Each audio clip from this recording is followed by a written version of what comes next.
Training camp, our final day up here at Missouri Western State University. The Chiefs do have practice tomorrow, but it's a short and much earlier practice. So this is it for us in St. Joe. And Cody, it is by far the the lightest crowd. I think you pointed it out before the show. You're exactly right. It's because kids are back at school, so they can't take their kids up here, which is a bulk of the crowd usually. 1,000 people here? Maybe. Maybe. It is like weirdly quiet. It's As super in, quiet. Anything we say might get heard by a player on the field. Quiet is what it feels like. Like if you yell Tommy Townsend, he might give you a heads up. He might give me a thumbs up or like a head nod or something. Yeah, he might.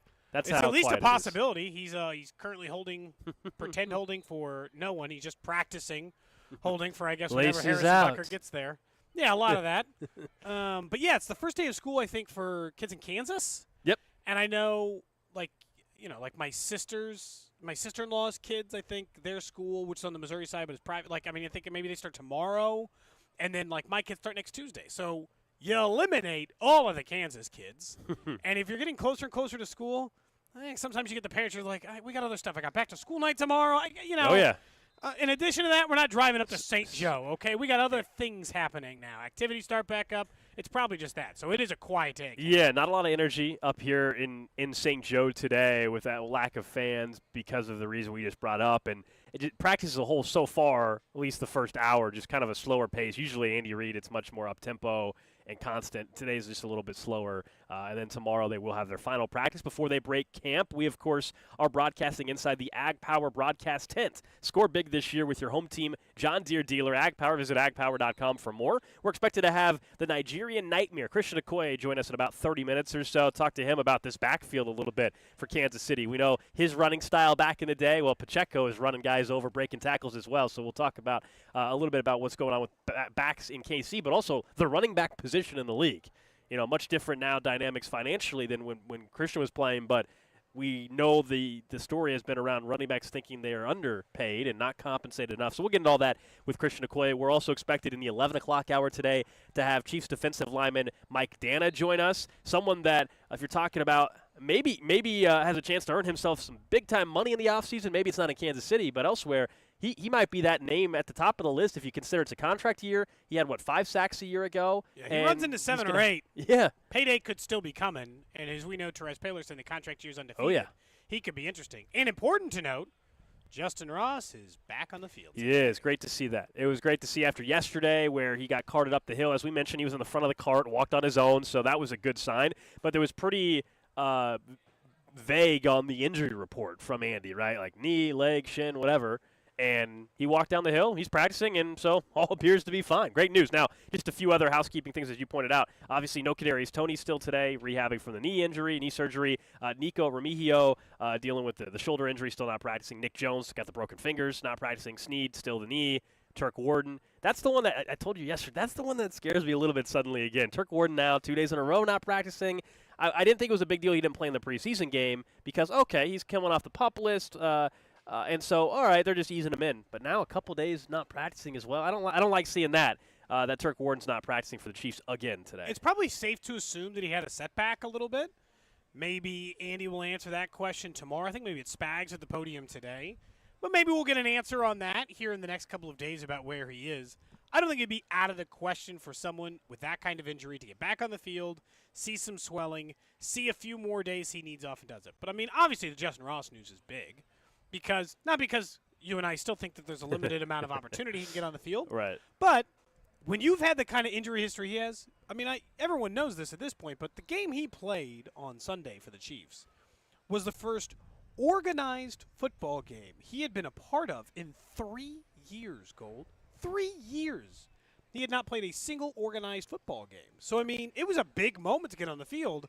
If he was immediately going to get hurt and then have to miss time again, it had felt like you were back to square one somehow. So for him to be back on the field obviously feels nice. I feel especially nice for him, a player that I wish we had on yesterday. Unfortunately, he got hurt. Also, Amir Smith-Marset, another receiver that was hurt yesterday, he's also back, plus safety Mike Edwards, who at the time they described it as an ankle injury, so he's back. So now you're kind of back to where you had been. The injuries that were suffered yesterday, other than Nico Remigio's, everybody else is back that was hurt yesterday. So that's a good sign.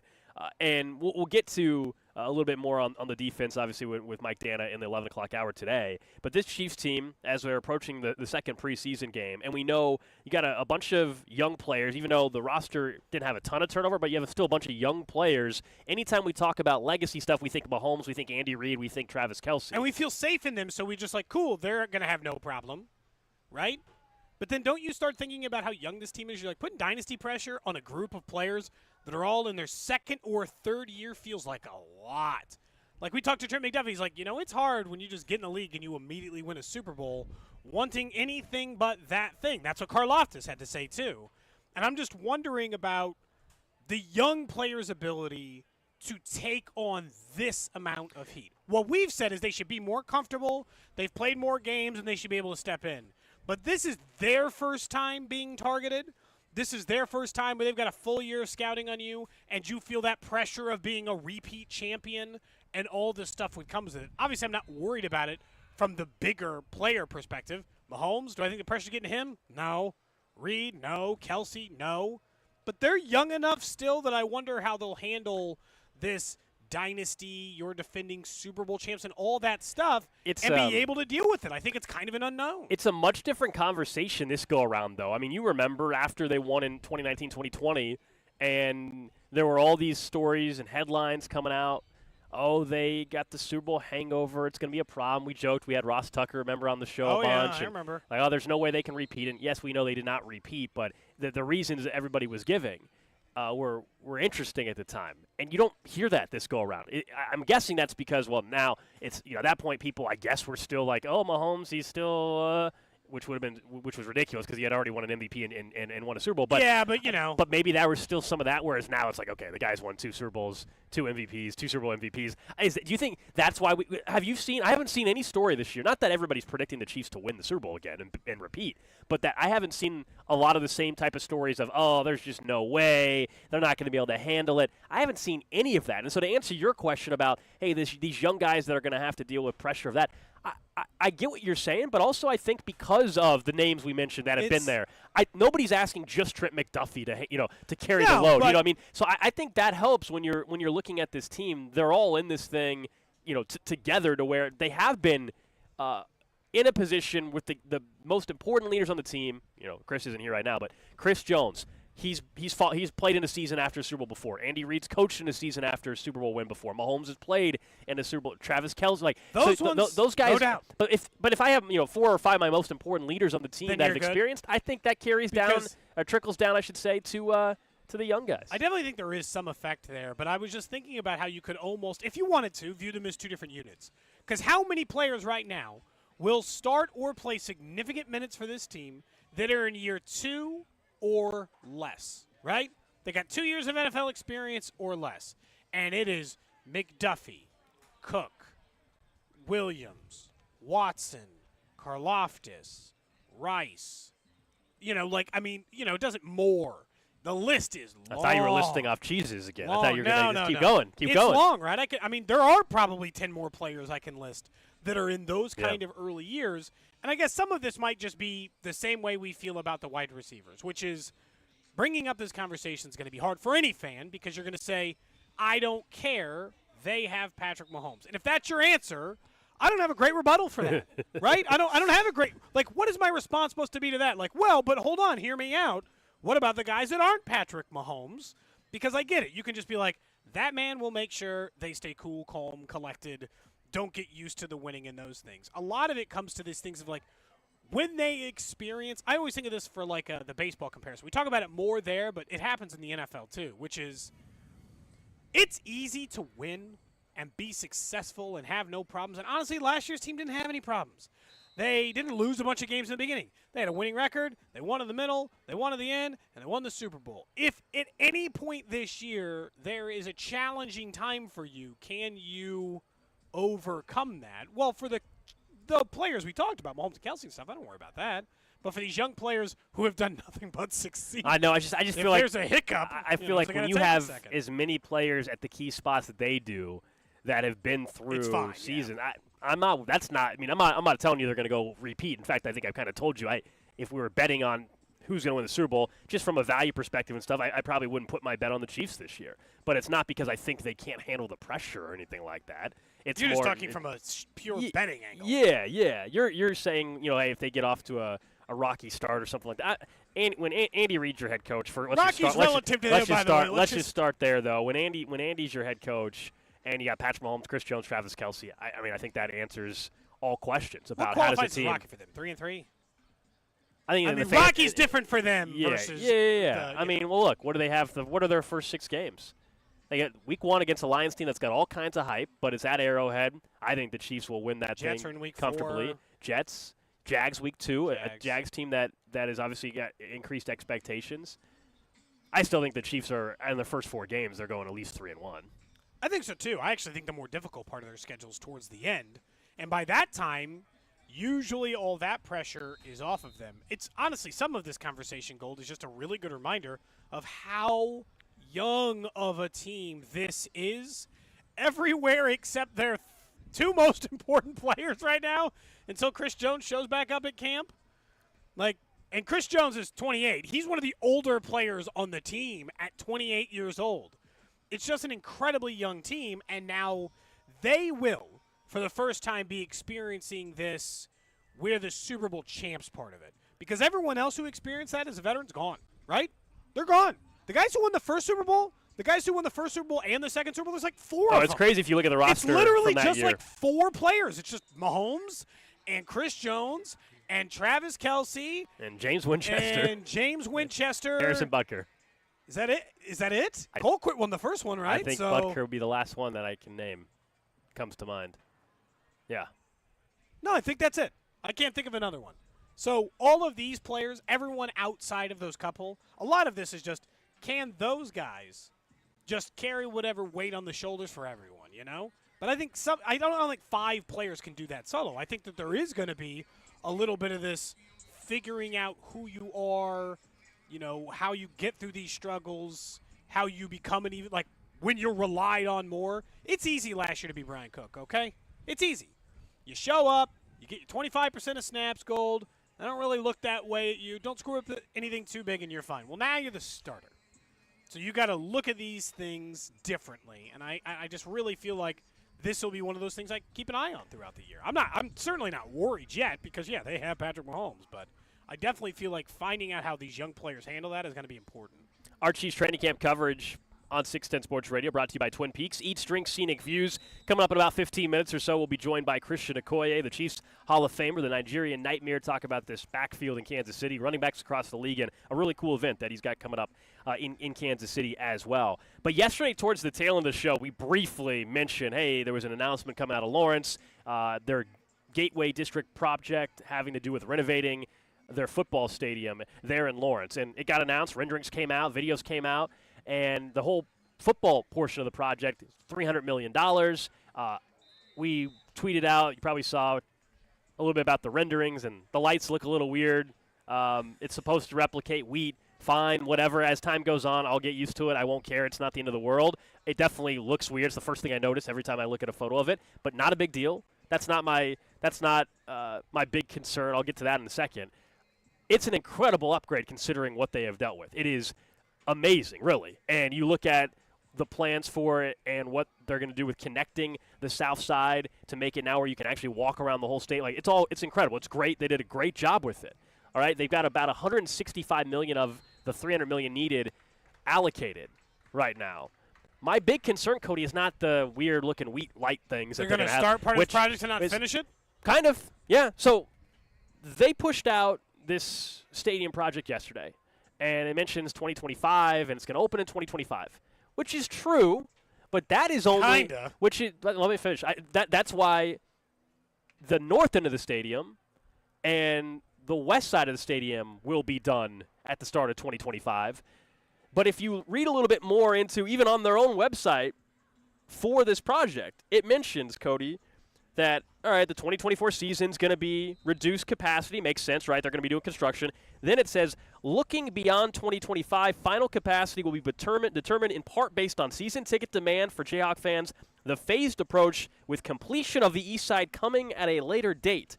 allowing for flexibility to grow capacity and, for example, to have additional emphasis on premium seating opportunities on the east side. Look, stadium projects have different phases all the time. That's not what I'm critical of here. Heck, Bill Snyder Family Stadium, they had multiple phases when they redid that. They don't have the other phases paid for. It's that there's not even a timeline. That's my issue with it. I'm excited about the project. I think it's great. Anybody that has followed KU football or went to KU understands what this project can mean for the university and for the football program and everything. It's great. Okay, Hold on. Can I finish, please? Yeah. It's about time that they're finally doing this. But when you have a date of 2025 for only part of the stadium, and you can't even put out the potential of 2027 or 2030, that there's no timeline, it means that you could be sitting there with a half new stadium and a half old stadium for 5 years, for 7 years, because, yeah, they don't have the money allocated yet. And I don't know how they're going to get it unless their football program continues to improve dramatically over the next few years. They'll find a way to fund it. Look, the last stadium was a dump. This is certainly an upgrade. I don't think anybody would argue that. The lights are dumb. I'm just going to say it. They're dumb, and I'm not going to get used to them. They look stupid, and they shouldn't have gone with that design. And I'm sorry that I have to be the bearer of bad news and be like, oh, it's fine. No, they're stupid looking.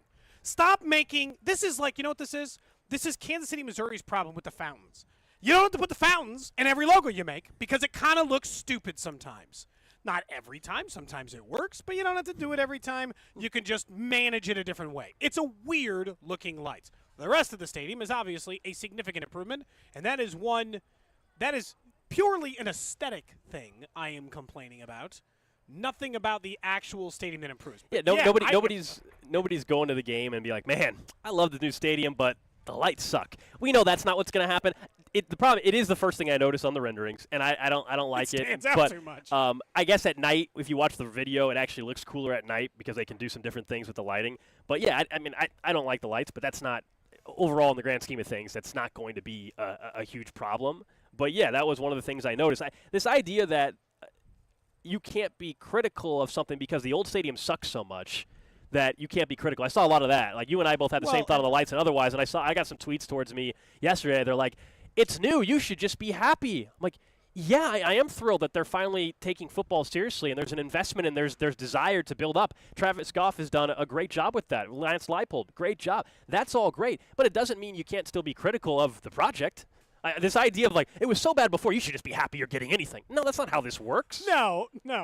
Here's what I think happened here. I think, so for the longest time, Memorial Stadium upgrades were essentially just the Mission Gateway project. They kept telling you how they were going to fix it, Gold, but never did. They're like, we're going to fix Memorial Stadium.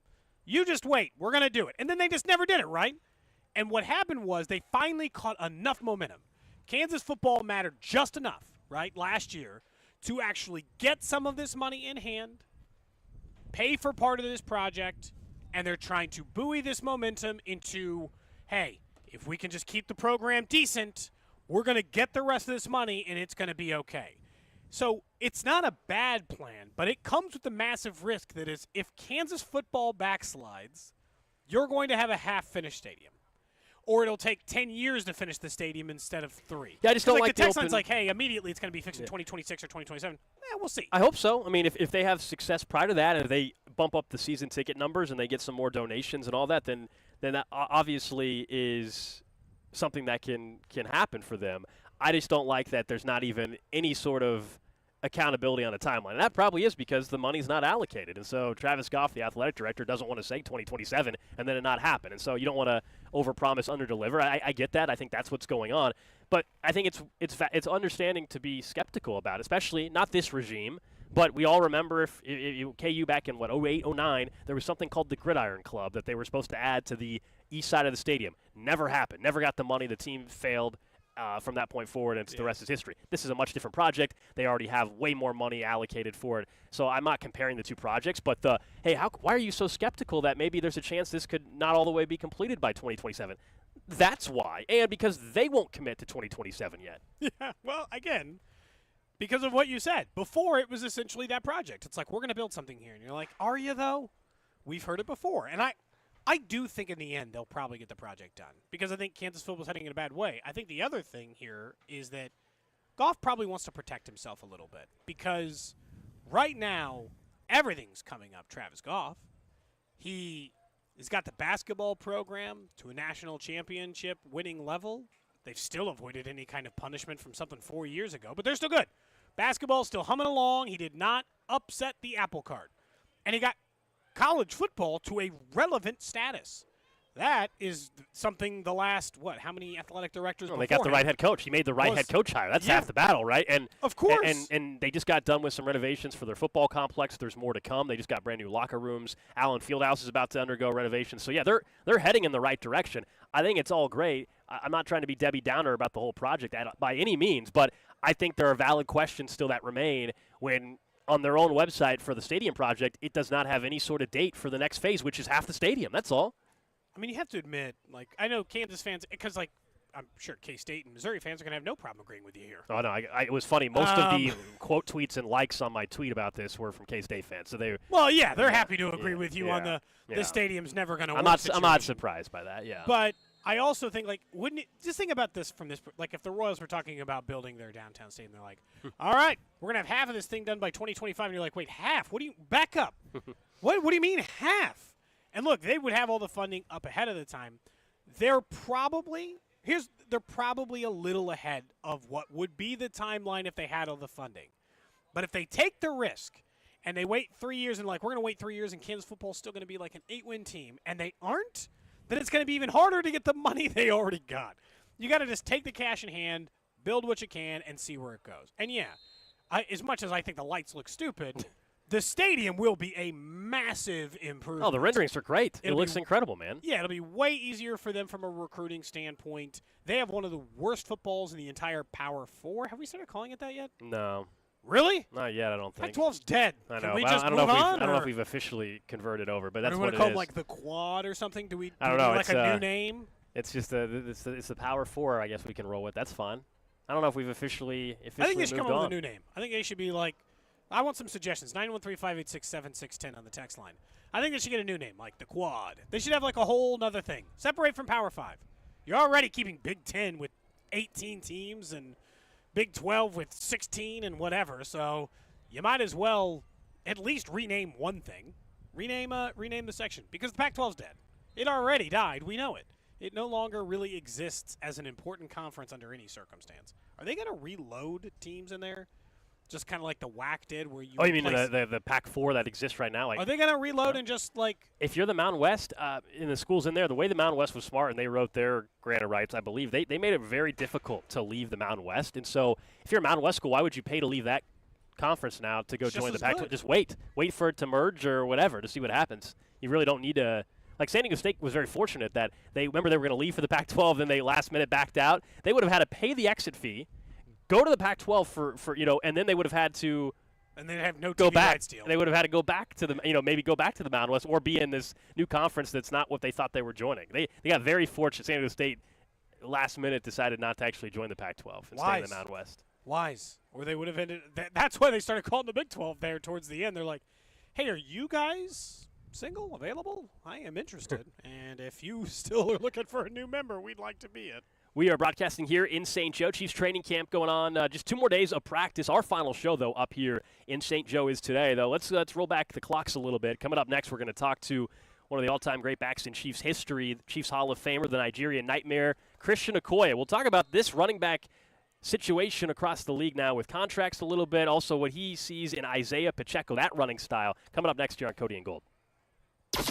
Cody and Gold. The Disgusting Brothers. Brought to you by Gann Clear. Asphalt and Concrete for asphalt, concrete, and parking lot maintenance. Gann Asphalt and Concrete. One contractor, all things parking lot. Trusted in Kansas City since 1994. Online. Is he calling or are we calling him? We're calling him. When you have asphalt and concrete needs, there's only one company in Kansas City you need to call. That's Gann Asphalt and Concrete. Trusted in Kansas City since 1994. Look, they're one contractor, all things parking lot. It doesn't matter which things you need. Asphalt paving services, those maintenance solutions, or even major concrete work, Gann Asphalt and Concrete can take care of it for you. Go to their website for yourself and take a look, GANNasphalt.com, or give them a call, 816-354-1214. Tailgates in Turkey? Yes, please. This season, score a touchdown with U.S. soy-fed turkey. Versatile, tasty, and truly different, turkey can be used for succulent sliders, killer kebabs, championship chili, or even brilliant burnt ends. You can get all the recipes and register for a chance to win the ultimate prize pack worth nearly $2,000, including a portable Traeger grill, Yeti cooler, Chiefs gear, and much more at tailgatewithturkey.com. You'll be the pride of the parking lot. Come on, KC, turn up your tailgate at tailgatewithturkey.com.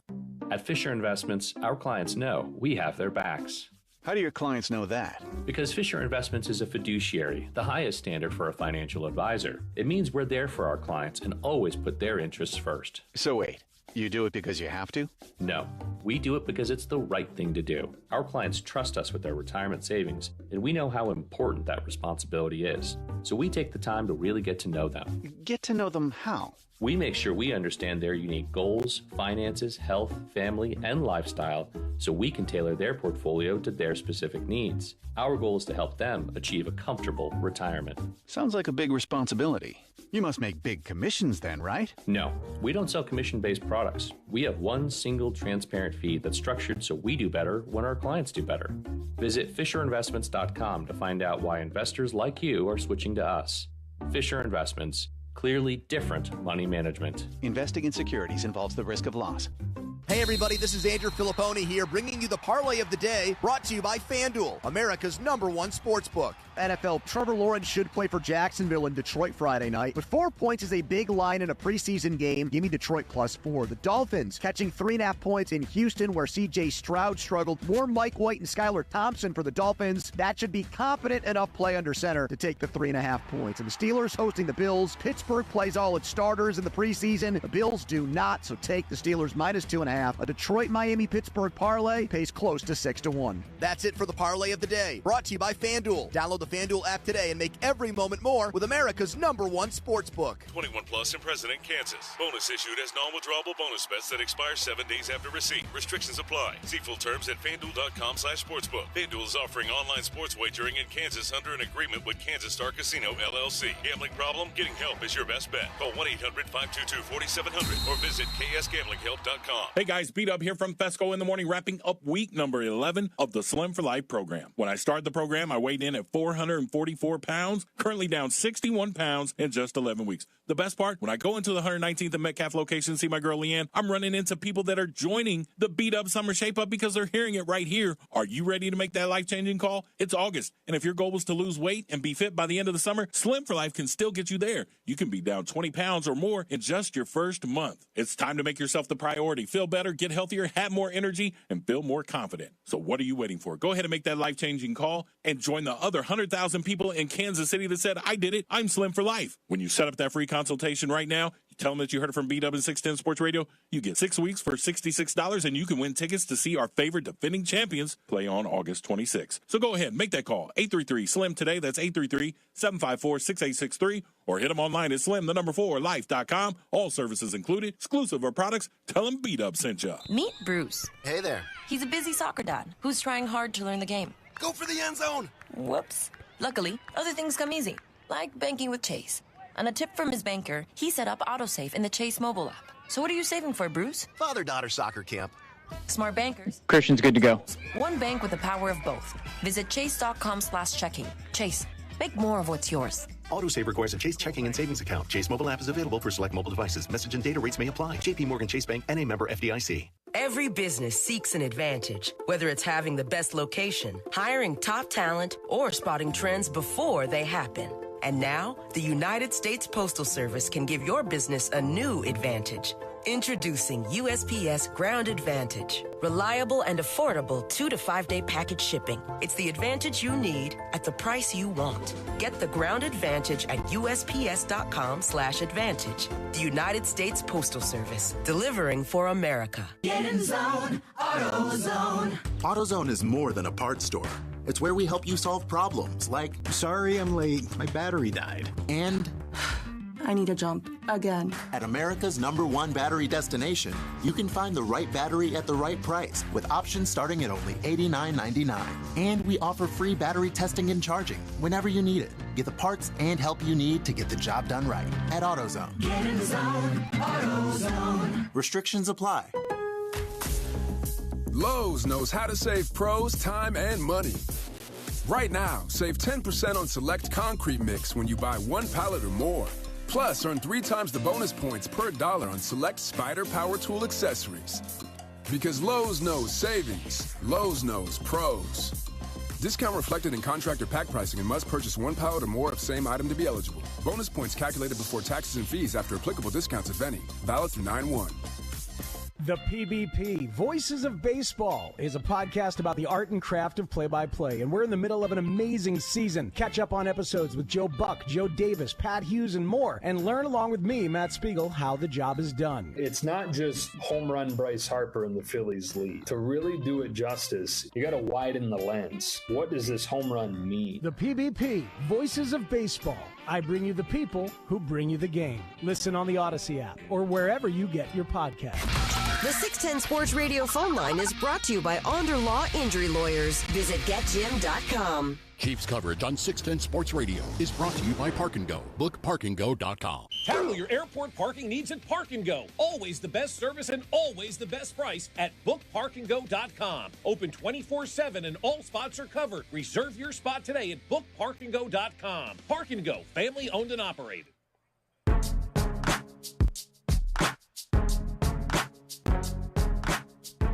All right, back here on Cody and Gold. Alex Gold, Cody Tapp with you on 610 Sports Radio. We're live in St. Joe. Final couple days of Chiefs training camp practice. In light crowd today as the Chiefs have their short practice tomorrow, Military Appreciation Day. This is our final show up in St. Joe. Then we'll be back in studio the rest of the way and get closer and closer to the start of this NFL season. But our training camp coverage is brought to you by St. Joseph Convention and Visitors Bureau. Be a part of history by attending Chiefs training camp. Learn more at stjomo.com.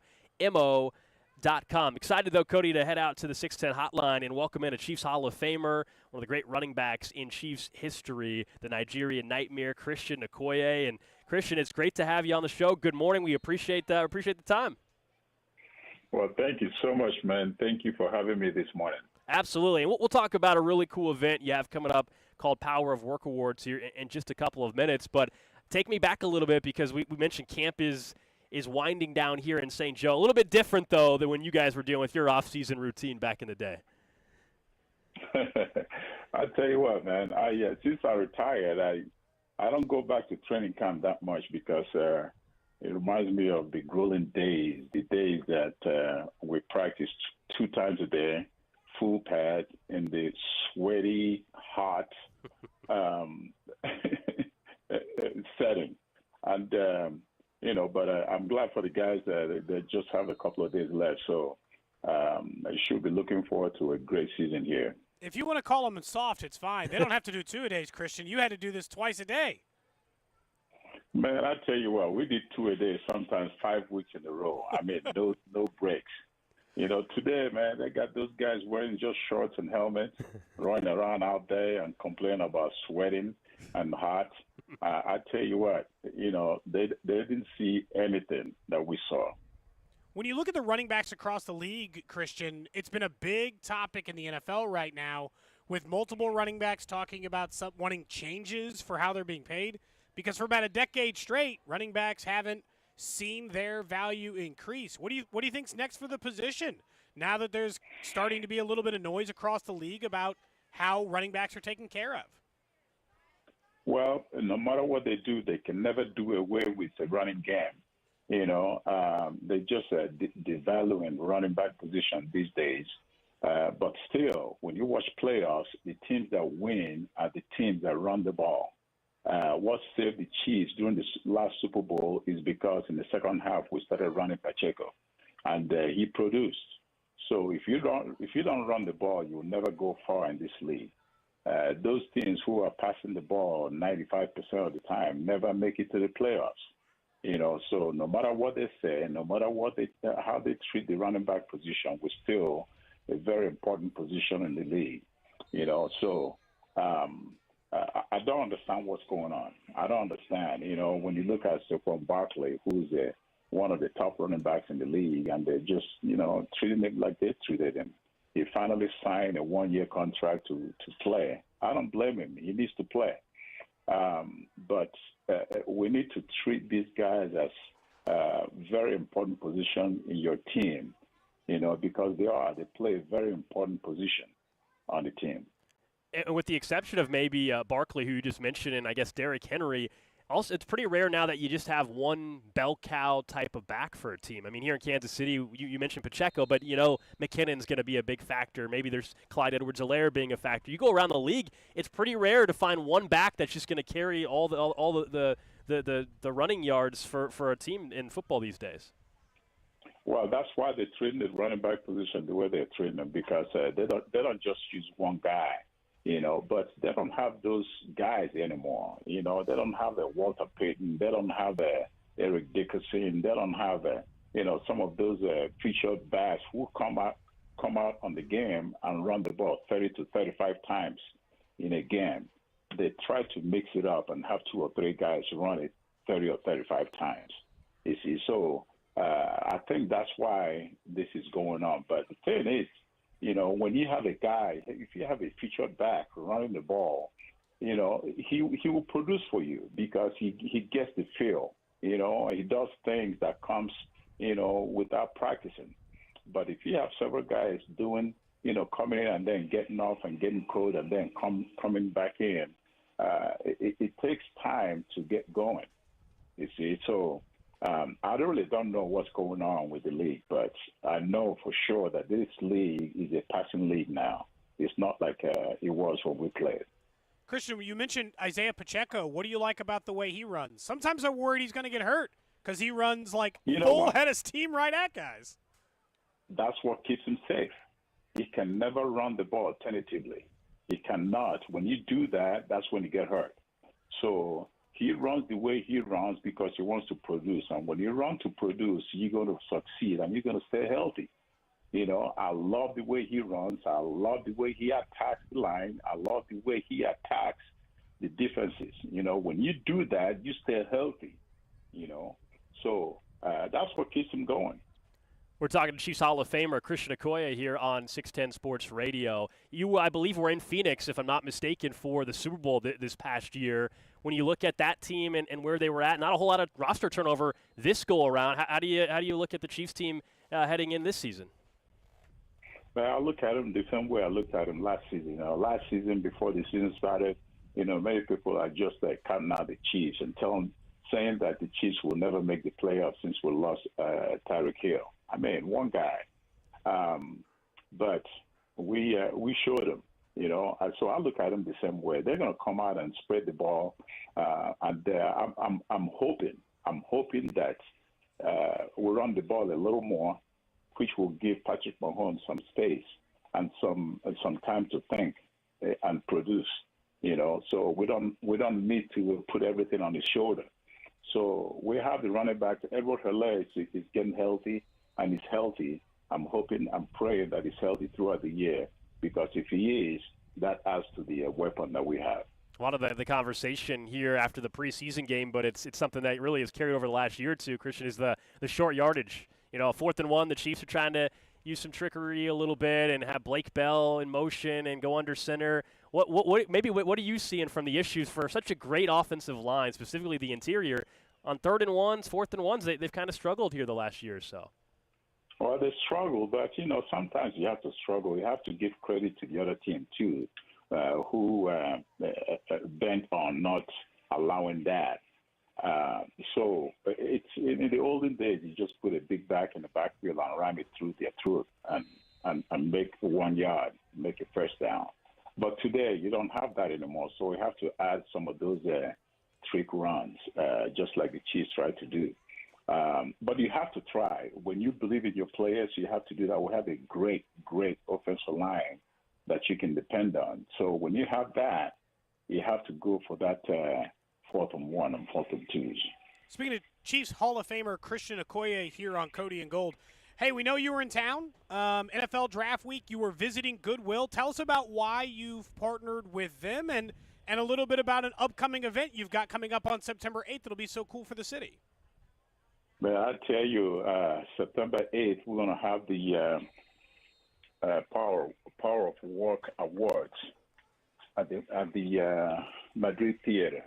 So if you guys, some of you guys, if you are interested, just go over there and buy a ticket from mocangoodwill.org.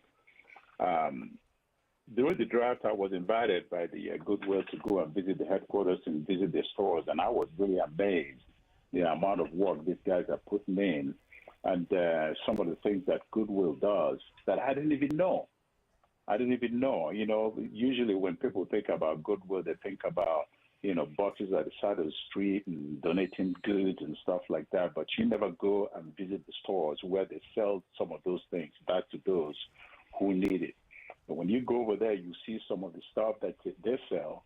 It's very, very good quality materials that people don't need, that other people will need, you see. You know, and also going to the headquarters, I noticed they have classrooms where you can learn technical stuff. You know, if you want to work on vehicles, that's your, you know, your motivation to work on vehicles. You can learn that from these guys in their workshop. Technical areas, working on computers and so on and so forth. So those people who are thinking that don't have any idea what they're going to do with themselves as far as career is concerned, you can go to Goodwill and they will help you out. They can direct you. They can teach you some of the things that you needed to know. So I learned all that. They also have a bus that is a classroom where they can travel through the neighborhoods, and people can go in there and use the computers and learn some of the things, fill out applications to whatever they need. You see, so they have a lot going on, and more people need to go over there and study what they are doing and support them. And that's why this Power of Work Awards is going to take place, and congratulate and celebrate those people who are working tirelessly to help others who are in need. Christian, really appreciate the time. Again, you said September the 8th is the event. Mocan Goodwill. People can get tickets there. Looking forward to having you in town, and it was great to catch up with you. All right. Thank you so much, and God bless you all. There you go. Chiefs.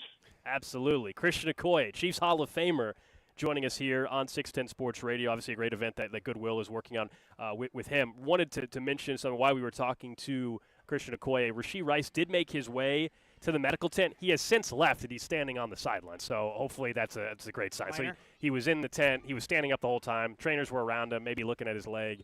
But he has since went over to the sideline. I don't know if he's in for this upcoming play yet, but he's at least standing on the sideline. So that appears to be a good thing.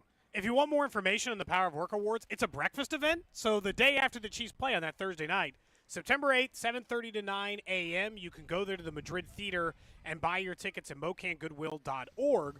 Or if you just want more information, text POWA to 53555. You can find out more information about the event. Or if you can't go to the event but you want to support Goodwill through a raffle, you can buy a raffle ticket with a chance to buy or win a Christian Okoye autographed jersey or an Andy Reid autographed football. So if you're just looking for a chance for some memorabilia, want to donate a little bit as well, again, that's POWA to 53555.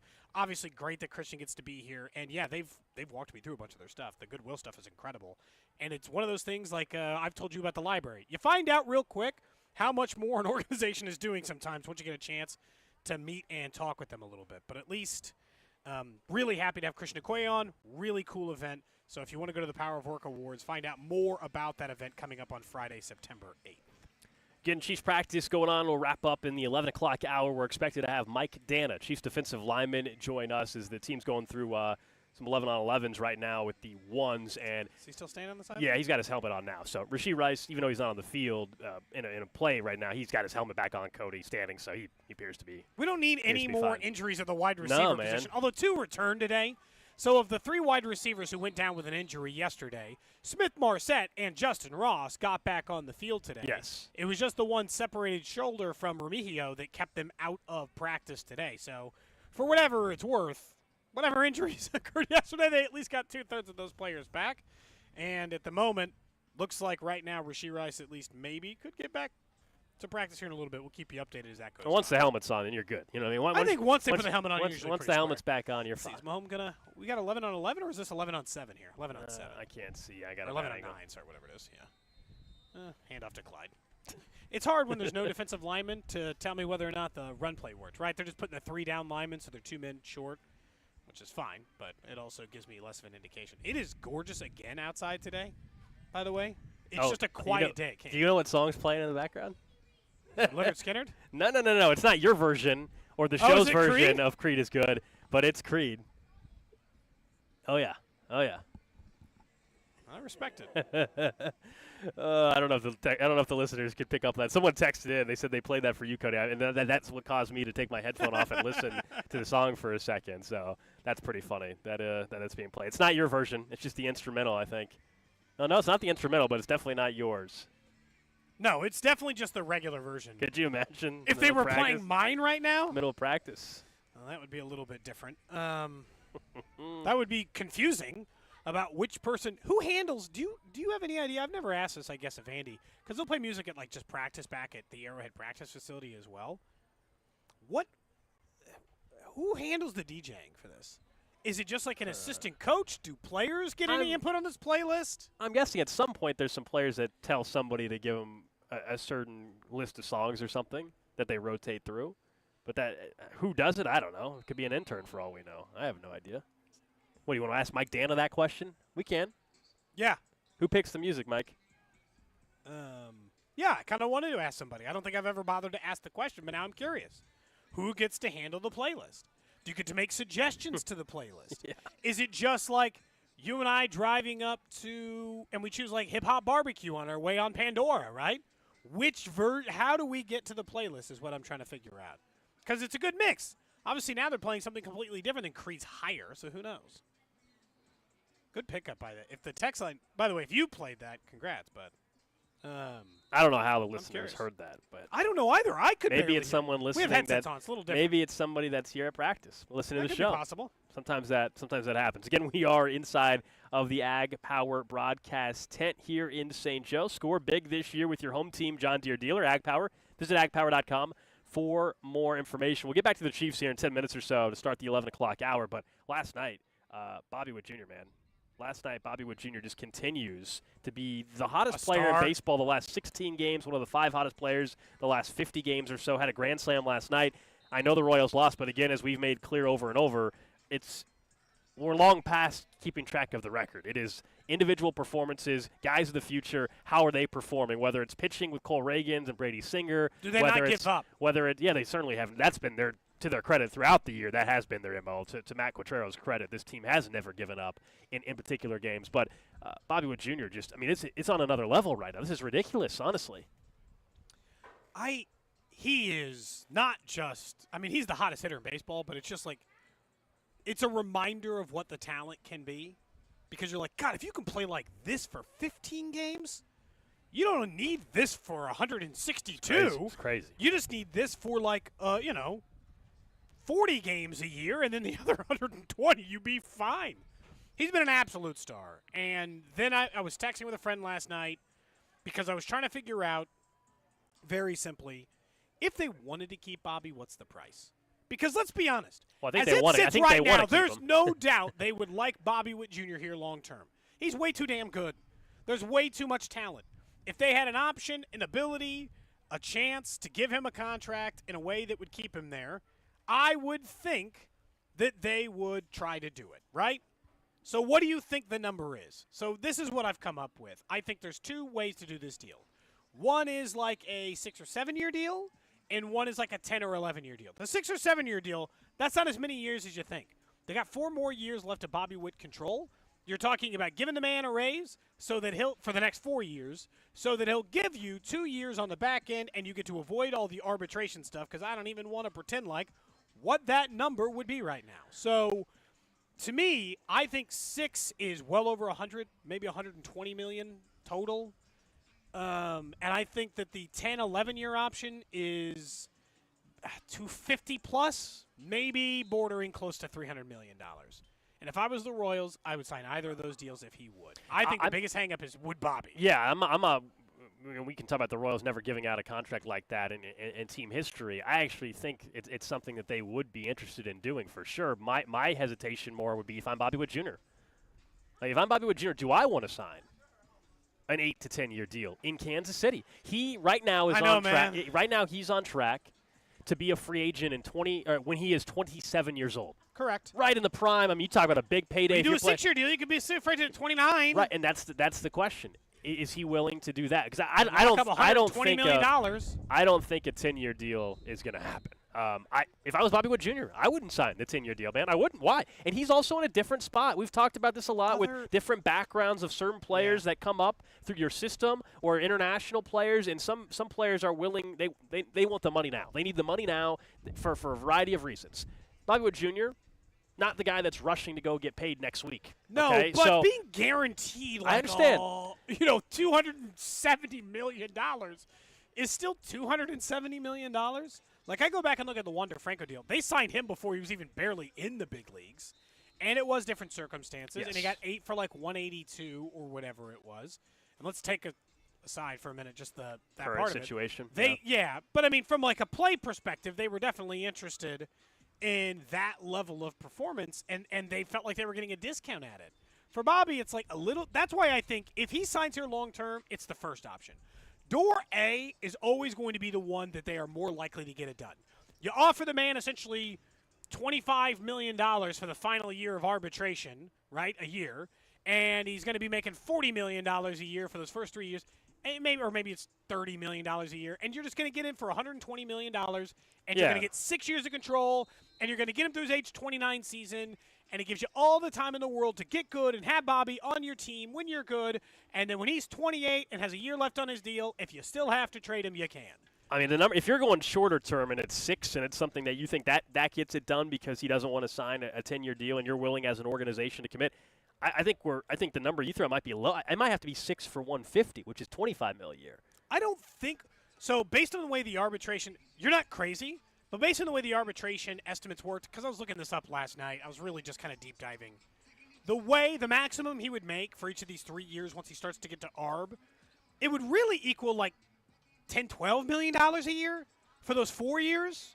Like the final year would be kind of expensive. So just by getting to 6 for $120, I am technically giving him a raise for those other years, or I'm just paying him now for those other years that arbitration would hit without any argument, and I'm paying him for the final 2 years what he is worth.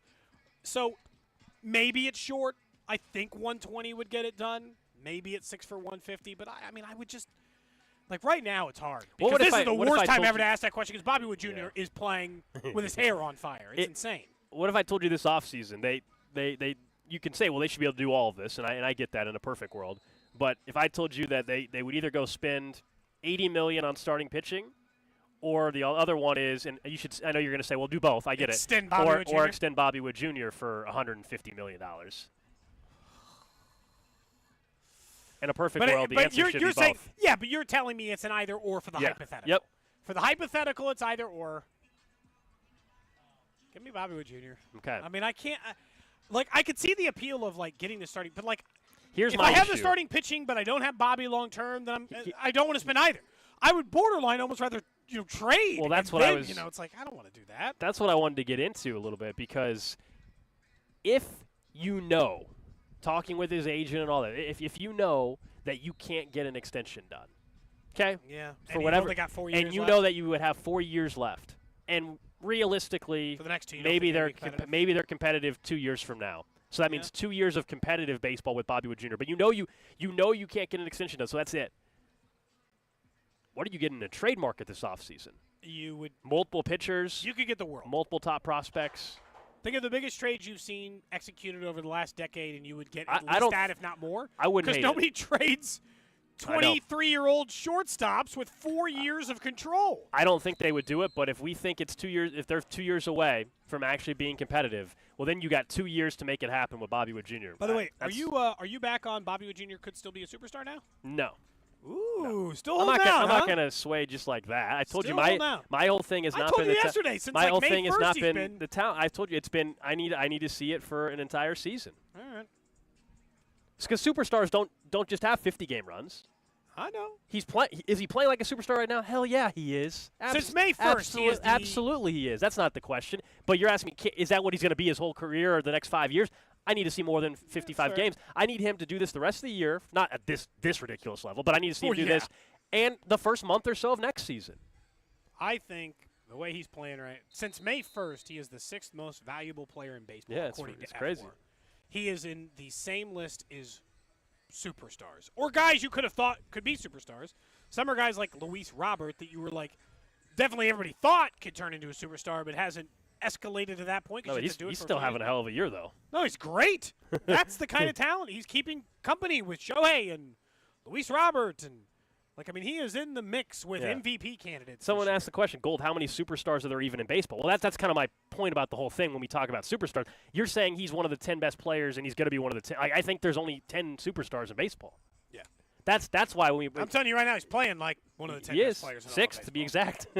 Yeah. right this I second. don't even have to hide the number. Sixth since May 1st. We'll talk more about this with Vern, the contract situation, and just where Bobby Witt Jr. is at. Vern, our Royals Insider, going to join us coming up at 11:30. But coming up next, we'll get back into the Chiefs as we're broadcasting here in St. Joe. Another probably 20 minutes or so of Chiefs practice. One thing the Chiefs cannot do on Saturday, and what Cody says the Chiefs need to do when it comes to another player out west. Cody and Gold. The facts on this show are irrelevant. Brought to you by Clear. Gann Asphalt and Concrete. For asphalt, concrete, and parking lot maintenance, Gann Asphalt and Concrete. One contractor, all things parking lot. Trusted in Kansas City since 1994. Online at GANNasphalt.com. Hey, it's Gold for my friends at Midwest Marine Boat Company. They're offering $2,000 trade-in allowance on all Bennington pontoons and tri-toons. And while you're there, check out that incredible selection of Yeti coolers, Old Town kayaks, and Airhead tallables. Midwest Marine Boat Company has you taken care of when it comes to parts, servicing. That service department where any maintenance, repair, or detailing need, they have you covered. Plus a parts department for all the do-it-yourself items. Check out the new showroom at 13800 South Highway 71 in Grandview. Midwest Marine Boat Company, we take pride in your fun. Score big this year with your home team, Ag Power. From powerful John Deere tractors plowing through the toughest terrains to mighty zero-turn mowers cutting through grass like a linebacker, Ag Power is your all-star defensive line when it comes to tackling projects. They have a variety of tractor packages designed for properties both big or small. Regardless of the task, you'll always be on the winning team with Ag Power. Visit agpower.com to find the location nearest you. Welcome home, Missouri. Dick Ray, he's your plumbing magician. Dick Ray, he's a man on a mission. When your pipes are leaking, your bathroom's flooding, and you're feeling kind of blue, there's a master plumber who knows just what to do. He's there for you, and he'll do it all with skill and precision. Dick Ray, he's your plumbing magician. This month, Dick Ray will clean any drain for $79. Put over $100,000 back in your pocket with the Freedom Loan, exclusive at Cap One Lending. You've heard us talk about the Freedom Loan for years. Here's how it works. It pays mostly principal first, eliminating thousands in interest and taking years off your mortgage, all without changing your spending habits. Call Cap One Lending at 816-905-1111 or apply at caponelending.com. Imagine paying your mortgage off in half the time with half the interest, all with no out-of-pocket closing cost. Whether you're purchasing, refinancing, or taking cash out, call Cap One Lending now and we'll have your loan approved in an hour and ready to close in 10 days. 816-905-1111, 905-1111, or apply at caponelending.com. Cap One Lending, making your dreams a reality is what we do. Cap One Lending, a Kansas licensed mortgage company, license number MC0026341, NMLS of Missouri license 2468614. Programs and rates subject to change without notice. Tailgates and turkey? Yes, please. This season, score a touchdown with U.S. soy-fed turkey. Versatile, tasty, and truly different, turkey is always a winner. You can get all the recipes and register for a chance to win the ultimate prize pack at tailgatewithturkey.com. You'll be the pride of the parking lot. School is starting and so is football. Make it easy with Old Shawnee Pizza and their Wednesday special. Buy any medium one-topping pizza and get the second medium half price. Go to ShawneePizza.com to order for pickup, delivery, or eat in. Old Shawnee Pizza, 3 locations. Football season is quickly approaching, and FanDuel is giving you the chance to win all season long. Right now, when you bet on a Super Bowl winner, you can get bonus bets every time they win in the regular season. Just pick any team to win the Super Bowl, and you'll get bonus bets for every victory. You can use your bonus bets on spreads, player props, over-unders, and so much more. Visit FanDuel.com/610Bob and start earning bonus bets with America's #1 sportsbook. That's FanDuel.com/610Bob. Check them out at FanDuel.com/610Bob.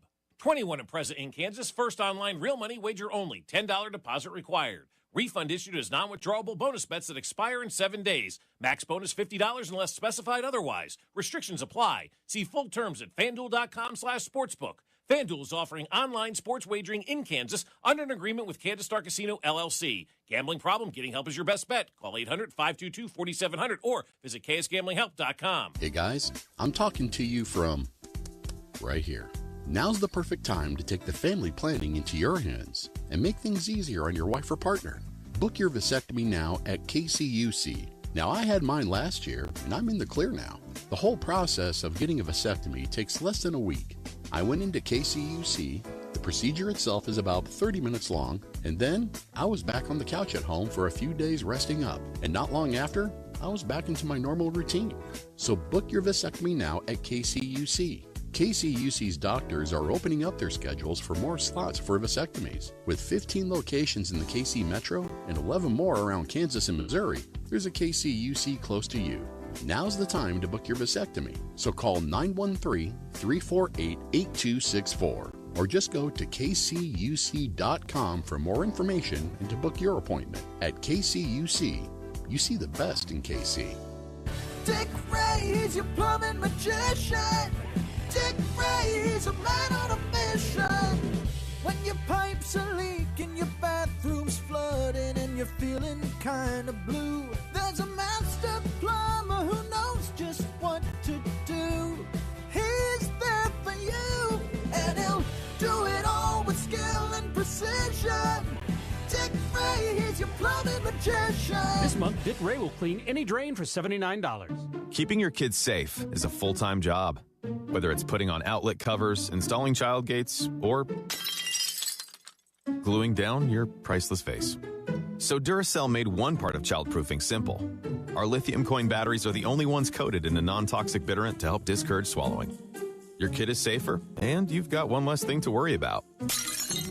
Or glue down. Duracell, engineered for more. Available in 2032, 2025, and 2016 sizes. For the ones who work hard to ensure their crew can always go the extra mile, and the ones who get in early so everyone can go home on time, there's Grainger, offering professional-grade supplies backed by product experts so you can quickly and easily find what you need. Plus, you can count on access to a committed team ready to go the extra mile for you. Call, click Grainger.com, or just stop by. Grainger, for the ones who get it done. You're listening to 610 Sports Radio from the Max Motors Studios. Cody and Gold will be live from the practice field during training camp this summer with live press conferences, exclusive one-on-one player interviews. Tune in weekdays starting at 10 right here on 610 Sports Radio. KCSP Kansas City, WDAF HD2 Liberty, always live on the free Odyssey app.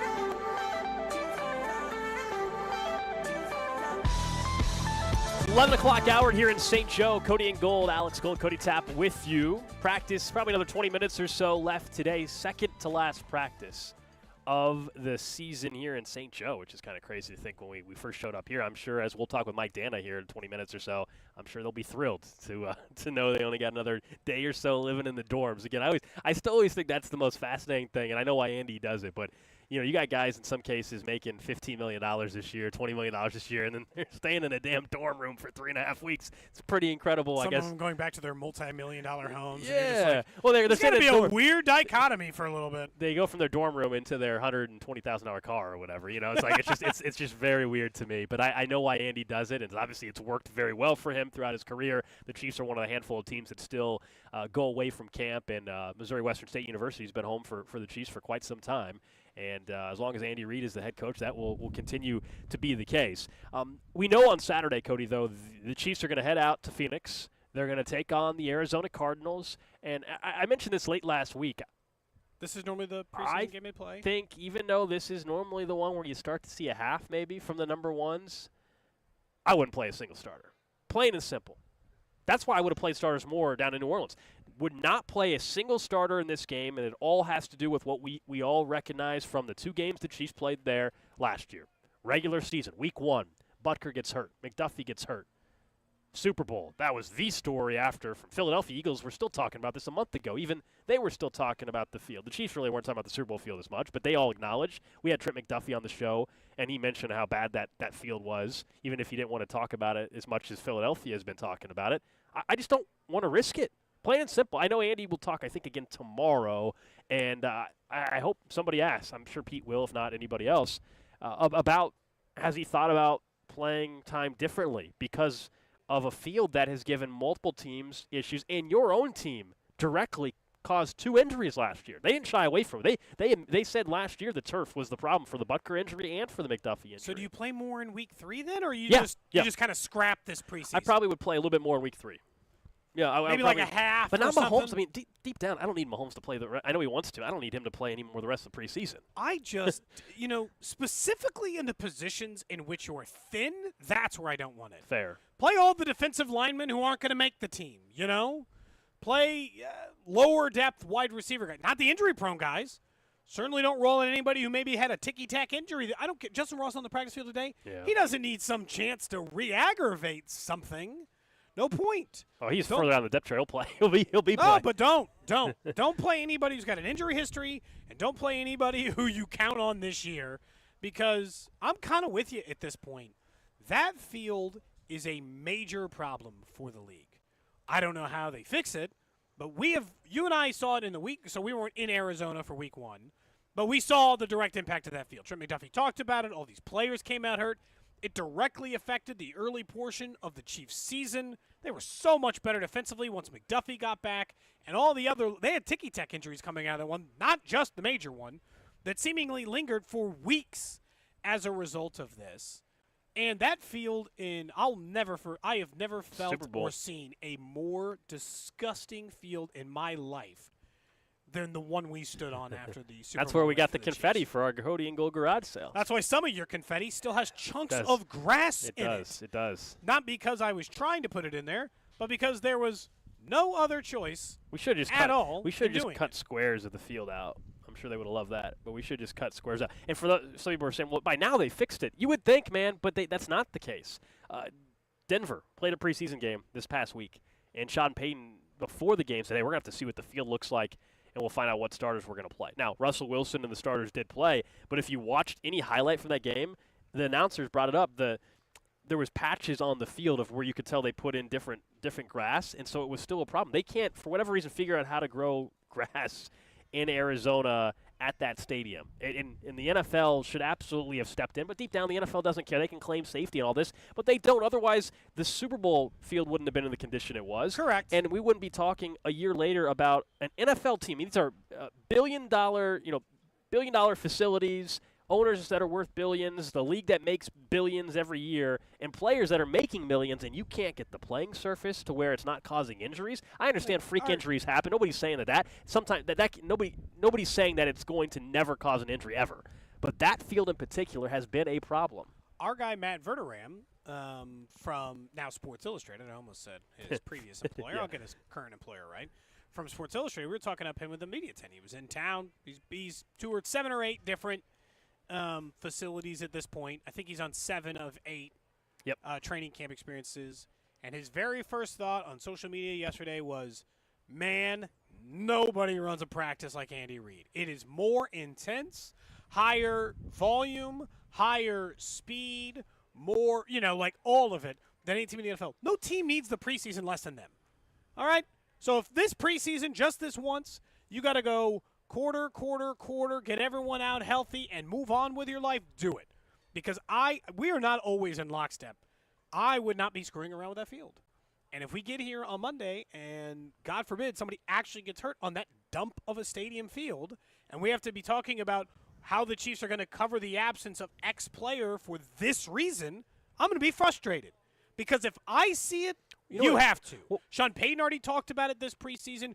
You've talked about the field, and you spent an entire offseason here in the Philadelphia Eagles bitch about it, so it's not a mystery. It's not a secret how bad the field is. What doesn't make any sense to me, though, is we talk about the Chiefs not playing starters. If I'm the Cardinals as an organization, how am I, like, my quarterback, Kyler Murray, is coming off an ACL injury, and I don't get how they wouldn't be frustrated with their own playing service. It doesn't make any sense, but I'm serious about that. Like, it's not some trying to just make some hot take. Like, I truly feel that there's no reason to play the starters in that stadium. Preseason anyway, you can make a case you shouldn't play starters to begin with, let alone when the playing surface sucks and has caused injuries for your own team. This isn't like third-party stuff. You saw it firsthand. So, yeah, I'll be curious to hear from Andy, and we'll ask Mike Dana about it when he joins us after practice. Like, hey, man, do you what do you think of the field? I'll tell him that. Worried? I'll tell him I don't think he should play. I'll tell him I don't think you should play, man. I don't think you should be on that field. I think you should just take the day off. Like, he's not. Call in sick. Say you got a flu. He's a football player, and he's not going to say, yeah, I agree. I already know I know that's not happening, but I'll be curious to see if he laughs or if he just says, hey, you said it, not me, or what. We'll be curious. You're good, man. Hey, tell the coaching staff I said you're fine. Yeah. You are game ready. We're square. Because that's a thin position already, right? A Minihue out. We've talked about the other. There's just a thin position anyway. They could use one more veteran pass rusher. There's no Chris Jones. And even the guys that you hadn't planned on counting on, but you need to count on for now, Herring and Wise and whatever. Mm-hmm. I got to be safe with these numbers, or at the very least be conservative with how you're going to play it, right? Run routes or do moves that are less likely to get you injured. I don't know. Christian, it's funny because we just said this to Christian Okoye about Pacheco. He's like, by the way, when you're playing to not get hurt, that's how you get hurt. And I get it, but I don't know how you wouldn't as a player step on that field and be tentative. Wouldn't you just be a little scared after the last time you stepped foot? McDuffie's already played on that field again since his injury, so you know what I mean? Yeah. So he's already played there and won a championship on virtually the same field, in fact, a worse field. So going back to they've been at the stadium so much. It'll be the third time in the last calendar year that they've been at that stadium. So you want to talk about being familiar with stuff and the field. I don't think that probably is existing, but we'll just see how Andy handles second preseason game, if he goes the same way he normally does for a second one, or if he's also considering the field. Text line, Jay Southland's host of his text line, 913-586-7610. Someone says maybe Cody should have the whole team over for a shrimp boil, then they definitely wouldn't be available. So you mean for that Cipino? Yeah, you make them Cipino, they may not all be available at all. Okay, I'll make the whole team Cipino.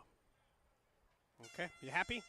And there was the final horn of practice. So probably 5 or 10 minutes away from hearing from Mike Dana here on our set, and we'll see who else is at the podium today as well. Not sure. We know Andy spoke yesterday, so I'll be curious to see who actually ends up at the podium. Before we hear from Mike Dana, though, Cody, thinking of this football team and who's here, who's not here, out west with the 49ers, there's a similar situation developing contract-wise with Nick Bosa as Chris Jones, except remember, Nick Bosa is still on his rookie deal. So all this fines he's accruing, he can actually get back because he's still on his rookie contract. Chris Jones cannot get his $1.5 million, $2 million worth of fines. Because he's made an $80 million contract somewhere along the way, which does make sense.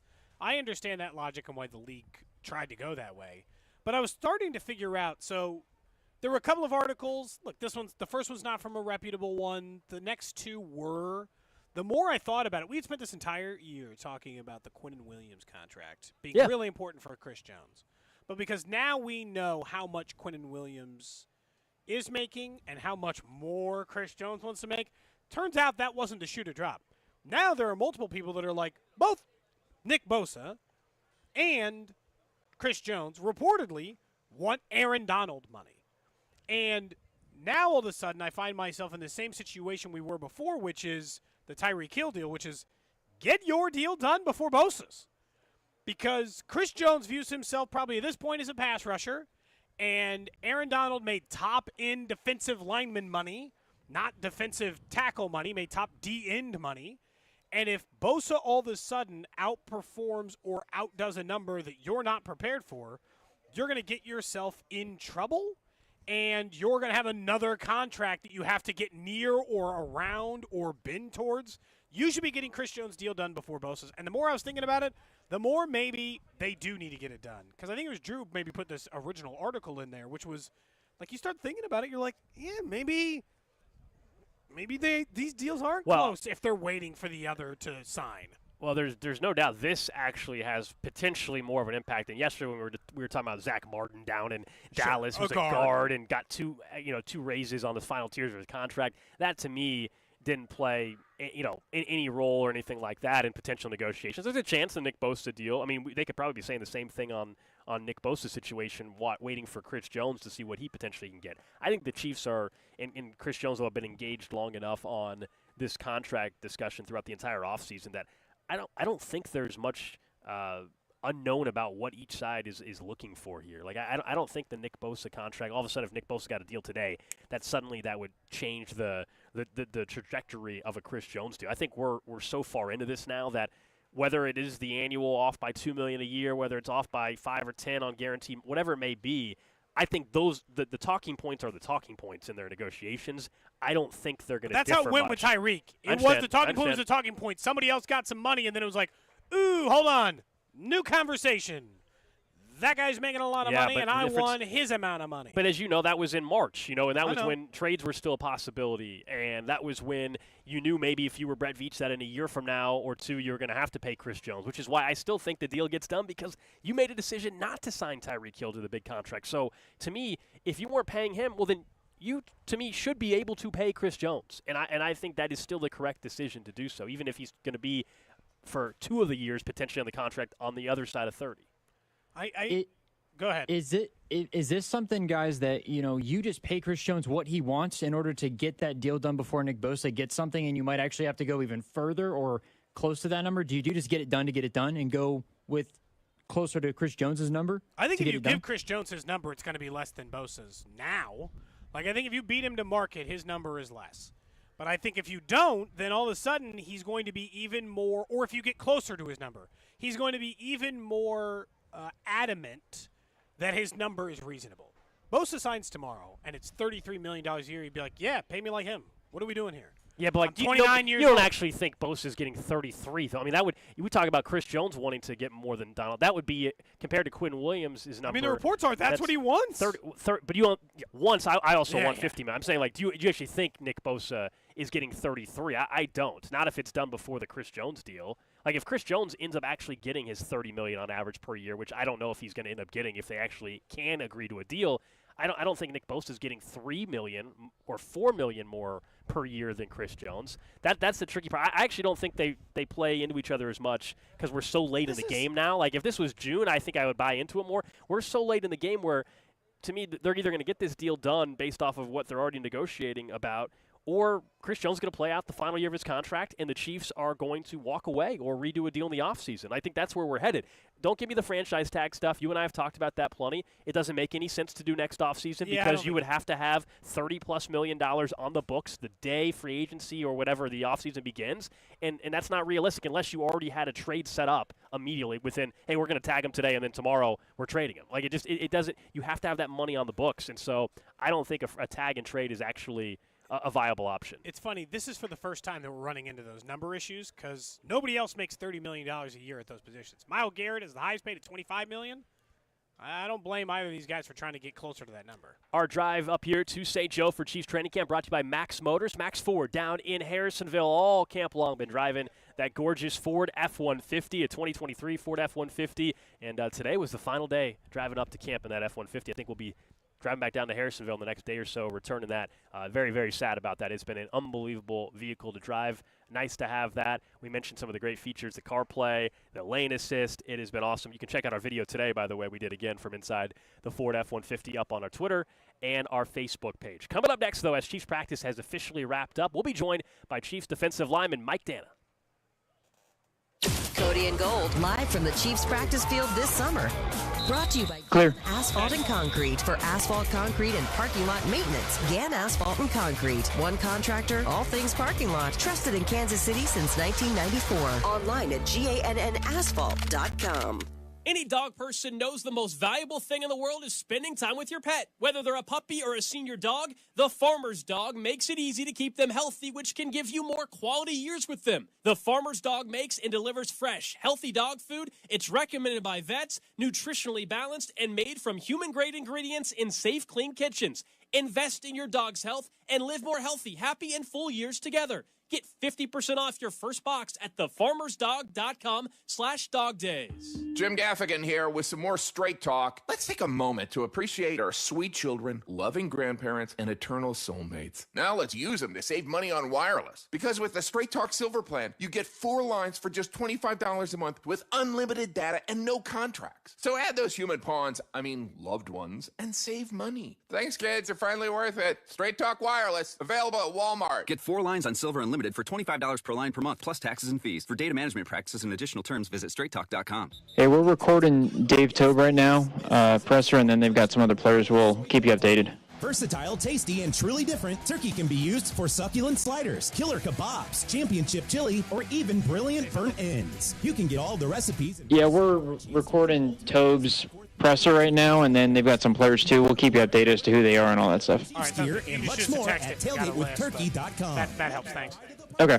Come on, KC. Turn up your tailgate at tailgatewithturkey.com. The health of your home starts at the foundation. Here's James and Josiah of American Topsoil. A wet basement can be a nightmare for homeowners. Prevent it by adding topsoil on your foundation. If poor drainage is ignored or left unchecked, this can allow water to flow inward toward your foundation, potentially causing dangerous cracks and leaks. Guys, the message is adding topsoil now can prevent big foundation problems. That's right. So protect your home and give yourself peace of mind with this easy solution. You can be confident knowing you'll only pay for the amount of soil you actually need. Call us at American Topsoil, 913-888-SOIL. American Topsoil, 30 years and 4 generations of great topsoil for landscaping, gardening, and foundation preservation. With locations in Olathe and KC Mo. Nutrient-rich organic topsoil delivered with their power wheelbarrow service right where you need it. Call 913-888-SOIL or online at americantopsoil.com.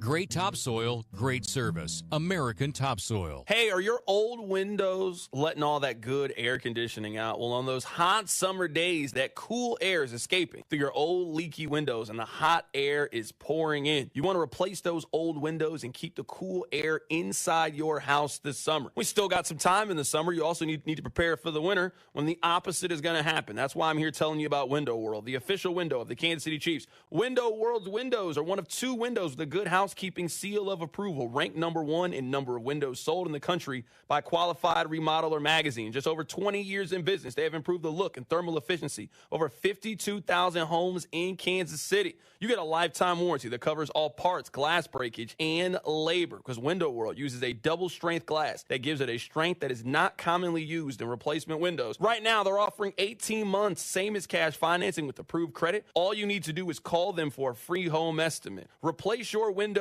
and keep the cool air inside your house this summer with Window World. Chiefs Kingdom, Mitch Holtis here, voice of the Chiefs. I am pumped for our upcoming Chiefs Kingdom Show broadcast experience with special guest Patrick Mahomes, hosted by Hy-Vee at GEHA Field at Arrowhead Stadium on September the 11th. Hy-Vee wants you to be our guest for this exclusive event. Enter to win every time you purchase a 6-count package of Bakery Fresh Chiefs Ice Cookies and swipe your Fuel Saver Plus Perks card. Every package purchased equals 1 chance to win from now through August 24th at your area Hy-Vee. No purchase necessary, void where prohibited. See store for details. Back to school time is exciting and hectic. You can count on Hy-Vee to lighten your load when you shop with Aisles Online. About 2 minutes. Or online. Schedule a pickup or delivery time and leave the shopping to us. It's easy to create and save a grocery list, shop specials, and earn fuel saver discounts, all while you're stuck in the carpool line. Upgrade to a Premium Plus membership and get free delivery and other great perks. Make back to school easier with help from Hy-Vee. Download the Aisles Online app or visit Hy-Vee.com today. Kelley Blue Book is the one-stop shop for pricing, fixing, selling, and instant cash offering. Instant Cash Offer is exactly what it sounds like. An official offer to buy or trade your car. Woo-hoo! Just enter your VIN or license plate, answer a few questions about your car's history, and what kind of condition it's in. In minutes, you'll receive an offer to sell or trade your car that you can be sure is fair. Then choose a dealer to purchase your car and schedule a time to meet. For all of the its, KBB.com. Discover credit cards automatically double all the cash back you earn at the end of your first year, which means... Wait, hold up. Question for the audio engineer. Go ahead. Did I read that right? Discover automatically doubles all your cash back? Yeah, that's what the script says. So if I get a Discover card right now, I can earn twice the cash back. Apparently. Wait! Unlimited first-year cash back match. Only from Discover. See terms and learn more at discover.com/match.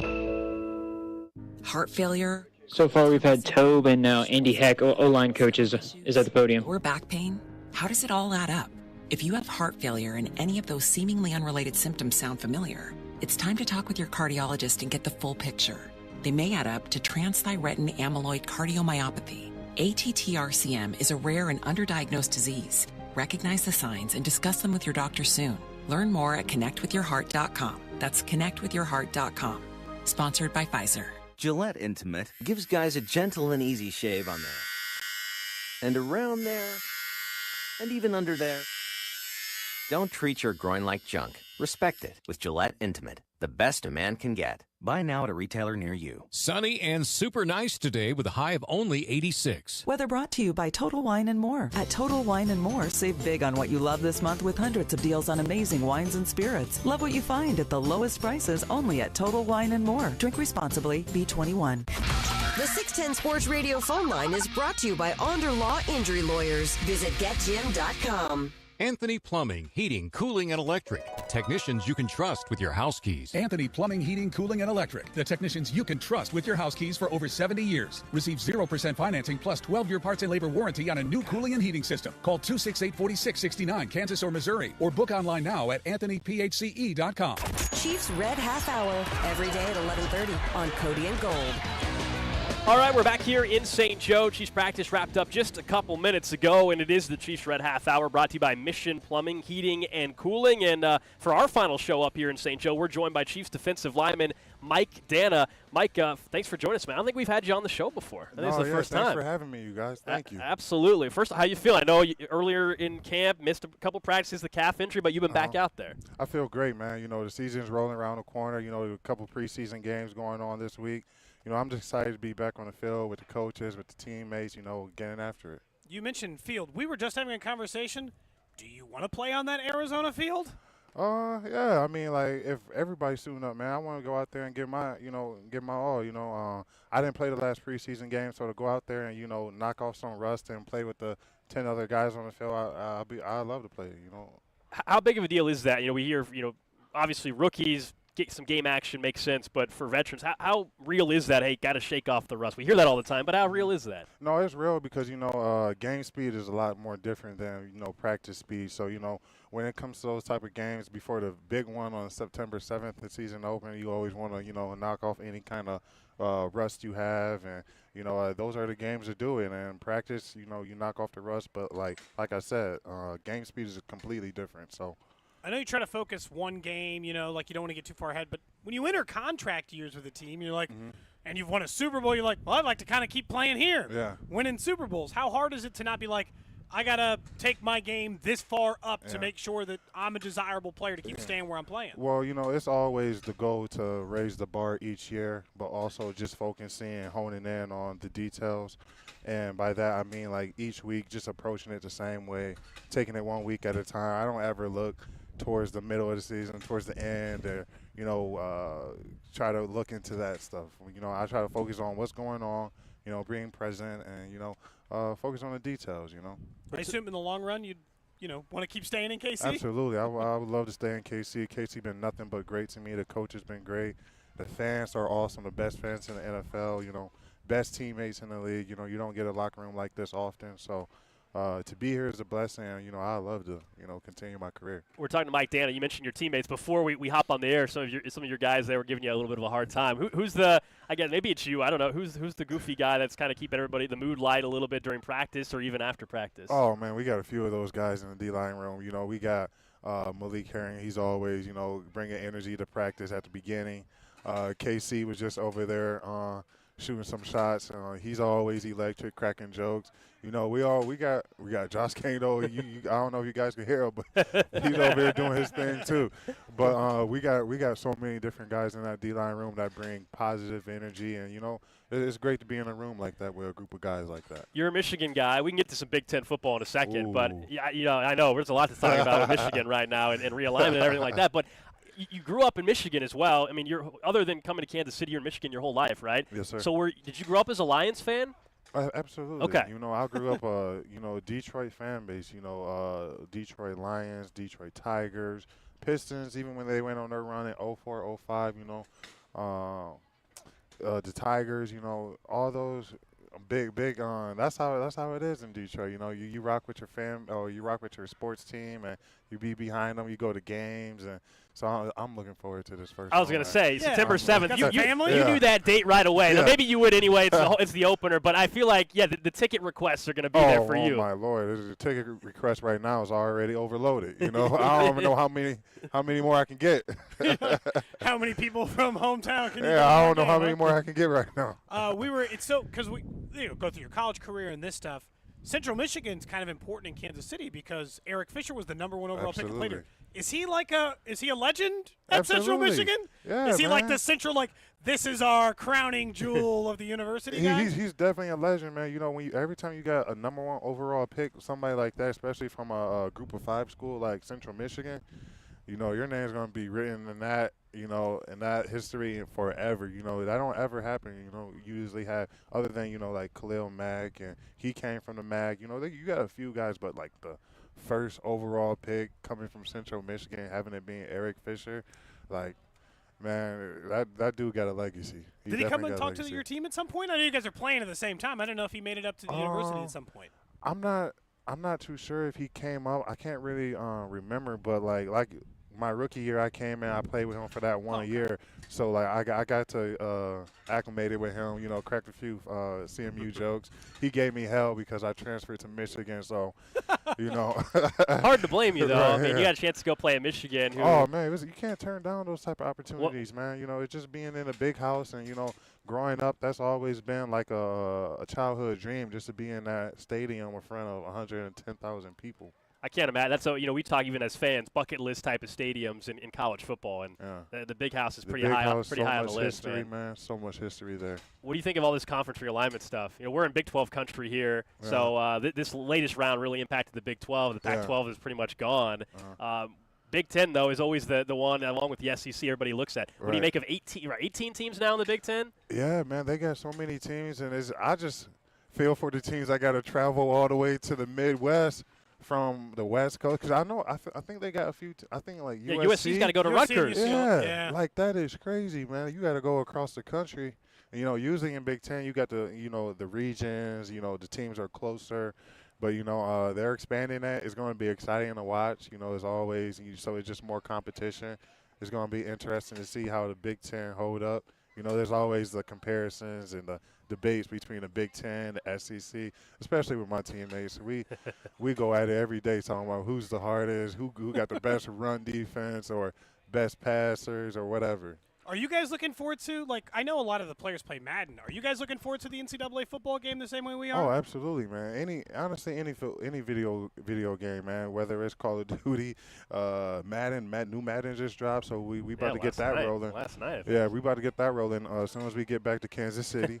But the NCAA, that's a throwback, man. So, that's going to be one of the ones you got to get, I think the last one they had was Denard Robinson on the cover. So. Yeah. Man, been a minute. Yeah. Your guy, Michigan. Yeah. Are you the last Michigan guy on the team since Frank's gone? I think just about, yeah. It's crazy, man, because, you had Chad Henne and Frank last year.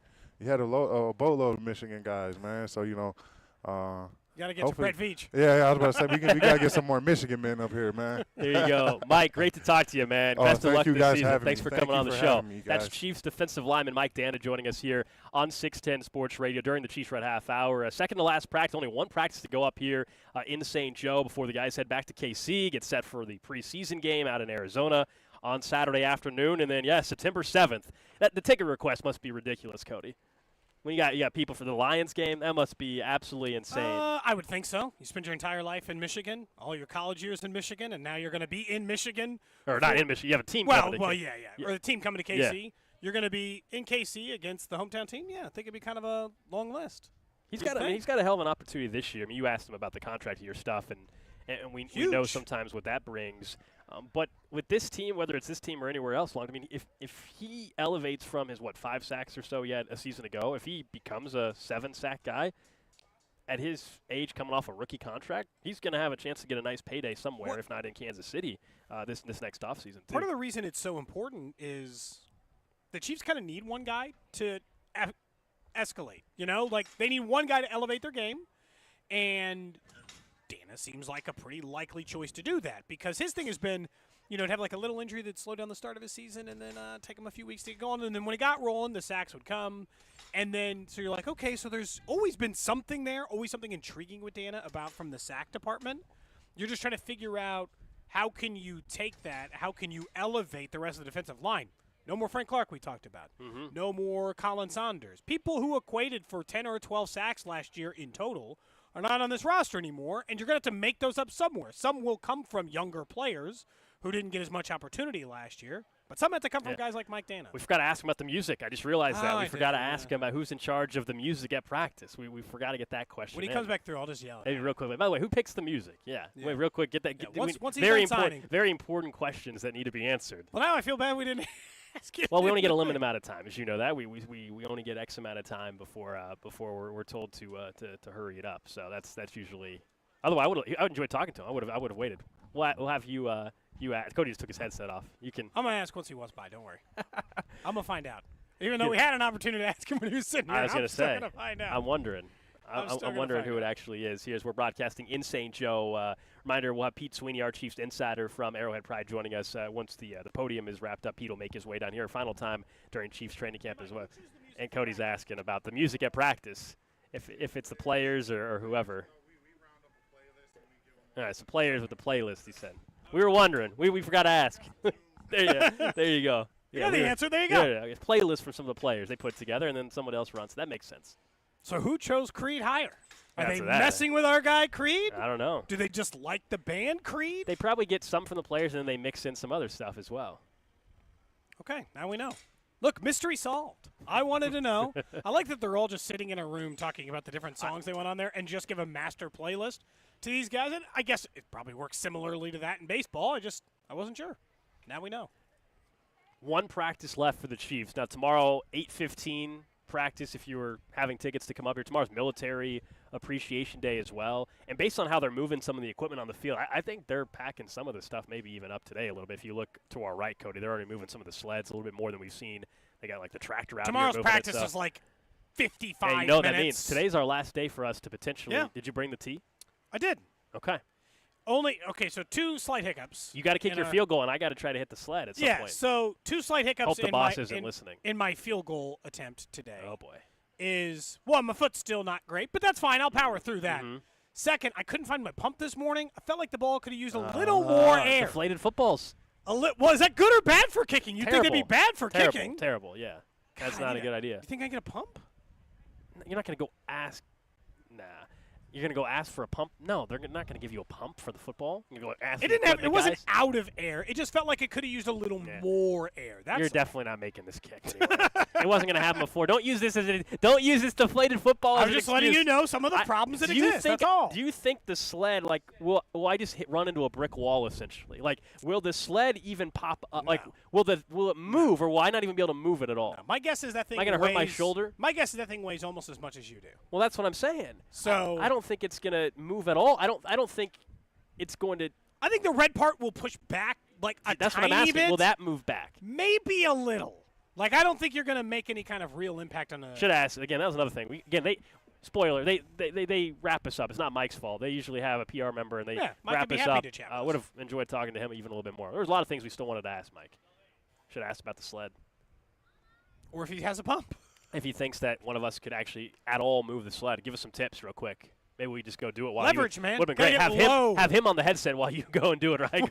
That would have been something. Like he just opens the gate for me. Like, yeah, man, go ahead. Let's see. Critique it for me. Let me know how I look. That's right. Bad form is going to be the simple answer. Bad form.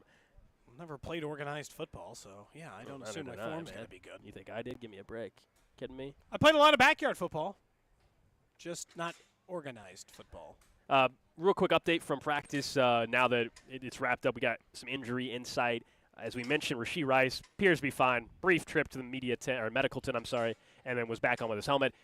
Nick Allegretti, though, left early with a shoulder injury. So some offensive line depth there. Nick Allegretti is usually a second, third team guy.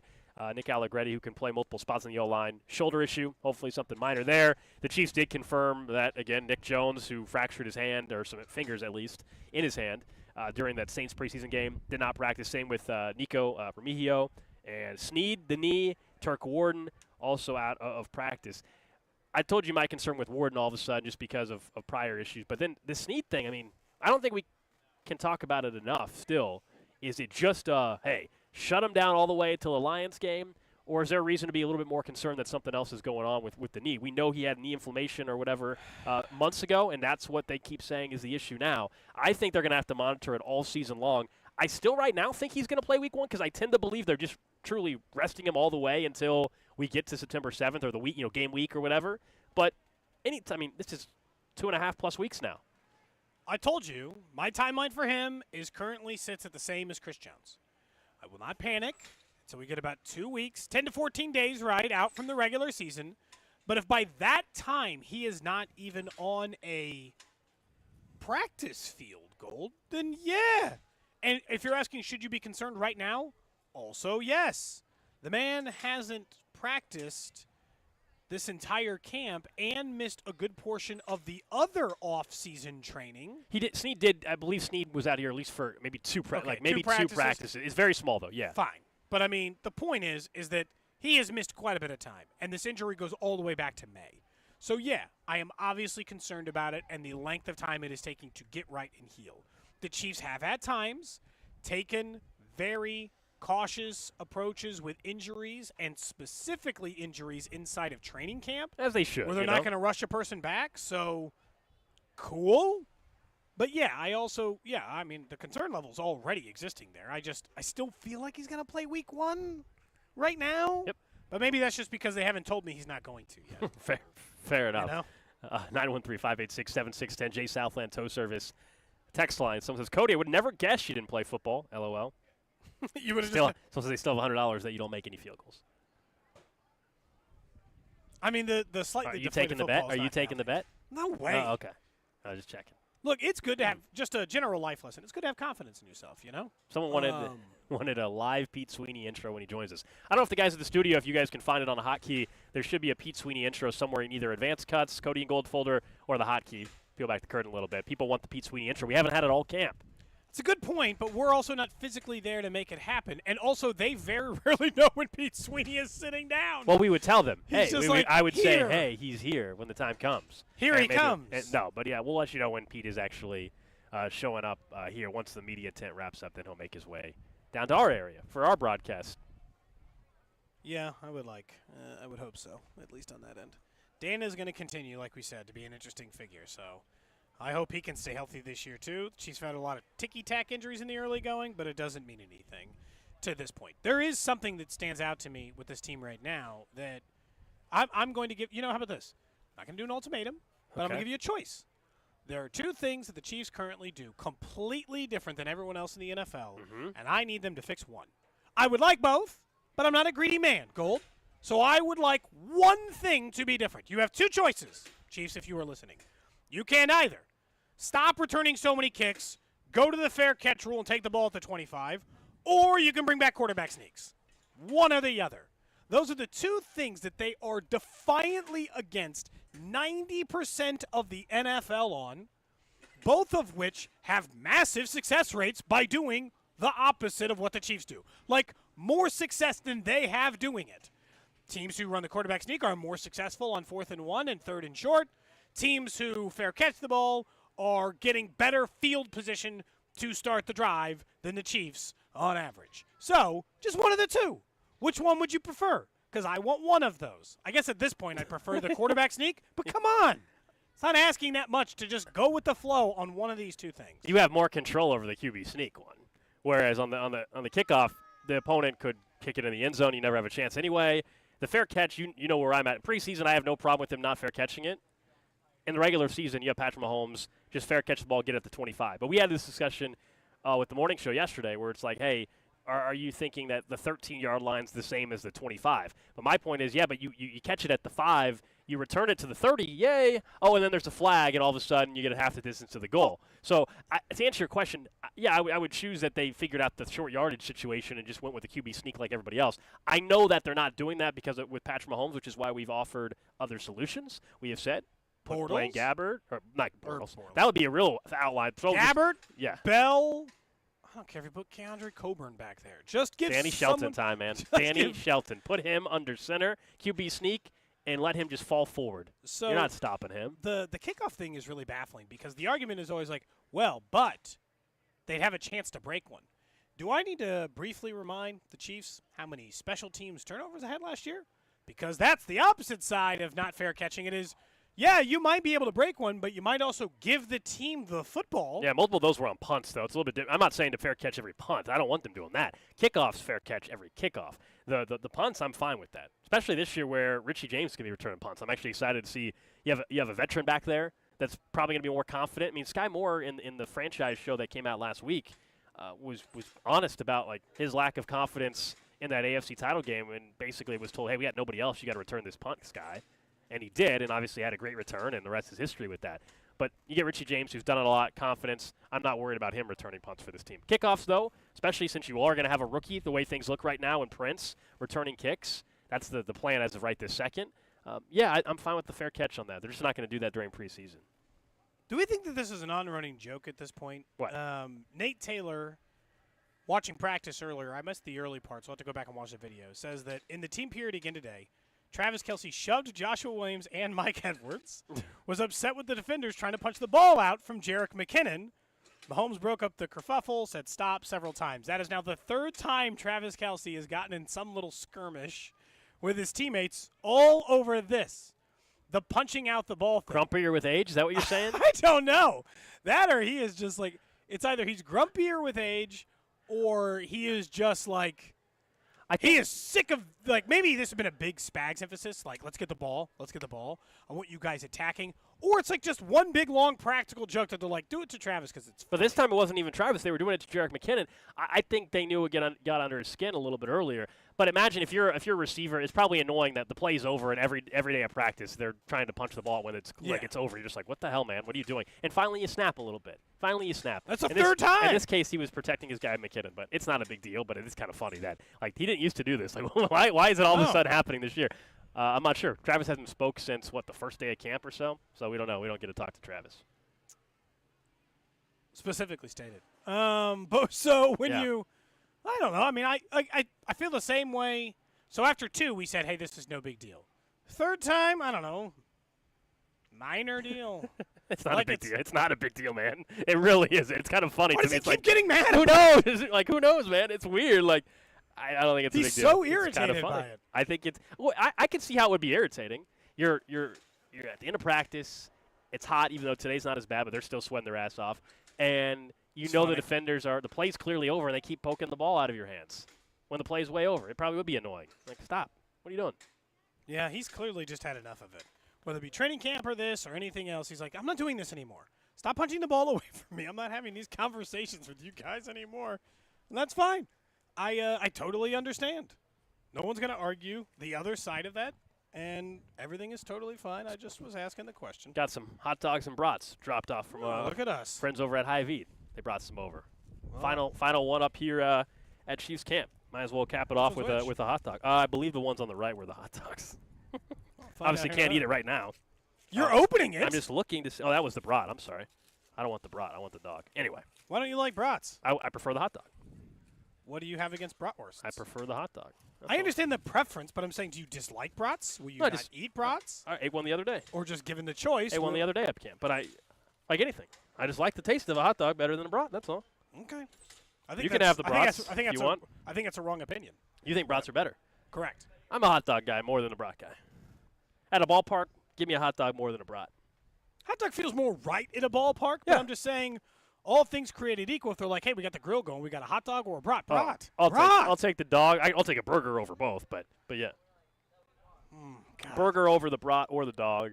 Drew, dog would you like over to weigh brat. in here? I'm kind of curious. We need a tiebreaker here. Is It it brat is or a hot brat. dog? It is a brat. Okay. I think you're wrong, Gold. I think brat is the superior choice if given it. I would. I'm with you guys though. If it's a ball game, hot dog just feels the right way to go. Yeah. This isn't a ball game. This is a. We're at a ball game. Kind of. It's close. Kind of close. Really. Kind of close. This As guy's close just as you. driving this sled somewhere. Yeah, they're moving the equipment because they're basically camp is pretty much over. Tomorrow's like a weird day up here. That's why we're not going to be up here. I like that they just like get rid of most of this stuff and they're like, well, just pretend like some of this is here and then go home.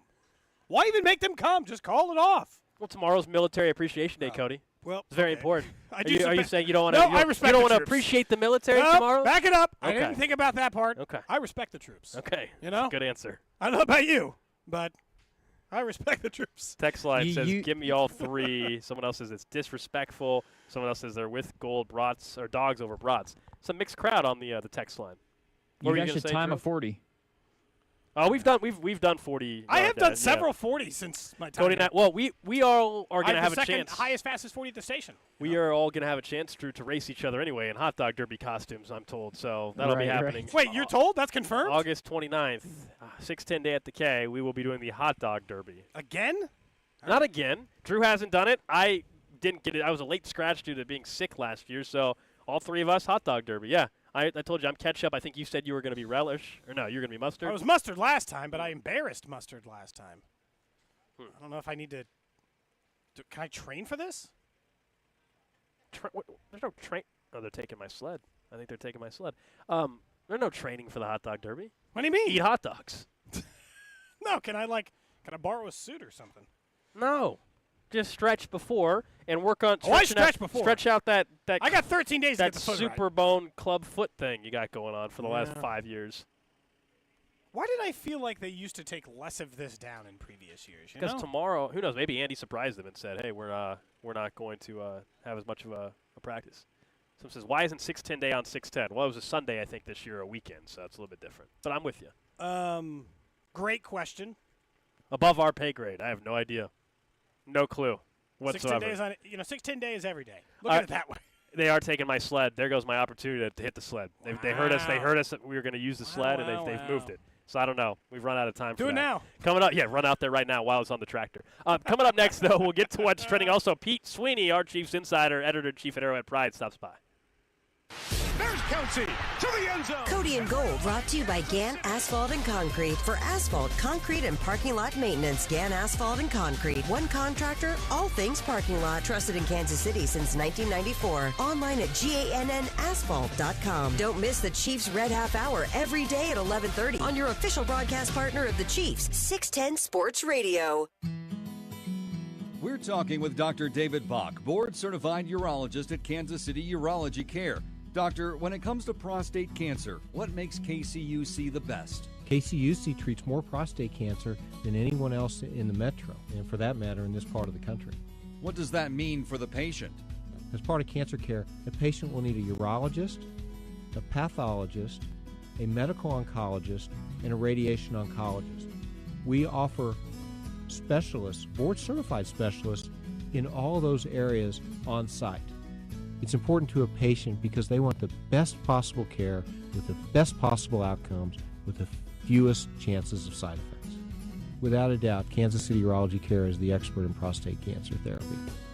See the prostate cancer experts. Kansas City Urology Care. At KCUC, you see the best in KC. To make an appointment, visit appointments.kcurology.com. Dispatch, this is Mindy at Mission Plumbing, Heating, and Cooling.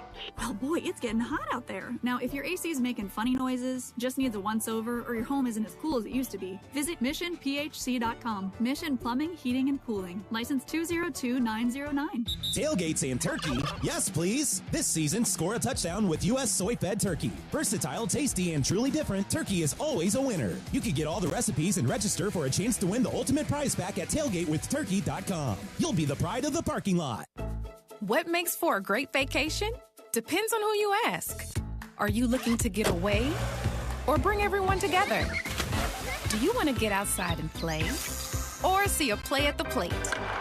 Fortunately, however you operate, I'm the destination you've been looking for. The name's Missouri, but you can call me Mo. And I have just one question. What's your MO? Come see me at visitmo.com.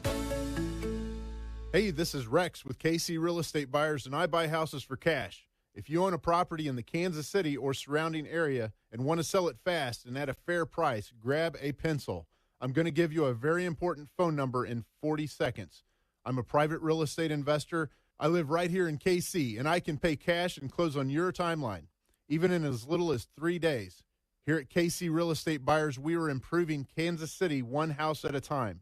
I buy inherited houses, vacant houses, foreclosure houses, behind-in-payment houses, my tenant won't pay the rent houses, and properties that need complete rehabs.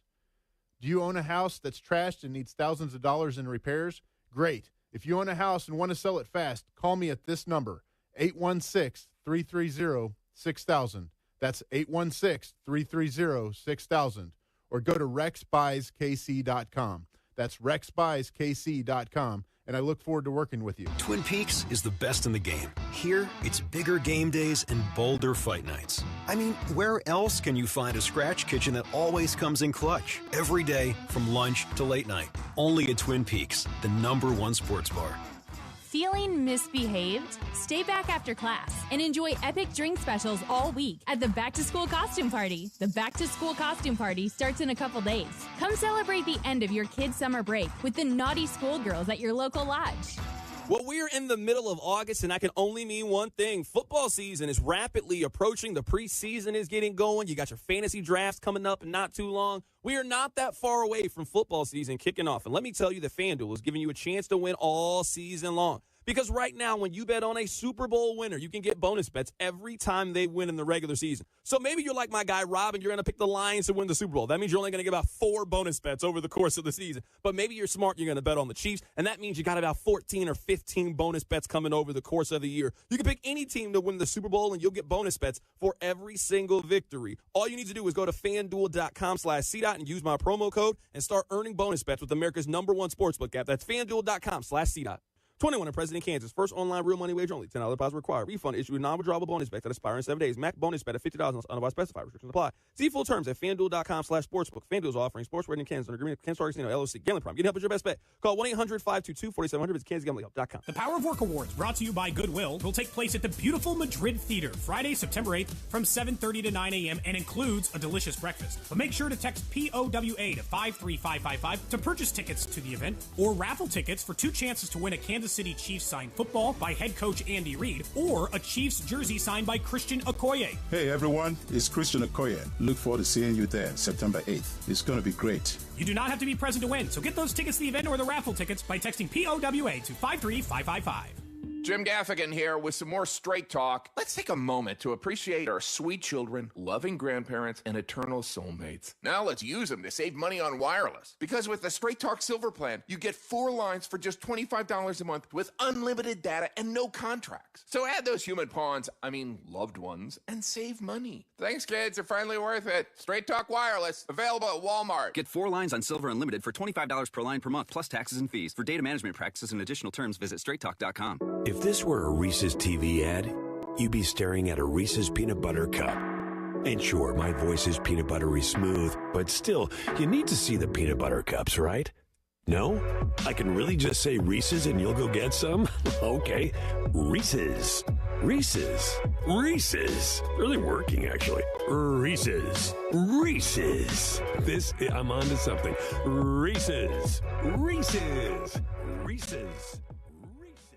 To your left, our new exhibit, Monarchs of Springfield. And right here, we have our empty tour guide stand. The last time Bryn hired someone is ancient history. Sir, excuse me, that's not part of the exhibit. They need tour guides who know the museum ropes. Hey, kid, you like wearing khakis? I got a job for you. Indeed can help them hire great people fast. I need Indeed. Indeed you do. You can schedule and conduct virtual interviews all from your employer dashboard. Visit Indeed.com/credit and get $75 towards your first sponsored job. Terms and conditions apply. You're listening to 610 Sports Radio from the Max Motors Studios. Drop yourself new or used sports equipment at the Urban Youth Academy as part of the Let's Play Sports Equipment Drive presented by Pinnacle Bank. Thank you for all your support. 610 Sports Radio, KCSP Kansas City, WDAF HD2 Liberty, always live on the free Odyssey app. What's trending? All right, let's check in on the hot topics trending. All right, number one on what's trending from Chiefs training camp. Good news today. Justin Ross back on the practice field after yesterday's injury scare, although today, as we'll talk with our guy Pete Sweeney, Nick Allegretti did leave early with a shoulder issue. That's all we know right now. And then the other names kind of familiar, unfortunately. Nick Jones still out dealing with the fractured fingers, we believe, in that hand. And then still no Snead. Kadarius Toney. A guy that I'm getting a little more worried about, Turk Warden, was out again from practice after coming off the PUP list over a week and a half, 2 weeks or so ago. We knew it was okay he wasn't going to play in the preseason game, but now he's missed 2 straight practices, so we'll talk about that more with Pete. But this was our final practice up in St. Joe tomorrow. A quick one, Cody, 8:15 start, Military Appreciation Day, and the crew here already moving out a lot of the Chiefs' equipment and get ready to pack that thing back up to KC. It's not going to be anything to practice with tomorrow. They're just going to have to no do sleds. Like shadow puppets. No sleds, no dummies, nothing to hit in any conceivable way. Next up on what trending, the Royals fall in extras 10-8 to the Mariners last night at home. Bobby Witt Jr. did hit a grand slam a game after having an inside-the-park home run. He is the single hottest hitter in baseball. There's no doubt about that. Mostly, I think that game last night is frustrating because they lose. But they keep showing fight. They were down 3 runs in the 9th inning, came back, made it a game. Unfortunately, just came up a little bit short. That team hasn't given up this year, which is at least nice. That's a nice plus for Matt Quatrero if you're looking for things in a tough year. How do you judge year one manager knowing what this roster was?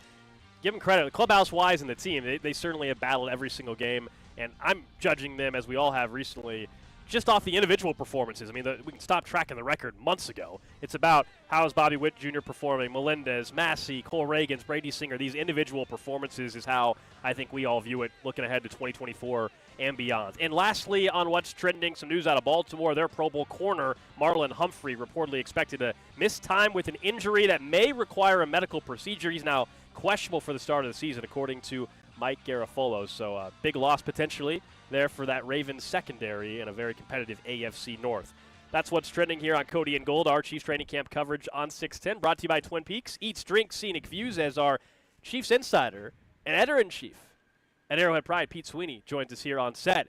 And I was told, maybe? Oh, yeah. Pete Sweeney. Oh, wow. Pete Sweeney. A training camp. Pete Sweeney. Pete Sweeney. Pete Sweeney. Pete Sweeney. Pete Sweeney. Pete Sweeney. You need a little Dave Matthews for camp. Better late than never, right? First one of camp. Well, you know, we got interns running the show. Drew just started 2 days ago. They don't know about the intro. You know, well, the intro is a nice touch. It almost feels like when you're doing a show outside that it should be a live rendition somehow. So. Well, that was the request, actually. I like the idea. How about next year at training camp we get somebody with a live band out here? I I want them playing the music in the background, and I'll sing to it. There's a very popular Dave cover band called Big Eyed Fish, which is one of his songs. So I don't know if you're going to swing old Dave to get up here, but maybe the Big Eyed Fish would make Do they play trek to locally? St. Joseph. Well, locally in upstate New York. We'll see if, see if they can take the drive. There's got to be a good Dave Matthews cover band in Kansas City. Sure. There's got to be a cover band who can play some Dave Matthews Band by coming up here. Just some, you know. Dola White can play every 90s or 80s hip-hop song. Certainly they can play a little Dave. In the F-150 from Max Motors on the drive up, man, the Pandora, one of the songs that shuffled through was Ants Marching Down or whatever it's called. So Ants Marching Down. Marching In, sorry. Yeah. That's the little kid song. It's Marching Down. Yeah, that's right. Pete knew what I Go meant. marching one by one, hurrah. Hurrah. Do you want that to be your new intro? That's what changed it up. And Cody, of course, knows the little kid song when he's surrounded by Kids Bop and whatever. Hey, you know what? It's Desmond's birthday. My kid's 5 today. Wow. I asked him yesterday what he wanted for his birthday, and he said, to punch you in the face. He said that to me. He said, this is how he put it. He looked at me and he said, I want one punch to your face. And I was like, what the hell? And? What kind? I have not granted that request yet. You got a mouth guard? You can get a mouth guard. Give him his wish, man. Give him his birthday wish of one punch to my face. That's also what I want for my birthday, one punch to the face. To your face. I'll make a long list of people if that's the way this is going to go. We'll have a line next year here at the camp. You can choose You to guys punch. should have a Cody and Gold dunk A tent dunk out here. A dunk tank just to cool off? In the mornings you get, You get $1, you get 3 Raise throws. it for the Cody and Gold Show Fund. Yeah, why not? Just one. Here's another thing. Do you know how hard it would be to bring a dunk tank up here? We looked up how much they cost one time. You can rent one for like $400. Okay, all right. So you got to maybe raise the price from $1 to make money back from it. But I think a lot of people would be interested. The Cody and Gold Carnival. We can do it in the 610 parking lot. This idea is evolving fast. All right, today, good news. Justin Ross was back though, Pete, from the injury scare yesterday, so all appears to be good there. Right. Elsewhere, I mentioned it during What's Trending. Turk Warden, what's going on there? Because I know he was on the PUP list and got taken off day 1 of practice, basically, and has been fine. Not going to play in the preseason game, no issue there. But it's now 2 practices post-preseason game, and he's still not out here. Yeah, it is a little curious because if he was practicing, you would have thought, okay, they feel like he's fully healed. You don't want to always speculate about a potential setback, but obviously something is happening where maybe they're backing off on it. We have not seen a move for him to go to IR or anything like that, so I imagine it's just precautionary. And again, with so many weeks before the regular season, why are you rushing? But I do have my eyes on both Turk and L'Jarius Sneed because these are 2 important players, in a sense, role players for the Chiefs' defense. Probably Sneed a little bit more important than Wharton, but still, you'd like to see them get back to practice, and we just have not seen that in a while. Good news that Justin Ross, I guess, returned. I know we all panicked a little bit yesterday. I always feel like people are like, well, see, you overreact. I'm like, with a guy with his injury, he hasn't played a football game in 3 years. Immediately gets looked at in Medicalton and goes up the hill. There's a reason to be concerned about his ability. Yeah, I'm still wondering what Justin Ross's role is going to be on this team. 200 yards? And yeah, I was somebody who I didn't think he would make the team out of camp. I've changed my tune on that. It seems pretty clear that they're trying to get him reps with Patrick Mahomes. But for me, with the news yesterday to Jody Fortson, where he goes to IR, I wonder if Justin Ross, more so being this guy that's going to just step in after 2 years of not playing and be the replacement for Juju Smith-Schuster, I wonder if he becomes that 6'4" red zone guy for Kansas City, where you have a big target that you could go to, where there's a lot of attention on a Travis Kelce, and you fade Ross, and he's going to be taller than most of these DBs, and you throw it up, and he goes and gets it. I see that in what the Chiefs do with him right now at practice. I feel like maybe he's going to be more of that red zone guy than this, like, sudden all-world receiver that came out of nowhere. Well, and fair enough. There is actually an absent for that guy because of the Jody Fortson injury, which you said. But so I thought Rashee Rice could fill that role. That's what I was going to say. I kind of thought it might be Rice. But we're watching Rice continue at practice. He's making contested catches. Right. I mean, to me, if you're asking, changing your opinion and stock rising, Rashee Rice here in the last week in particular, I feel like it's going up. Yeah, I think what you saw in the preseason game is there's a certain trust with Rice, and I think the trust is being gained. I know that he didn't see any snaps with Patrick Mahomes, but I just mean more from he can corral the ball standpoint. He can get hit. He can take a hit, hold on to the football. He looks a little bit more polished, I think, than Sky Moore did maybe in his rookie season. So, again, really slight optimism here, but for me, he's projecting a little bit faster of maybe being a contributor, maybe faster than Moore was. Yeah, just picking up the offense and understanding it. Travis Kelce's having like a bad month. What's he fighting every day? Grouchy. Why is he grouchy? Just like year 11, he's up at camp? I'm not worried about it being an actual problem, but why so grouchy? Yeah, there has been a little bit of more of an uptick in grouchiness, and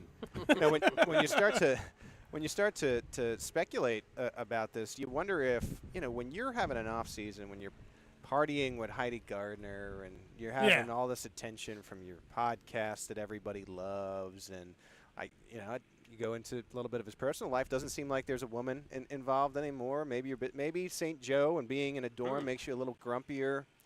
Than I got a cool, like, you were in previous years. It's a Kanye thing. It's like, I got a dope life and I do dope stuff. Yeah. So it's just like, he's like, I don't want to be at St. Joe and having some 26-year-old constantly try to punch the ball out of my arm. And I just sense that if we, one of us had the life that he's living off the field, especially in this past calendar year, I don't know if I'd want to come up and live in St. Joe at the dorm. Well, I just think that in general is always the wild thing to me with the millionaires and all this living in dorm rooms for 3 weeks is always funny to me. Guys ship their beds up here because they don't want to have those thin singles and they want some space. They're bigger gentlemen. as we know. And so when you have the money to ship a bet up here, you do it. Is it just the defenders, too? Because it would be annoying to me if the play's over and constantly they're just poking the ball out of your hand constantly. Is it the defenders do that on purpose now? What I saw today was McKinnon dropped the ball after a play. The play was over. And it was on the ground, and McKinnon almost like went to pick it up, and it looked to me like Josh Williams, also sassy apparently, pushed him away from the ball, and he was going to pick it up. And then didn't seem like Blake Bell or Travis like that. Mike Edwards got involved, a little bit of a scuffle. It's like they're done with camp, man. They're done. They're just over Everybody is ready to get back to Kansas City tomorrow. Yes. This is also why Andy doesn't do joint practices. There would for sure be a fight between no doubt about it. those two teams because it happens at every joint practice. Yeah, I think so. I mean, once you see the infighting here, you can only imagine if, say, you were bringing – they usually do two random teams, so it would have to be like an NFC team. You bring the Cowboys up here, and you would start to see the fighting go on between those two teams, I would imagine. Yeah. That would be fun. That'd be a lot of fun if we had a joint practice. Not going to happen in the Andy Reid era. We know that. But they probably would have been in New Orleans last weekend because usually they do the joint practices sometimes with the team you're about to play that week in the preseason as well. I don't get the joint practice. I don't blame Andy for not wanting to do it. I don't know why you would want to show anything that you're doing this year. Not to say that you're necessarily playing a team that you're going to see, but yeah, I don't know. I've never been a fan of it. I'm kind of glad that Andy doesn't do it. It kind of keeps everything in house, and you can really surprise people week one. Do you think a hot dog or a brat is better? Depends on what you're in the mood for. I think there's room for a hot dog and a brat. Like if you're making both, I'll have one and one. If you're only getting one off the grill, if you're bringing off the grill, someone's if you're bringing a burger in the mix, then I'll probably go burger. See, brat. That's what he just said. I said burger over the brat or dog, but I'll go dog over the brat, especially at a ball game. Hot dog all the way. Yeah, I like a hot dog. My dad has recently found this brand, and I can't even think of it off the top of my head, but they're just big old large dogs. And like footlong ones? Yeah, you have to special order them or something. And special order hot dogs. And they're just thick. They're thick and beefy. And I think if I have a barbecue, we'll get that cut for you too. We'll get that cut. Thank you. We'll get that as a drop. We'll try to get that name. Our new intro for 2023 with Pete Sweeney is going to have that as a drop in there as well. They're probably just quarter pound You'll dogs. Take a thick and beefy dog. I know. They're probably just quarter pound ones. Yeah. Hey, how long do you think it'll take them to wrap this thing up? Well, I got a 40-yard field goal to try. But I know that the Missouri Western State football team wants the Chiefs to get the hell out of here. Yeah, they can practice on a field to prepare, for their season. But it'll be a short practice tomorrow. If you're coming up, it's going to be very quick. It's an hour earlier too. If you're planning on coming up tomorrow, remember that it's 8:15. I'll be waking up an hour earlier, get my morning push-ups in. Make sure I get up here in time. How much will you pay me if I ask this guy if I can drive this military vehicle? No chance she's going to. I'm not going to pay you anything. I would like to see the exchange, though. Let's get them mic'd up. Take a mic over there and see how that can goes. I just go for a quick spin? What happened with the I'm assuming it's just a stick shift. Not a lot of snow cones for you this year. You laid off. No, well, it's the weather and the lack of Chris Jones. Yeah, but the weather it hasn't been so hot. A lot of the players haven't been interested. This has been the coolest camp I think I've ever been a part of. It's been the rainiest camp I've ever been a part of. Cool. That's for sure. Yeah, they only really went indoors that one day briefly, and then I think one practice was completely indoors on a season ticket member day, which I know some people weren't happy about. But mostly good weather, and it was cool, which I appreciated. Usually we come up here and it's like 18, 19 days of 90-degree weather. I don't think we'll get a chance to talk to you before the game on Saturday. So who are you? Last thing, who are you watching? I guess the closest here in this game. Well, I've noticed a couple things that have happened as a result of the game. It seems like potentially Darian Kennard has been bumped down. I'm working today as a third-team tackle. So maybe he's on the cut list? Who knows? I mean, you get to a certain point. They tried him as a guard. Now he's working down a tackle. I noticed that clearly something happened with Deneric Prince. I don't know if they weren't happy, but it's been all Pirine after Clyde. Remember, everybody, that Isaiah Pacheco still is not taking some of these in-depth reps. And I have noticed that it does seem like Richie James is getting more snaps with Mahomes in the two practices since. So watching some of those, I guess, positional situations and to see if there's any confirmation when we get to the. Do you remember I know the first depth chart set by the PR staff and everything like that, but Prince, on this latest one, Prince is still listed as the #1 kick returner, But on the running back depth chart, I don't know, maybe this was the case for the first game, too. Yeah, it was, yeah. It was? Okay. P. Ryan's listed ahead of Prince on that I mean, depth chart. if this gives you any indication of how much that matters, I believe Pacheco was in the same spot last year. So things can change really fast here.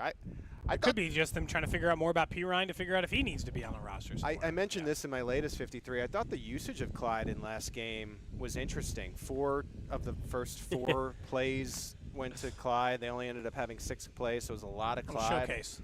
A week after Kareem Hunt leaves New Orleans without a contract, you just wonder if there was a little bit of a showcase right there. I mean, sometimes. And they signed Darrell Williams, though. Sometimes teams, the Saints signed Darrell Williams. Sometimes teams will do that type of thing. I don't know. I wonder about the Clyde trade market. I wonder how much we read into it. I feel like you do have a little bit of a surplus in that running back room. I think you might have a surplus in the offensive line room. That's another thing I mentioned. I feel like Niang and Tego Wanogo are 2 guys that do the same type of thing. And we saw the Chiefs move Yazir Durant a couple years back. Who knows if there's like a late conditional 7th round or conditional 6th round pick or something. Because you know those guys can play. They've played snaps in the regular season for the Chiefs along the line, and they both faced injury. But if they're okay now, maybe they move one. Well, if Dalvin Cook cost $8 million, Kareem Hunt might cost $4 million. Clyde is still cheaper than that. Right. Like just in the reality, to give up a conditional 6, it's still cheaper from a salary cap perspective. It's also a position that sees a lot of injury. Like the thing that stopped me short of being like, yeah, Clyde's definitely going to get traded is like the Chiefs kept Ronald Jones. They did in a tub essentially, like all of last year. I guess.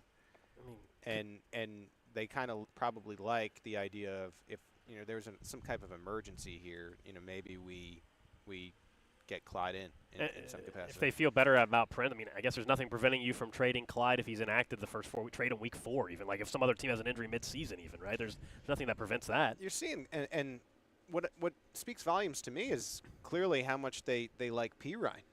Now, P. Ryan's certainly on my radar. I didn't think there was a chance he would make the roster, but if they traded Clyde and they want to keep 4 running backs, maybe it ends up being Prince, Pacheco, McKinnon, Prince, P. Ryan there.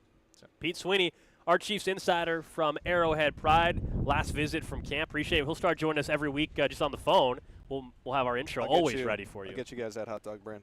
Yeah, please do. Ask him if someone I said can it was drive the truck. Someone said it was a Sheboygan dog or something. Maybe you were talking about. I don't know. I don't know, but we Text would line like enjoyed Pete's description of the hot dog, though. I'll tell you that. Text line really did enjoy that. Someone says, "Pete, you dirty dog." Can't blame him. He's just saying there's good hot dogs out there. Oh yeah, there's some great dogs out there, no doubt. I almost always go Hebrew National. Yeah, or Nathan's. Those are the 2. Hebrew National or Nathan's. 100% can't all go beef. wrong. Yeah, can't go wrong. Yeah, Hebrew National or the Nathan's. Put those on the grill, quick and easy. Perfect. Hot dogs cook in like 45 seconds. Yes. That's the appeal of them. Is that you can grill it. You can have you can be grilling chicken for everybody else or whatever, and the kids want the hot dog. You put on the hot dogs the last like 2 minutes, and you're good. It just doesn't take any effort. I picked up some hot dogs this week randomly because I'm like, one of these days I'm gonna have to figure out something to cook them, and I'm just gonna have Easy these enough, hot dogs sitting around so that I'm squared away. Earlier, someone had asked on the text line, maybe about 10 minutes ago, said, "Hey, you guys talk about Kansas's new cool stadium yet?" Yeah, man. Like, well, we did earlier in the show, but let's bring it back because I saw the renderings pop back up on my timeline again for whatever reason. I was like, okay, I want to decide that I don't hate this. So this is what I'm going to try to do. I'm going to look at this time objectively, and I'm going to try not to hate it. The stadium is so much better as just a stadium. I don't understand this insistence to be like, it's like wheat. Someone's going to have to explain to me why that is a thing. This insistence that wheat must somehow be incorporated into our stadium design. Stadiums are cool for a reason. They look cool for a reason. There's lots of ways to make them look cool. Making it look like wheat, I don't think is the thing. I think that they should reconsider. Is that firm? Are they willing to move off of the lights thing? I mean, it's a rendering. I guess nothing's final in a rendering. Okay. But yeah, like that's what they're firm? doing. So look, I had the same reaction when I first looked at the KU's renovation project, $300 million project for 2025. We'll get to that timeline in a second. But the lights are hard not to notice when you first look at the photo. Like, it's the first thing I notice every single time. Deep down, though, am I going to get over the lights? Yes. It'll be fine.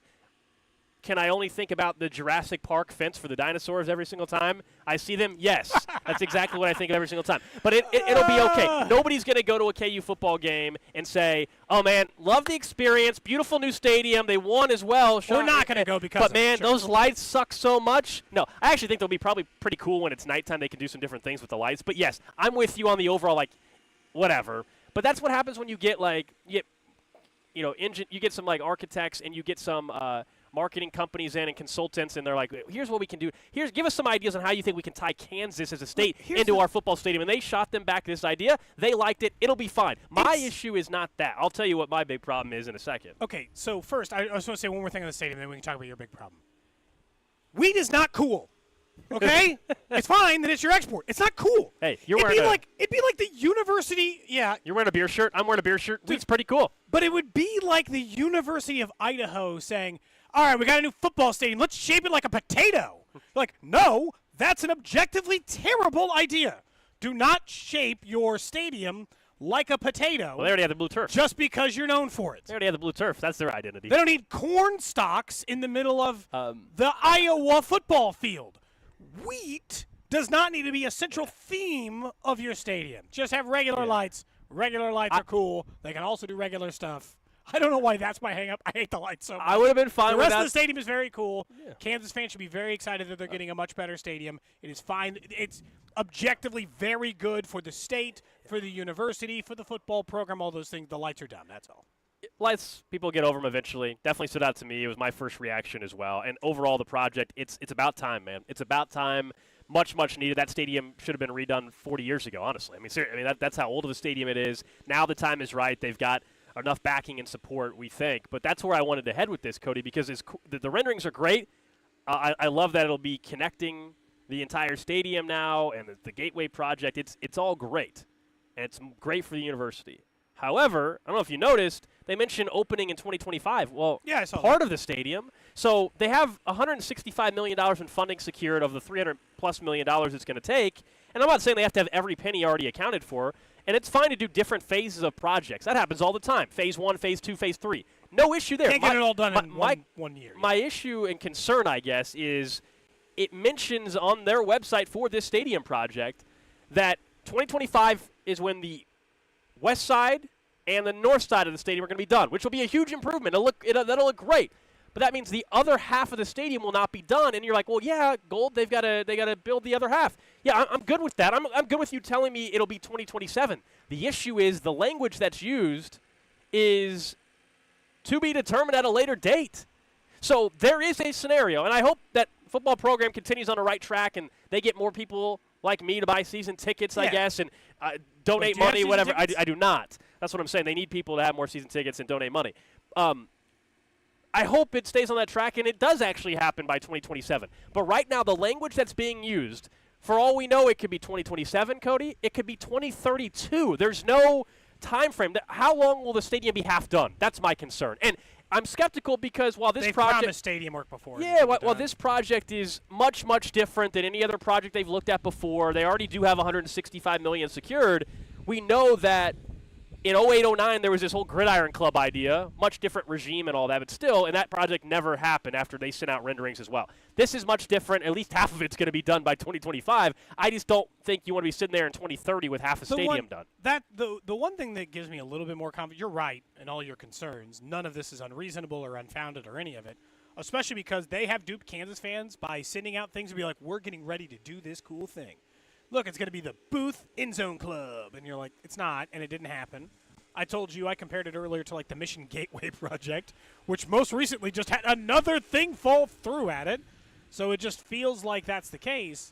But I don't know how many stadium projects are going to get half done and then they just step away, you know? Yeah, I think eventually, but is it 2 years after that, or is it 10? That's my only concern with it. Overall, it's much needed. It's long past time. Anything is an upgrade over what they have, and I've seen that a lot. People are like, well, why are you being critical of anything? It's just so much better.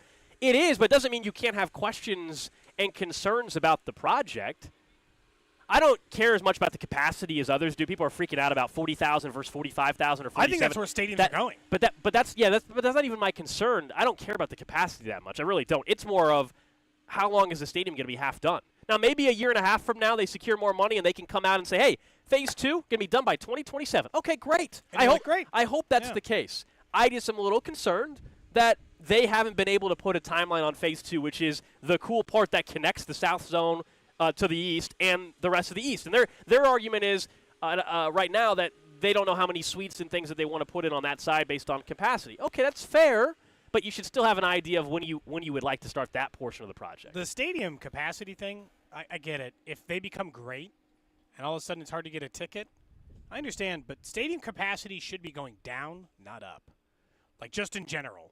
They're not building another big house, right? They're not going to put another 110,000-seat stadium in some of these venues. It's close enough to what their capacity is now that I don't think that you should be really worried about it. I told you I'd make the downtown stadium capacity less. Baseball a little bit different than college football. I get what you're saying about for baseball and college football is a little bit different because you already have some built-in. You have a built-in. It's a little bit different. Yeah. But so you're saying that the new Kauffman Stadium, wherever we're going to call it at that point, you think it should be much less than what they currently have? I think it should be less. Yes, I just feel like that's where stadiums are heading. Like when you look at the capacity stuff and how hard it is to get these things sold out all the time. Even for these schools or these teams or these like Iowa, right? We're sold out. People poke holes in that. You can see that it's like, well, sold out as in a bunch of tickets were sold to some charity and weren't used. Well, that's Nebraska's sellout. Or Nebraska, yeah. So it's just like, sorry, not Iowa.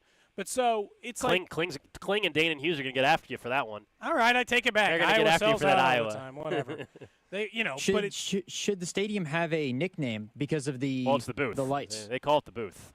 Right now. Okay. Well, I've seen on Twitter a couple of people who are all up in Lawrence and all that said we should be called the cage. Should we call it the bird cage? Yeah, I mean they could change it. Right now, they're trying to have it. Over the last couple of years, they've pushed to start calling it the booth. Doesn't he have enough named after himself? I mean, he's their T. Boone Pickens. I know, but doesn't he have enough named after himself? He needs the stadium. Keep writing the checks. Keep naming stuff. Keep writing the checks, man. He's the most important donor of the university from an athletic standpoint. Well, yeah. So is he the one who bought the? Yep. The Naismith rules. That was him in that little 30 for 30 thing they did. What does he do for a living? I can't remember what his actual company is. How can we get him to sponsor this show? Just sponsor us to do stuff. He's part of a fund executive chairman of a fund advisor now, but he's done a bunch of other things. Either way, he's the most important donor they have. If he wants his name on anything, put his damn name on it. Okay? That's what needs to happen. Is he a billionaire with a B? I'm sure. $2 billion. I'm sure. I was asking me, who's a billionaire who's going to move this NBA team here? How about this guy? He seems fine. Yeah, he doesn't live here, though. He lives, I think, in Texas. I don't care. He's rich, and he likes things kind of close to Kansas City. You think that this automatically means he would want to do that? I don't know. Sure, why not? Guy's got nothing but cash. That's very obvious. All right, coming up next, you mentioned baseball and downtown baseball and the Royals Stadium. Let's talk some baseball. Josh Fernier, our Royals insider, is going to join us. We'll talk about Bobby Witt Jr., the conversation we had earlier about this offseason and what a contract could look like. Cody and Gold on 610 Sports Radio. Clear. GAN Asphalt and Concrete. For asphalt, concrete, and parking lot maintenance, GAN Asphalt and Concrete. One contractor, all things parking lot. Trusted in Kansas City since 1994. Online at GANNasphalt.com. Hey, it's Gold for my friends at Midwest Marine Boat Company. They're offering $2,000 trade-in allowance on all Bennington pontoons and tri-toons. And while you're there, check out that incredible selection of Yeti coolers, Old Town kayaks, and Airhead tallables. Midwest Marine Boat Company has you taken care of when it comes to parts, servicing. That service department where any maintenance, repair, or detailing need, they have you covered. Plus a parts department for all the do-it-yourself items. Check out the new showroom at 13800 South Highway 71 in Grandview. Midwest Marine Boat Company, we take pride in your fun. Tailgates in Turkey? Yes, please. This season, score a touchdown with U.S. soy-fed turkey. Versatile, tasty, and truly different, turkey can be used for succulent sliders, killer kebabs, championship chili, or even brilliant burnt ends. You can get all the recipes and register for a chance to win the ultimate prize pack worth nearly $2,000, including a portable Traeger grill, Yeti cooler, Chiefs gear, and much more at tailgatewithturkey.com. You'll be the pride of the parking lot. Come on, KC, turn up your tailgate at tailgatewithturkey.com. Put over $100,000 back in your pocket with the Freedom Loan, exclusive at Cap One Lending. You've heard us talk about the Freedom Loan for years. Here's how it works. It pays mostly principal first, eliminating thousands in interest and taking years off your mortgage, all without changing your spending habits. Call Cap One Lending at 816-905-1111 or apply at caponelending.com. Imagine paying your mortgage off in half the time with half the interest, all with no out-of-pocket closing cost. Whether you're purchasing, refinancing, or taking cash out, call Cap One Lending now and we'll have your loan approved in an hour and ready to close in 10 days. 816-905-1111, 905-1111, or apply at caponelending.com. Cap One Lending, making your dreams a reality is what we do.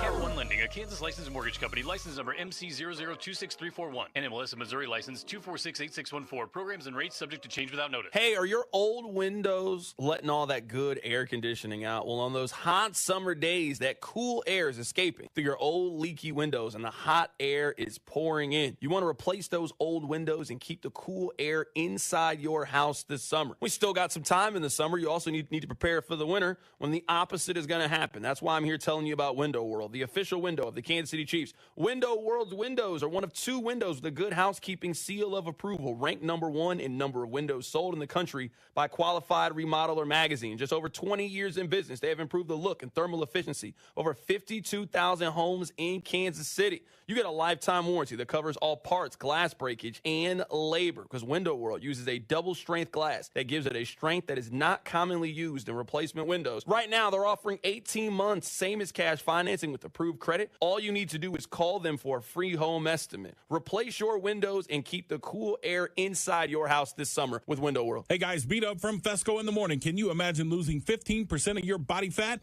Well, I've already lost 60 pounds in just 11 weeks. Slim for Life has made it possible and affordable by partnering with a prestigious compound pharmacy so you can take advantage of the new semaglutide medications that all the celebrities are taking for only $99 this month. On Slim for Life's medical plan, our medical professionals are with you every step of the way to help you achieve your weight loss goals with these life-changing new medications, the safest and most effective approach to achieving sustainable weight loss. It's time to look better and feel better just like me. Prove your health, have tons of energy. Now you can join the other 100,000 clients in Kansas City that said, I did it. I'm Slim for Life. Call 833-SLIM today to start your semaglutide meds for only $99 this month. And when you schedule your free consultation, you could win tickets to see our defending champions play on August 26th. Or hit them online at slim4life.com. Exclusive of products, shipping may apply. Tell them Beat Up. From 610 Sports Radio, sent you. Score big this year with your home team, Ag Power. From powerful John Deere tractors plowing through the toughest terrains to mighty zero-turn mowers cutting through grass like a linebacker, Ag Power is your all-star defensive line when it comes to tackling projects. They have a variety of tractor packages designed for properties both big or small. Regardless of the task, you'll always be on the winning team with Ag Power. Visit agpower.com to find the location nearest you.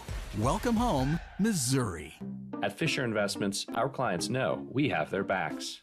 How do your clients know that? Because Fisher Investments is a fiduciary, the highest standard for a financial advisor. It means we're there for our clients and always put their interests first. So wait, you do it because you have to?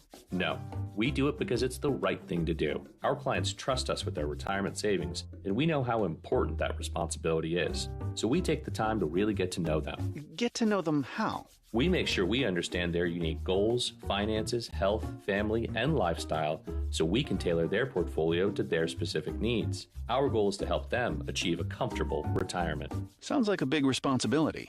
You must make big commissions then, right? No, we don't sell commission-based products. We have one single transparent fee that's structured so we do better when our clients do better. Visit FisherInvestments.com to find out why investors like you are switching to us. Fisher Investments. Clearly different money management. Investing in securities involves the risk of loss.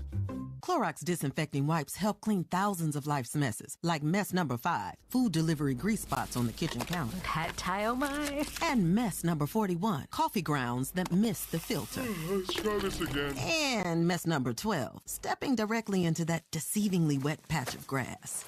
Sorry, dude. Clorox disinfecting wipes are there for you for thousands of life's messes and kill 99.9% of viruses and bacteria when used as directed. Shop now at Clorox.com. Clorox, start clean. At Grainger, we're for the ones who pay attention to every little detail. The ones who fuss, tinker, and sweat the small stuff. Because you know the tiniest thing can make the biggest difference when it comes to keeping business moving. We get it. We're the same way, offering access to product experts to help you quickly and easily find what you need. So whatever your industry, you know you're always getting professional-grade products.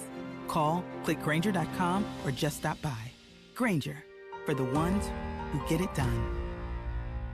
The 610 Sports Radio phone line is brought to you by Onder Law Injury Lawyers. Visit GetJim.com. This hour is brought to you by Macadoodle's Horse Soldier Whiskey, special bottle signing and meet and greet event. Have you seen 12 Strong or Legion of Honors? The story about soldiers in Afghanistan riding horseback and against all odds surviving, eventually creating the award-winning Horse Soldier Bourbon. Meet the heroes for a bottle signing tomorrow from 3:30 to 5:30 at Macadoodle's in Lee Summit. Got a little time on my hands like a wristwatch. I don't got time for the breaks and the pit stop. Race through the gridlock, take it like Chris Rock. Right to the chin, still win. Heavy metals like Slipknot. Got the driving, I got. All right, back here in St. Joe. Final day for us at Chiefs Camp, and tomorrow, final day of practice, although it'll be pretty much almost like a walkthrough type of deal as all the equipment is being hauled away in front of us. The moving crew, along with the Chiefs equipment staff, been taking stuff away from the field throughout the last hour or so. We're live in the Ag Power broadcast tent. Score big this year with your home team, John Deere dealer, Ag Power. Visit agpower.com for more. We'll get to the random question of the day in about 12 minutes or so, but let's welcome in our guy, Josh Vernier, our Royals insider. Last night, Vern didn't end up in a win, but it was another fun game to watch for the Royals from a fan perspective when you got Bobby Witt Jr., maybe the hottest player in baseball the last month.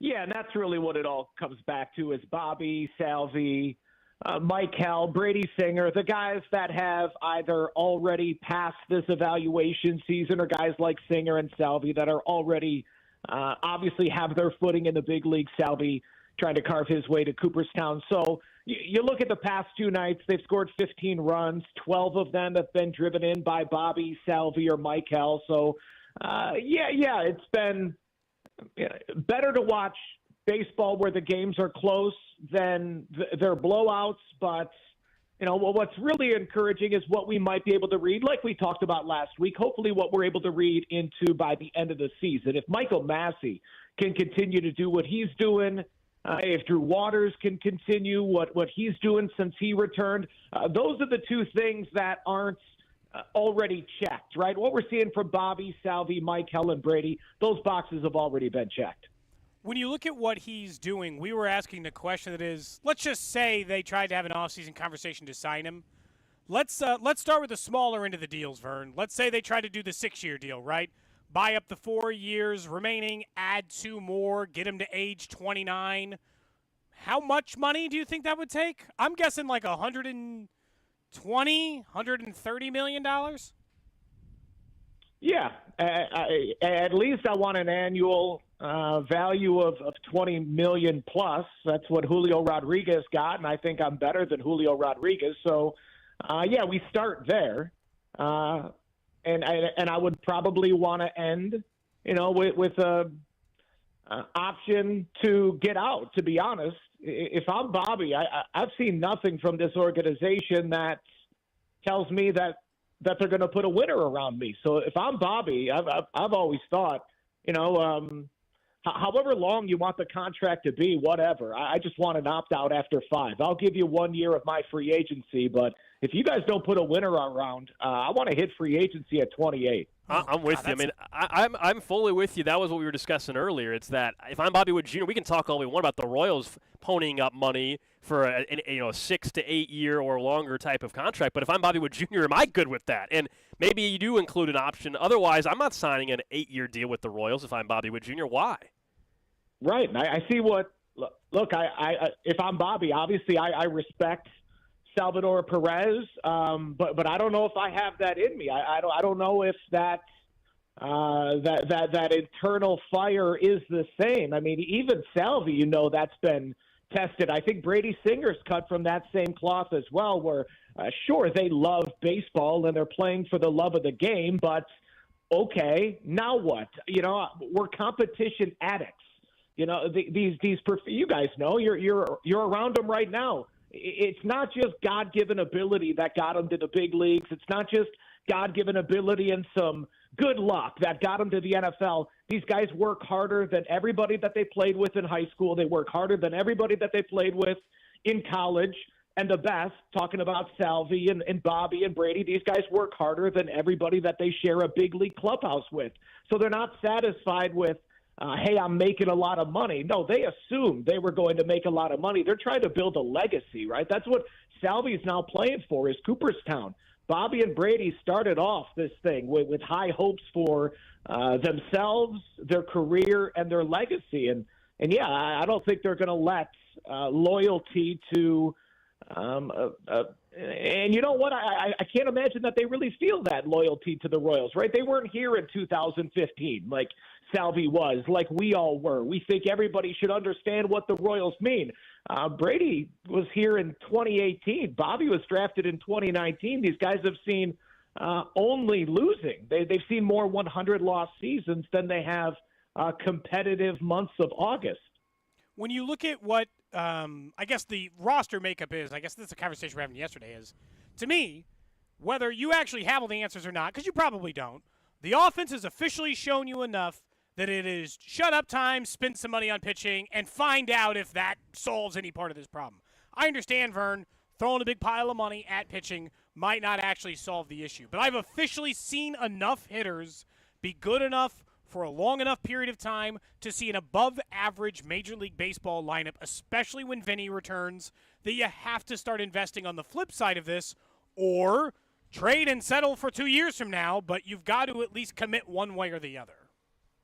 Yeah, I guess I'd be curious of what's that group of bats that you're talking about, and what is their window, because you look at when Dayton and that previous front office made the moves for James Shields, Wade Davis, bringing in Irvin Santana and re-signing Jeremy Guthrie and making sure that they didn't allow Moose and Haas and Kane and Esky and Salvi, that they didn't allow those guys to become losers. Now, that was 5 guys that they had under team control no matter what for 5 years. You got Bobby for 4. Okay, I'll give you Vinny. You got him for another 4. I'll give you Mike Kell. You got him for another 4. Who else do you have, Cody, in that group that you're saying we can't let these guys turn into losers? Well, not even like losers as much as like I've got viable big leaguers, so I'll take the chance. Like Michael Massey, since May 1st, is a league average hitter. If he's a league average player to go with the complement of outfielders that I think at least one sticks, if I'm 6 people line up deep, I'll take the chance because the offense hasn't been the problem for me in like 2 months. And I'm not saying that they haven't had rough stretches because they're a bunch of young hitters all stuck in a lineup together. Yeah. I don't want them to get used to this idea that, wow, it's cool to score runs and there's nothing we can do on the back end of this thing. Well, yeah, that's them understanding what ultimately ruined Nicky Lopez and Whit Merrifield and Hunter Dozier here, where you just go to expect to lose, accept that you're going to lose, and understand why you're losing. Once that happens, you're a loser, and you need to get out of here. That never happened to Moustakas, Hosmer, and the rest. Yeah, I hope you're right. I don't share that faith that one of the outfielders is going to click. I need to see 41 more games from Michael Massey before I join that group. But, yeah, if Drew Waters finishes strong, if Michael Massey, if these guys can finish 775, 800 OPS, I'll be there with you. But then again, then we got to have a different discussion. So are we no longer as transactional as we want this organization to be? Because if you think you're that close to where we're going to go for it next year, is Freddie for me? Are we still getting rid of Salvi? Are we hanging on to Prado and Melendez? Is everyone available? I think that's why I still need to see a lot more. Yeah, and that's fair. But I think some smart teams, and I think Gold is getting ready to agree, some smart teams, Vern, will take areas of strength and turn it into other areas where they need stuff. They got a lot of guys who can play first and DH right now. Where are they strong? First and DH, right? Vinny, Prado, I don't know if I'd describe them as Salvi. strong. No, they're deeper. Deeper. Sorry. Yeah. I mean, I wasn't even going to say that. I mean, this conversation to me, when we're talking about timeline and everything, this is why I'm sure it's a very unpopular thought for Royals fans to hear this. But as much as we're talking about Bobby Witt Jr. in a contract, if you, as an organization, determine that either because you're not willing to or he's not willing to get an extension done, we all just said he's got 4 years. Okay, are they not competitive for 2 more? So then I'm trying to make this work in 2 years with Bobby Witt Jr. if we can't get a long-term deal done. So why not explore the trade possibility with him as well? If you really think you're 3 years from now being competitive, is it worth knowing that you're not going to get anything for him in 4 years, and you're only going to have 2 years to try to go to the postseason with Bobby Witt Jr. if he's not going to sign long term. Yeah, but I've heard Jeff Passan report that JJ and the Royals were telling teams that Bobby Witt Jr. was unavailable this year at the deadline. So I'd be surprised if they changed course that quickly. But to your point, yeah, if you're saying we're not competing in 2024, you're telling me we only got 3 cracks with Bobby Witt Jr., all the while he's getting paid through arbitration. And if he puts up a 30-30 year this year, 35-45 next year, he's going to be paid handsomely for those 3 seasons. You only got 3 cracks at it with him. That you got to sign him this offseason, in my opinion, or you truly admit that this is absolutely year 1 of the rebuild, and we're just beginning to gut it. By the way, did you see the list of players who have had 30 home runs, which he's pacing for now, and 45 stolen bases in the season is just like a litany of future 5 Tool Hall of Famers? You know what it's not though. God. Yeah, you know what's not on there though. There's only one other shortstop. I mean, that's just A-Rod? what's so amazing is, he's 23, hitting at the top of the lineup, on pace to play 155 games. At 820, 850 OPS when it's all said and done. For that age, for that position to hit at the top of the lineup, I mean, that's everything that you dream of is give.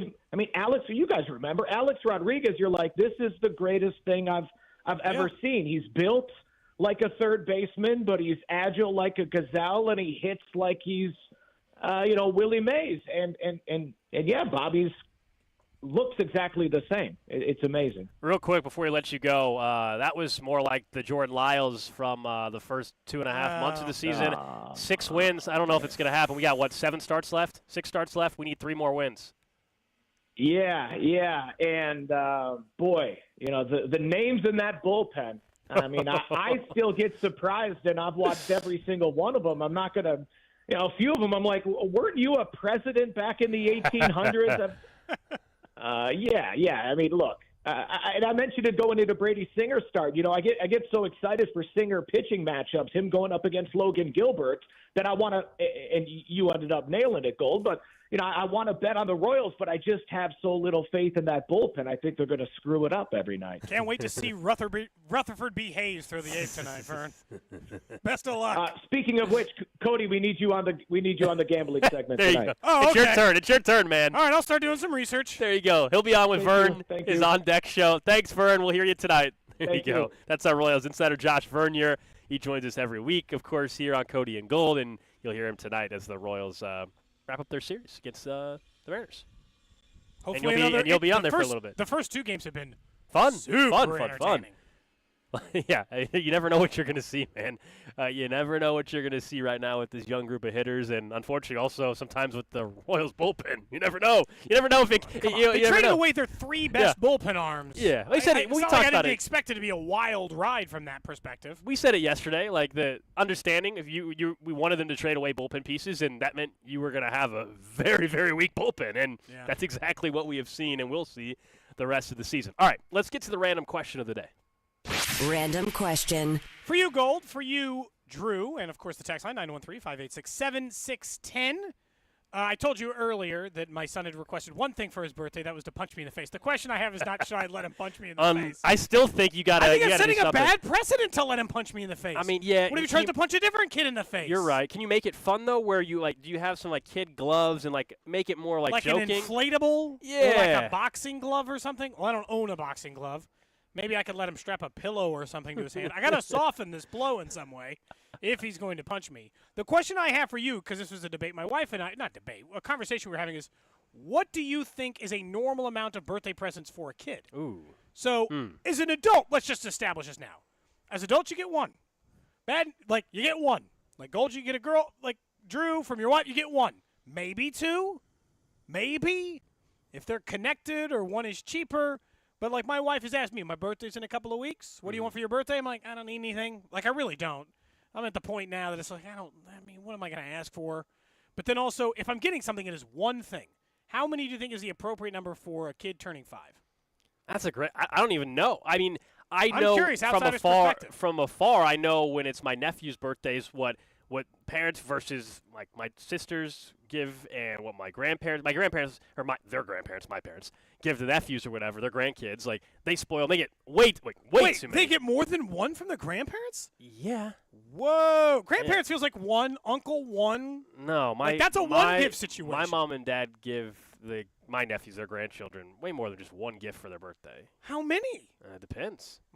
They get spoiled, my man. in-laws and that they one. get spoiled. I don't honestly. I don't know the right answer. I think it varies. You just kind of know. Depends on what your family's always done. What'd your family do when you were a kid? My parents used to give me $100 cash, and I could spend it on whatever I wanted. So for a while, that was our thing for a long time. For a while, it was like cash or gift card or whatever, and then in the last 15, 20, probably once I got into high school and college, that's shifted. They were like, no, we're not getting cash or gift cards anymore. Like, you need physical things. Like, well, I so would go pick out the things. That was the thing. We would take the money, and then I could go spend my money. They didn't want to just give. Like after a while, they're like, we want you to, because they felt like if I had cash, I would just do it, and that would be like it would just be gone like that quickly. To where the thing versus I want blank item, this item or whatever, and I had there was actually something there versus just, all right, here's a envelope with cash or whatever. I feel like it depends on when their birthday is compared to like Christmas. For instance, if it's like December 15th, I mean, how do you load up twice? Yeah, I mean, do you load up or do you well, ease they're already off getting on the screwed birthday? in the birthday game. They should get loaded up in that case. It depends how I close. I know them more. Some people do get screwed. Like there's nothing you can do. And then you have some that are perfect. Like so, I'm close. My birthday's January 12th. It's just enough apart from the holidays where it's like my wife has this problem. Hers is in early January too. Yeah, so it's just tough. But a lot of people on the text line saying 5 gifts for the kid turning 5.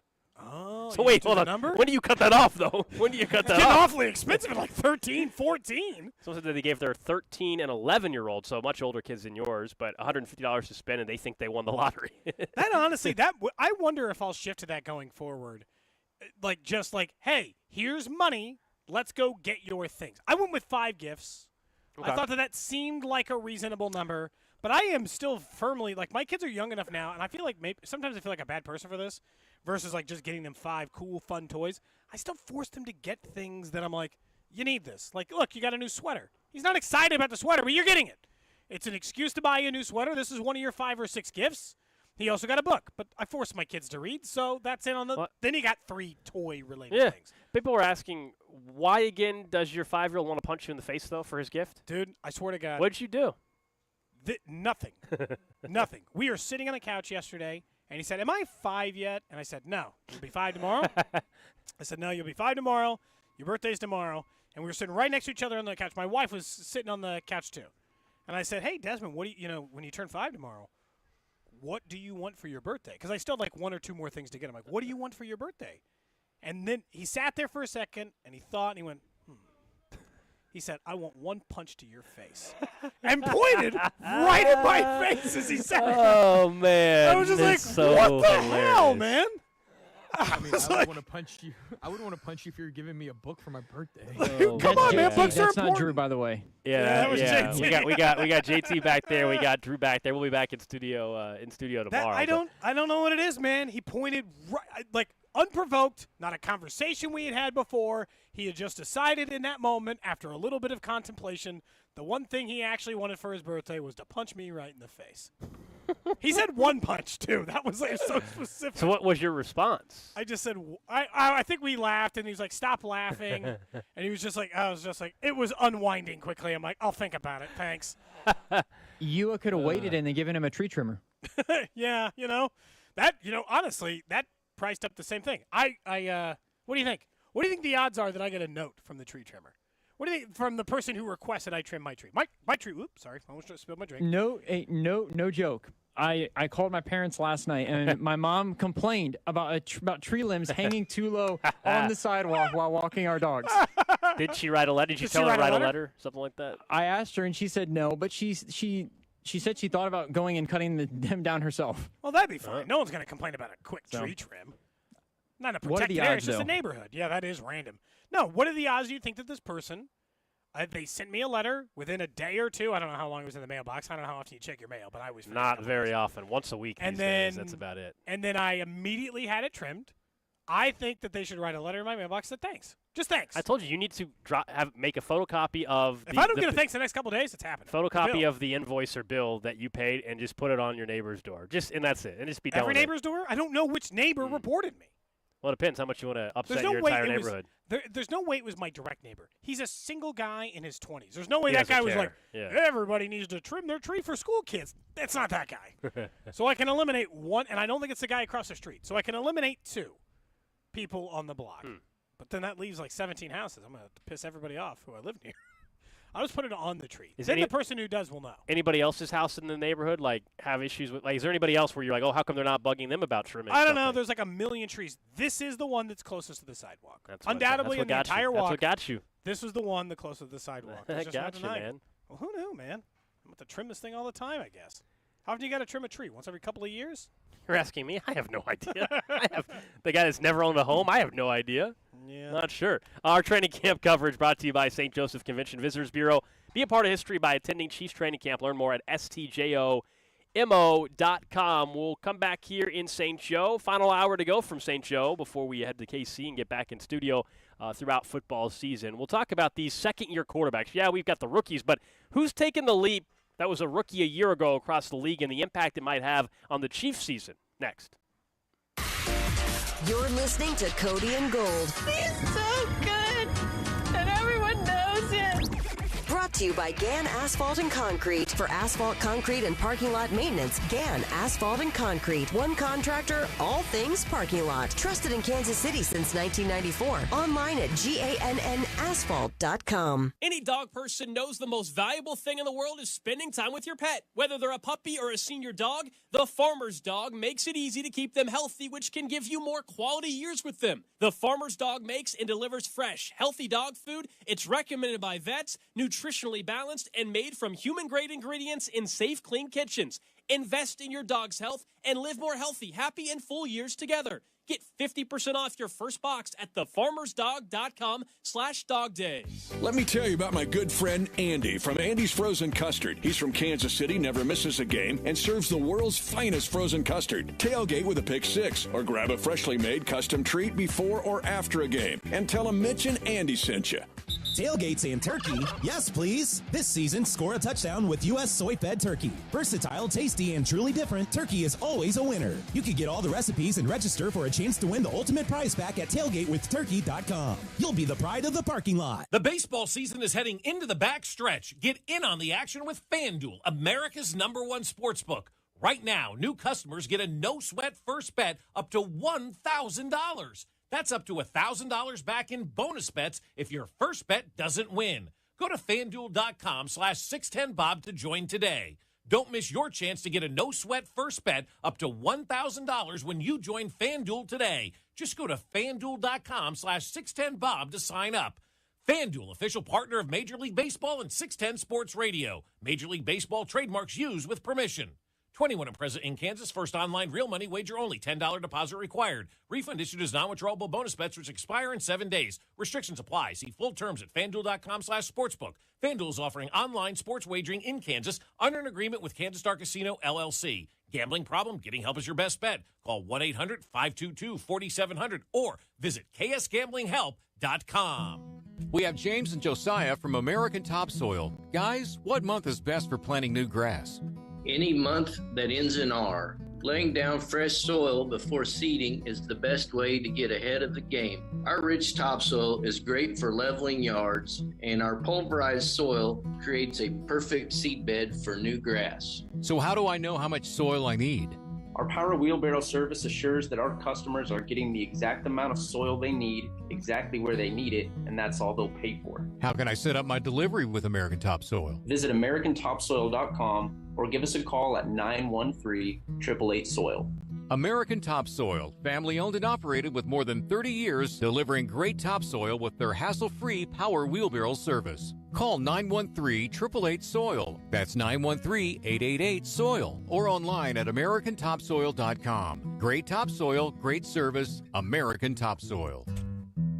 Chiefs Kingdom, Mitch Holtis here, voice of the Chiefs. I am pumped for our upcoming Chiefs Kingdom Show broadcast experience with special guest Patrick Mahomes, hosted by Hy-Vee at GEHA Field at Arrowhead Stadium on September the 11th. Hy-Vee wants you to be our guest for this exclusive event. Enter to win every time you purchase a 6-count package of Bakery Fresh Chiefs Ice Cookies and swipe your Fuel Saver Plus Perks card. Every package purchased equals one chance to win from now through August 24th at your area Hy-Vee. No purchase necessary. Void where prohibited. See store for details. Back to school time is exciting and hectic. You can count on Hy-Vee to lighten your load when you shop with Aisles Online. Just order online, schedule a pickup or delivery time, and leave the shopping to us. It's easy to create and save a grocery list, shop specials, and earn Fuel Saver discounts, all while you're stuck in the carpool line.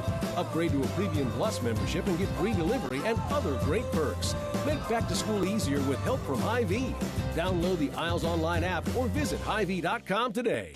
We're hiring residential garage door installers at Overhead Door Company of Kansas City.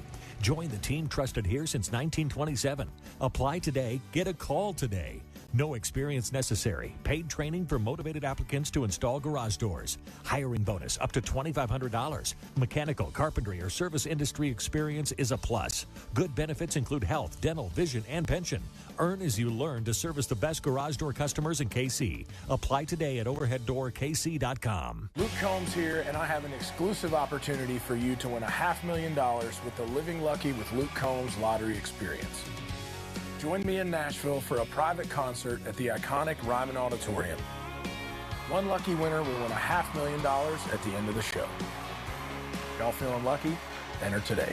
Enter your Living Lucky with Luke Combs Scratchers tickets at MoLottery.com for a chance to win a private concert experience and a chance at $500,000. Play it forward with the Missouri Lottery and play responsibly. Mark your calendars for Friday, September 8th at 7:30 a.m. for the Power of Work Awards with Chiefs Hall of Famer Christian Okoye. Text POWA to 53555 for your chance to enter a raffle for an autographed Andy Reid football or a jersey autographed by Christian Okoye. All brought to you by Goodwill. School is starting and so is football. Make it easy with Old Shawnee Pizza and their Wednesday special. Buy any medium one-topping pizza and get the second medium half price. Go to ShawneePizza.com to order for pickup, delivery, or eat in. Old Shawnee Pizza, 3 locations. At Grainger, we're for the ones who pay attention to every little detail. The ones who fuss, tinker, and sweat the small stuff. Because you know the tiniest thing can make the biggest difference when it comes to keeping business moving. We get it.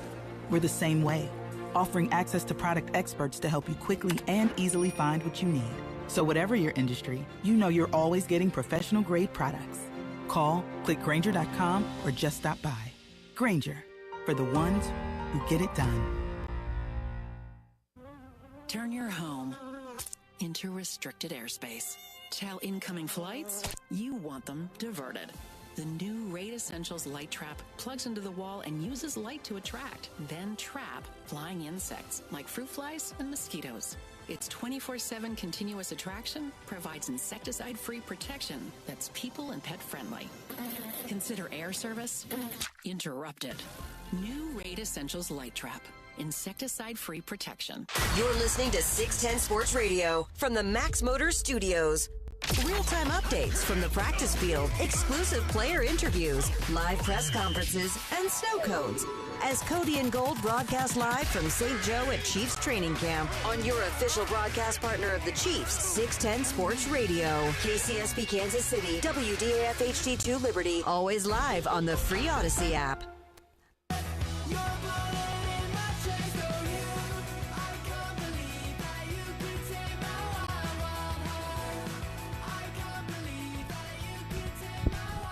One o'clock hour here on Cody and Grabbed Gold. the wrong headset there.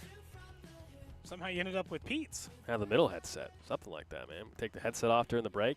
Final day of Chiefs training camp up here in St. Joe. We're inside of the Ag Power broadcast tent. Score big this year with your home team, John Deere dealer. Ag Power is at agpower.com for more. Coming up in about 12 minutes or so, you'll hear our conversation with former Chiefs running back, Chiefs Hall of Famer Christian Okoye. He's got a really cool event coming up in Kansas City in September. We also asked him about Isaiah Pacheco, and he spoke quite a bit about how much he likes watching Isaiah Pacheco run and what he makes of the current situation involving running backs in the NFL and feel like they're not compensated properly. So that was part of our conversation with Christian Okoye. You'll also hear our conversation with Mike Dana coming up around 1:35 or so. Mike Dana, Chiefs defensive lineman, joined us exclusively for a couple minutes, and we talked to him about a big year for him, perhaps, contract year, what's at stake. So that's coming up a little bit later on this hour on Cody and Gold. You guys can always hit us up on the J Southland Tow Service text line, 913-586-7610. We mentioned rookies heading into the first weekend of preseason this past week, Richardson and Young and Stroud. And what do these guys look like? What about some of the second-year quarterbacks that potentially could take a leap forward? I also think there's just a couple other guys that have been in the league for a handful of years where you're like, hey, is the leap coming? I mean, Jordan Love, not a second-year guy, but it feels like that. He's been in the league for 4 years, and can he elevate himself where this is his team now in Green Bay? He's got an opportunity to do that. I think that there's a couple of different choices. Jordan Love's tough because it just didn't seem like they were ever all that excited about his ability. But I also think that there's a true unknown about his play. And, doesn't mean we have to take one guess or the other. I think the obvious answers are, do you think it's Justin Fields? Do you think Kenny Pickett can turn into something? Do we think at any point, we'll see something out of Sam Howell, who will actually at least have a chance to start for his team, or Brock Purdy? I think when I'm looking across the board of these second-year quarterbacks, right now the most intriguing one is Kenny Pickett. He's the most likely guy because he's with the most stable organization. He was pretty uninspiring last year. I'd say he'd look like a perfectly average, ho-hum, yah quarterback, but he's got actual wide receiver talent. Pickens looks like he could emerge this year.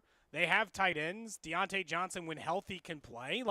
And they got a really good head coach. Of all the second-year quarterbacks, including Justin Fields, he's a third year. Yeah. Fields is being part of this. But Kenny Pickett, doesn't he feel like the most likely candidate to actually take the leap this year? No question. One, he looks, even in the preseason, one game of action that he had, he looks the most stable. He looks how Jordan Love should look, right? A lot of people think Jordan Love stinks, but he's been in the league for 4 years, so he should be comfortable. Kenny Pickett looked like a guy that had been in the league for a couple of years. He's now entering his second year, and he's got the stability of the head coach. I don't like his offensive coordinator, Matt Canada, and he's going to be working with still. I think that's a mistake, but Najee Harris is your running back. Maybe he stays healthy this year. You mentioned George Pickens, Deontay Johnson, and nobody has more around him. Yeah, this is why when we talk about the AFC North, I think the Steelers could be better. That division could be really interesting this year, and Kenny Pickett's a big reason why. After that, to me, there's really only one other possibility, and it would be Brock Purdy. Not Sam Howell?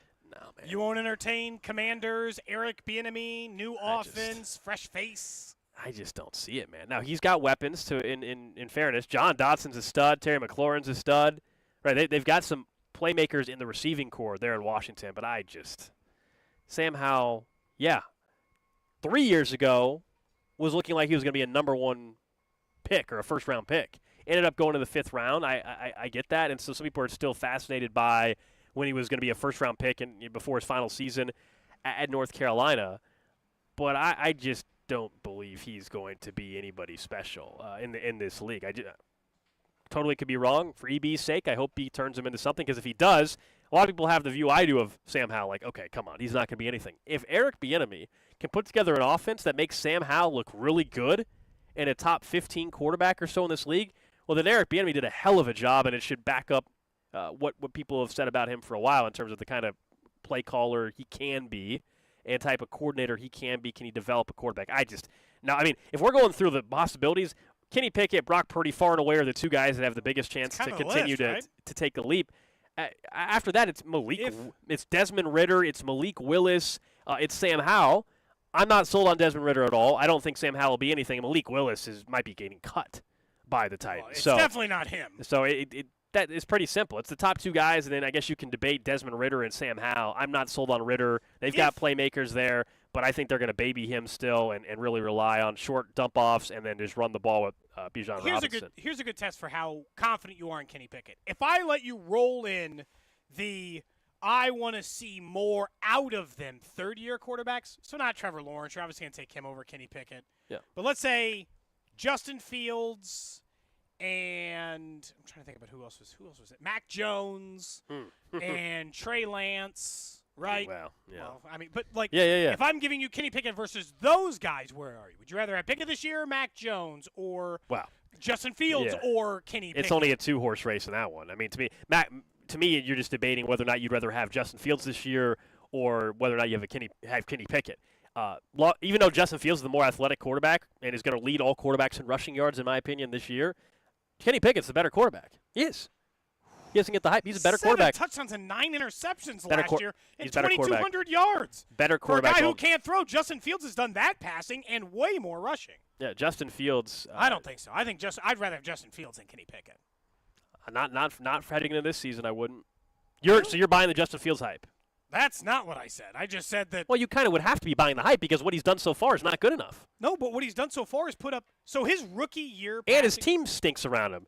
Kenny Pickett has better guys around him, so that matters too. But considering that, Justin Fields in his rookie season versus Kenny Pickett in his rookie season played a very similar number of games with almost identical amount of passing yardage. Justin Fields had a better touchdown to interception ratio. He had 17 touchdowns to 11 picks versus 7 touchdowns to 11 interceptions, and he ran for I don't know how much his rookie year, but 420 yards. So he ran for more. Like he was just as good as Kenny Pickett was his rookie year. He then stepped up his rushing total to an absolute absurd level, but took a step back from the passing department. Or I'm sorry, he had 7 touchdowns and 10 picks, so almost identical to rookie year. He had 17-11 last year. But so it's, hey, do you think that Kenny Pickett can turn into that as a passer? Can he have 3,500 total yards and 22 total touchdowns? The answer is probably yes. I'm not saying there's not an argument for Kenny Pickett, but I think it's more of it's a much bigger conversation if I get to include those. Like if I get to include This is also year 2 for Kenny Pickett. I mean, so that's what's funny about it for me. Like that's why I'm grading Justin Fields harsher as well. This is year 3 for Fields. It's only year 2 for Kenny Pickett. No, I understand. Like we're citing stats of like what Justin Fields did last year. Yeah, Kenny Pickett had a rougher year, or identical is what you told me, but it was his rookie season, man. But Justin Fields, that was his second year last year. Justin Fields has now started 25 games in his NFL career. Kenny Pickett has started in 12. So yeah, I don't think it's fair to compare stats. But in both of their rookie years, one guy had 7 touchdowns and 9 picks. The other guy had 7 touchdowns and 10 picks.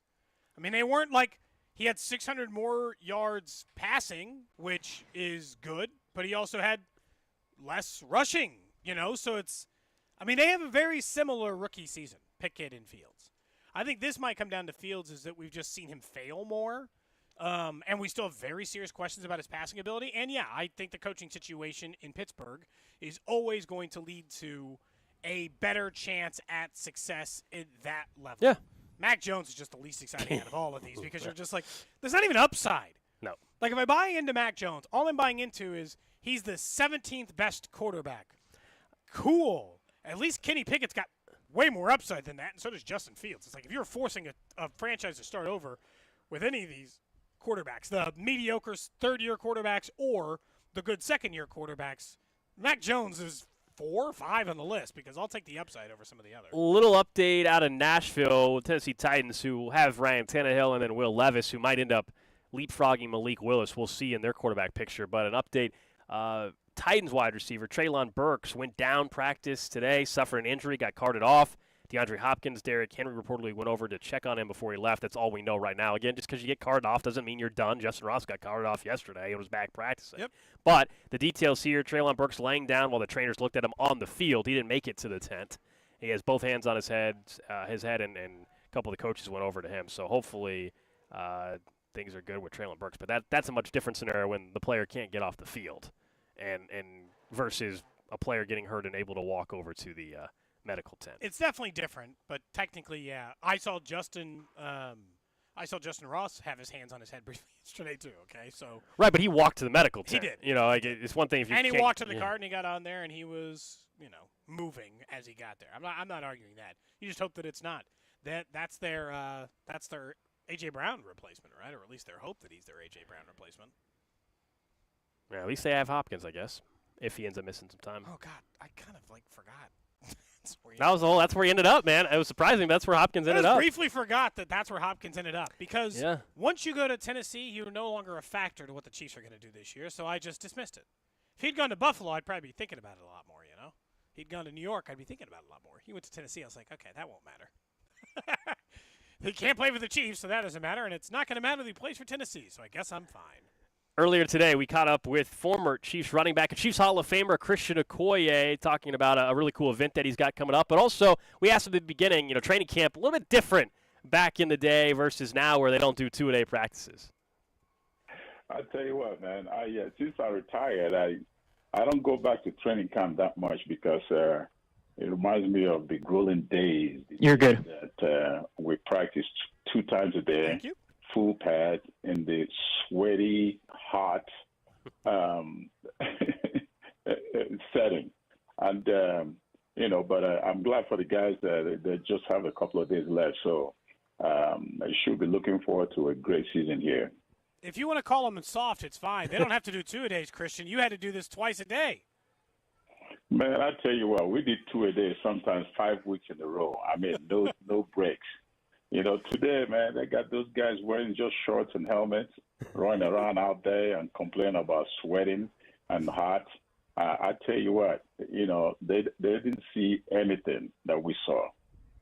When you look at the running backs across the league, Christian, it's been a big topic in the NFL right now with multiple running backs talking about wanting changes for how they're being paid. Because for about a decade straight, running backs haven't seen their value increase. What do you think's next for the position now that there's starting to be a little bit of noise across the league about how running backs are taken care of? Well, no matter what they do, they can never do away with the running game. They just devaluing running back position these days. But still, when you watch playoffs, the teams that win are the teams that run the ball. What saved the Chiefs during this last Super Bowl is because in the second half we started running Pacheco, and he produced. So if you don't run the ball, you will never go far in this league. Those teams who are passing the ball 95% of the time never make it to the playoffs. So no matter what they say, no matter how they treat the running back position, we're still a very important position in the league. So. I don't understand what's going on. I don't understand. When you look at Saquon Barkley, who's one of the top running backs in the league, and they're just, treating him like they treated him.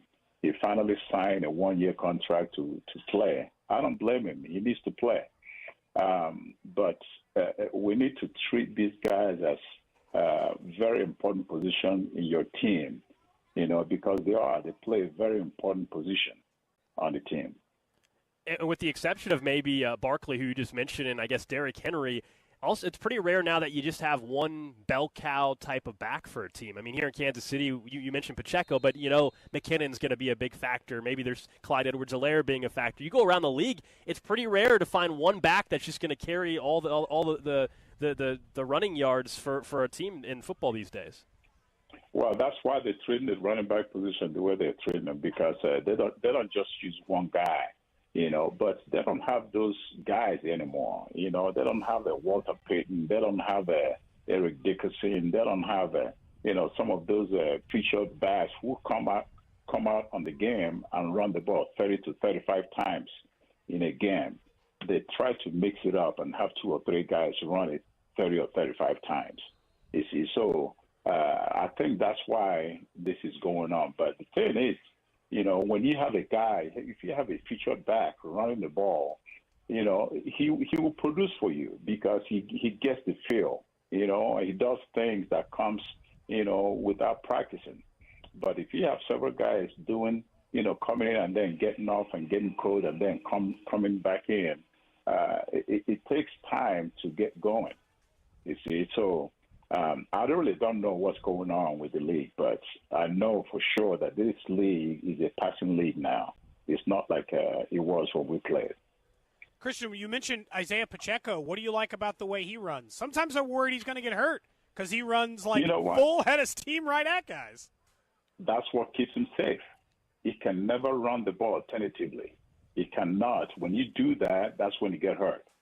So he runs the way he runs because he wants to produce. And when you run to produce, you're going to succeed and you're going to stay healthy. I love the way he runs. I love the way he attacks the line. I love the way he attacks the defenses. When you do that, you stay healthy. So that's what keeps him going. We're talking to Chiefs Hall of Famer Christian Okoye here on 610 Sports Radio. You, I believe, were in Phoenix, if I'm not mistaken, for the Super Bowl this past year. When you look at that team and where they were at, not a whole lot of roster turnover this go around. How do you look at the Chiefs team heading in this season? Well, I look at them the same way I looked at them last season. Last season, before the season started, Many people are just counting out the Chiefs and saying that the Chiefs will never make the playoffs since we lost Tyreek Hill. I mean, one guy. But we showed them, So I look at them the same way. They're going to come out and spread the ball, and I'm hoping that we run the ball a little more, which will give Patrick Mahomes some space and some time to think and produce. So we don't need to put everything on his shoulder. So we have the running back. Edward Helaire is getting healthy, and he's healthy. I'm praying that he's healthy throughout the year, because if he is, that adds to the weapon that we have.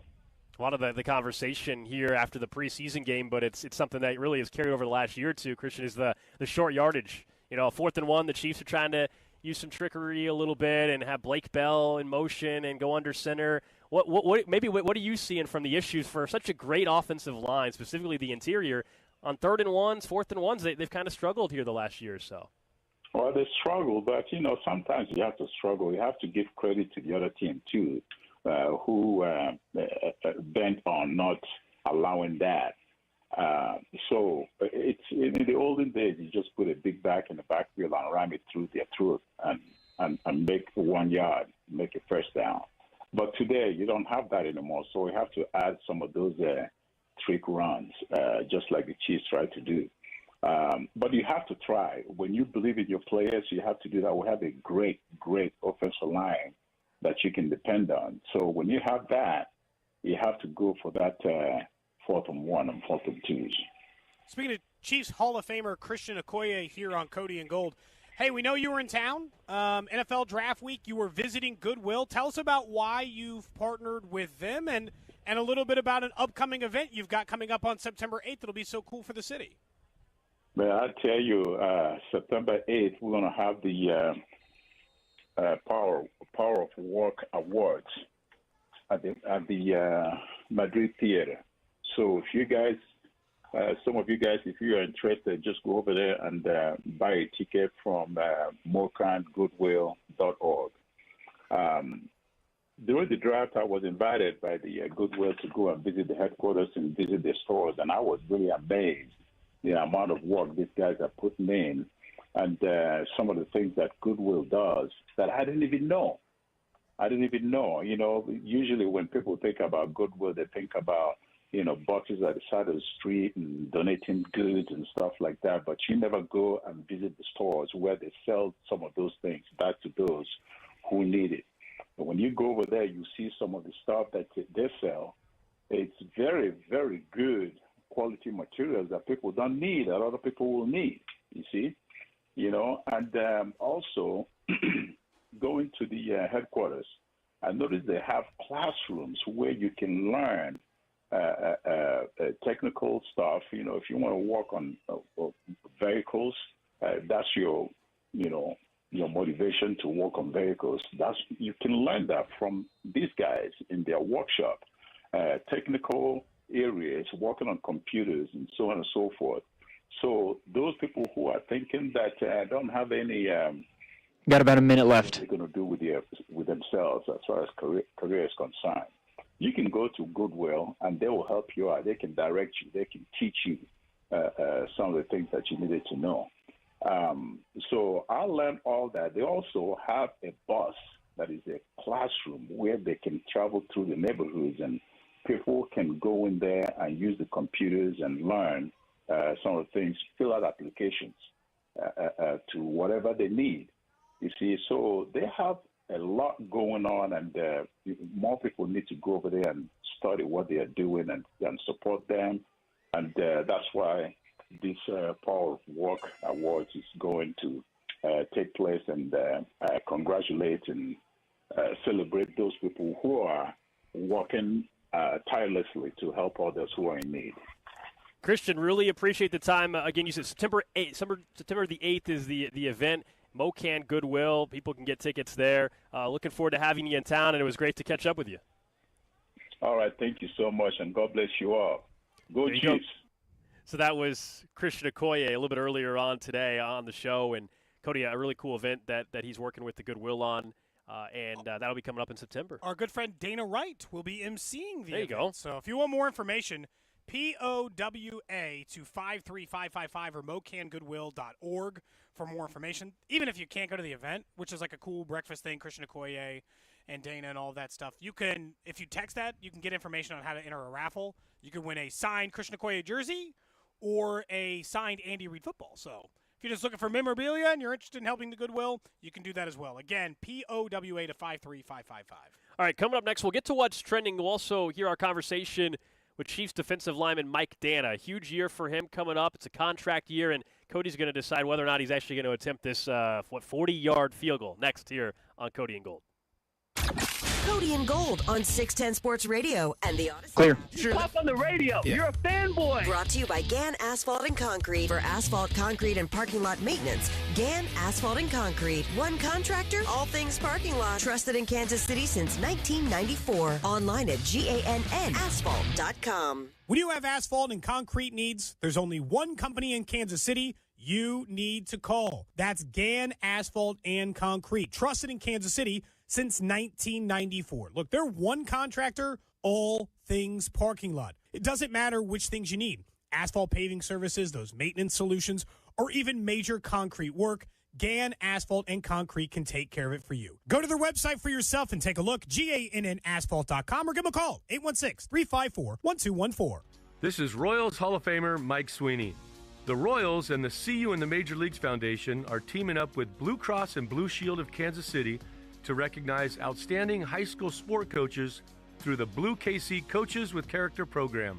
We'll recognize 6 coaches as a Blue KC Coach with Character. Each honoree will receive a Royals VIP package and more. To nominate an area high school coach, go to seeyouinthemajorleagues.org/BlueKC. Tailgates in turkey? Yes, please. This season, score a touchdown with U.S. soy-fed turkey. Versatile, tasty, and truly different, turkey can be used for succulent sliders, killer kebabs, championship chili, or even brilliant burnt ends. You can get all the recipes and register for a chance to win the ultimate prize pack worth nearly $2,000, including a portable Traeger grill, Yeti cooler, Chiefs gear, and much more at tailgatewithturkey.com. You'll be the pride of the parking lot. Come on, KC, turn up your tailgate at tailgatewithturkey.com. Hey, are your old windows letting all that good air conditioning out? Well, on those hot summer days, that cool air is escaping through your old leaky windows and the hot air is pouring in. You want to replace those old windows and keep the cool air inside your house this summer. We still got some time in the summer. You also need to prepare for the winter when the opposite is going to happen. That's why I'm here telling you about Window World, the official window of the Kansas City Chiefs. Window World's windows are one of 2 windows with a Good Housekeeping seal of approval, ranked number 1 in number of windows sold in the country by Qualified Remodeler magazine. Just over 20 years in business, they have improved the look and thermal efficiency. Over 52,000 homes in Kansas City. You get a lifetime warranty that covers all parts, glass breakage, and labor, because Window World uses a double-strength glass that gives it a strength that is not commonly used in replacement windows. Right now, they're offering 18 months, same as cash financing with approved credit. All you need to do is call them for a free home estimate. Replace your windows and keep the cool air inside your house this summer with Window World. The blockbuster event of the summer is here. Outrunning a helicopter isn't exactly what I had in mind for my beach getaway. But this isn't another full-throttle action movie. It's the Nissan Thrill of the Drive sales event. Wait, what? Featuring the action-packed 2023 Nissan Rogue and Nissan Sentra, with sport modes that give the performance of a lifetime. Stealing my spotlight. And now comes the real star of the show. Now get a low $419 per month lease for 36 months on Rogue. Availability is limited, so shop your local Nissan store or nissanusa.com today. Better hurry. These offers won't get a sequel. For well-qualified customers, 2023 Rogue S all-wheel drive. $19.89 initial payment excludes tax, title, and license. Disposition fee due at lease end. Take from new dealer stock. Call 1-888-858-8319 for offer details. Ends 9/5/23. You're always better with a roof from JR. We've all seen them. As soon as the big storm comes through, the storm-chasing roofers show up. Don't be a victim twice. Call locally owned, veteran-owned JR & Company. No one protects your home and you like JR. JR's there for you. You're always better with a roof from from JR. In fact, JR & Company can let you know if you even need to be worried about storm damage. Online, visit jrhailcheck.com. Plug in your address and we'll pull a storm report. If there's nothing on the report, we'll give you hassle-free peace of mind. And if it looks like you got hit, we can come out and do a free inspection and help with any insurance claim. We'll never try to sell you a roof you don't need. But if you do need a new roof, You're always better with a roof from JR. go to jrhailcheck.com. When people have a craving to explore new and traditional Asian cuisines, they head to P.F. Chang's, where scratch-made dishes come from the 2,000-year-old tradition of wok cooking. P.F. Chang's wanted to explore new possibilities for their website. They turned to AmericanEagle.com. AmericanEagle.com re-architected P.F. Chang's website, integrating multiple third-party systems to create a unified digital experience. The results? Improved page speed and performance, personalized content based on users' location, intuitive online ordering, an increase in organic search visibility, and a 40% increase in new users. For scratch-made Asian cuisine, visit your local P.F. Chang's or go to pfchangs.com for website design, development, digital marketing, and hosting that produce efficiency, revenue, and results. Visit AmericanEagle.com. P.F. Chang's and AmericanEagle.com. Another example of the best businesses in the world, turning to the best in the business for websites. Go to AmericanEagle.com or call 877-WEB-NOW1. That's 877-WEB-NOW1. Kelley Blue Book is the one-stop shop for pricing, fixing, selling, and instant cash offering. Instant cash offer is exactly what it sounds like. An official offer to buy or trade your car. Just enter your VIN or license plate, answer a few questions about your car's history, and what kind of condition it's in. In minutes, you'll receive an offer to sell or trade your car that you can be sure is fair. Then choose a dealer to purchase your car and schedule a time to meet. For all of the its, KBB.com. Are you a victim of the timeshare trap and think there's no way out? I'm Chuck McDowell, founder of Wesley Financial Group, the original timeshare cancellation expert. And I'm here to tell you that there is a way out. All you need to do is give my office a call. I will send you a timeshare exit information kit absolutely free, explaining how the timeshare industry works and your options for cancellation. Call now for your free info kit. 800-961-5544. 800-961-5544. The 610 Sports Radio phone line is brought to you by Onder Law Injury Lawyers. Visit getjim.com. This report is brought to you by KC Customs. We put the customs in KC. KC-Customs.com. Want a new truck, Jeep, or SUV, but don't want a new payment? Then come by KC Customs. We'll turn your boring ride into one that turns heads and breaks necks. Set yourself apart from the crowd. Go to KC Customs. We put the customs in KC. What's trending? All right, let's check in on the hot topics trending. All right, number one on what's trending as we wrap up our coverage, final half hour from St. Joe. Last practice for us up here at Chiefs training camp. A couple notes to pass along. Justin Ross did return to practice today. Great sign after being carted up the hill yesterday and some concern about really an undisclosed left leg injury. We still don't really know what it actually was, but he was back at practice, good to go. Rasheed Rice went to the medical tent for a few minutes today. He ended up back at practice, all good there. Still no Nico Remigio.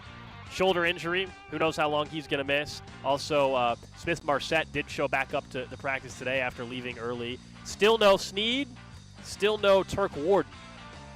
Those are the two ones that I'm most concerned about right now. We weren't expecting Chris Jones to show up or Tony to start practicing. No, and Mike Edwards was back at practice today as well. By the way, if you are planning on coming up to camp tomorrow, the practice starts earlier than normal. Starts at 8:15 a.m. It'll probably go less than an hour. Yeah, it's going to take you longer to drive up here. So Military Appreciation Day is tomorrow, so they'll be taking a big part of festivities. But if you're coming up tomorrow, it'll be kind of a tight window to get up here just for your own personal information when you're trying to decide whether or not to make up the drive to St. Joe tomorrow. We won't be because they'll be off the field and everything will be broken down before we even get on the air.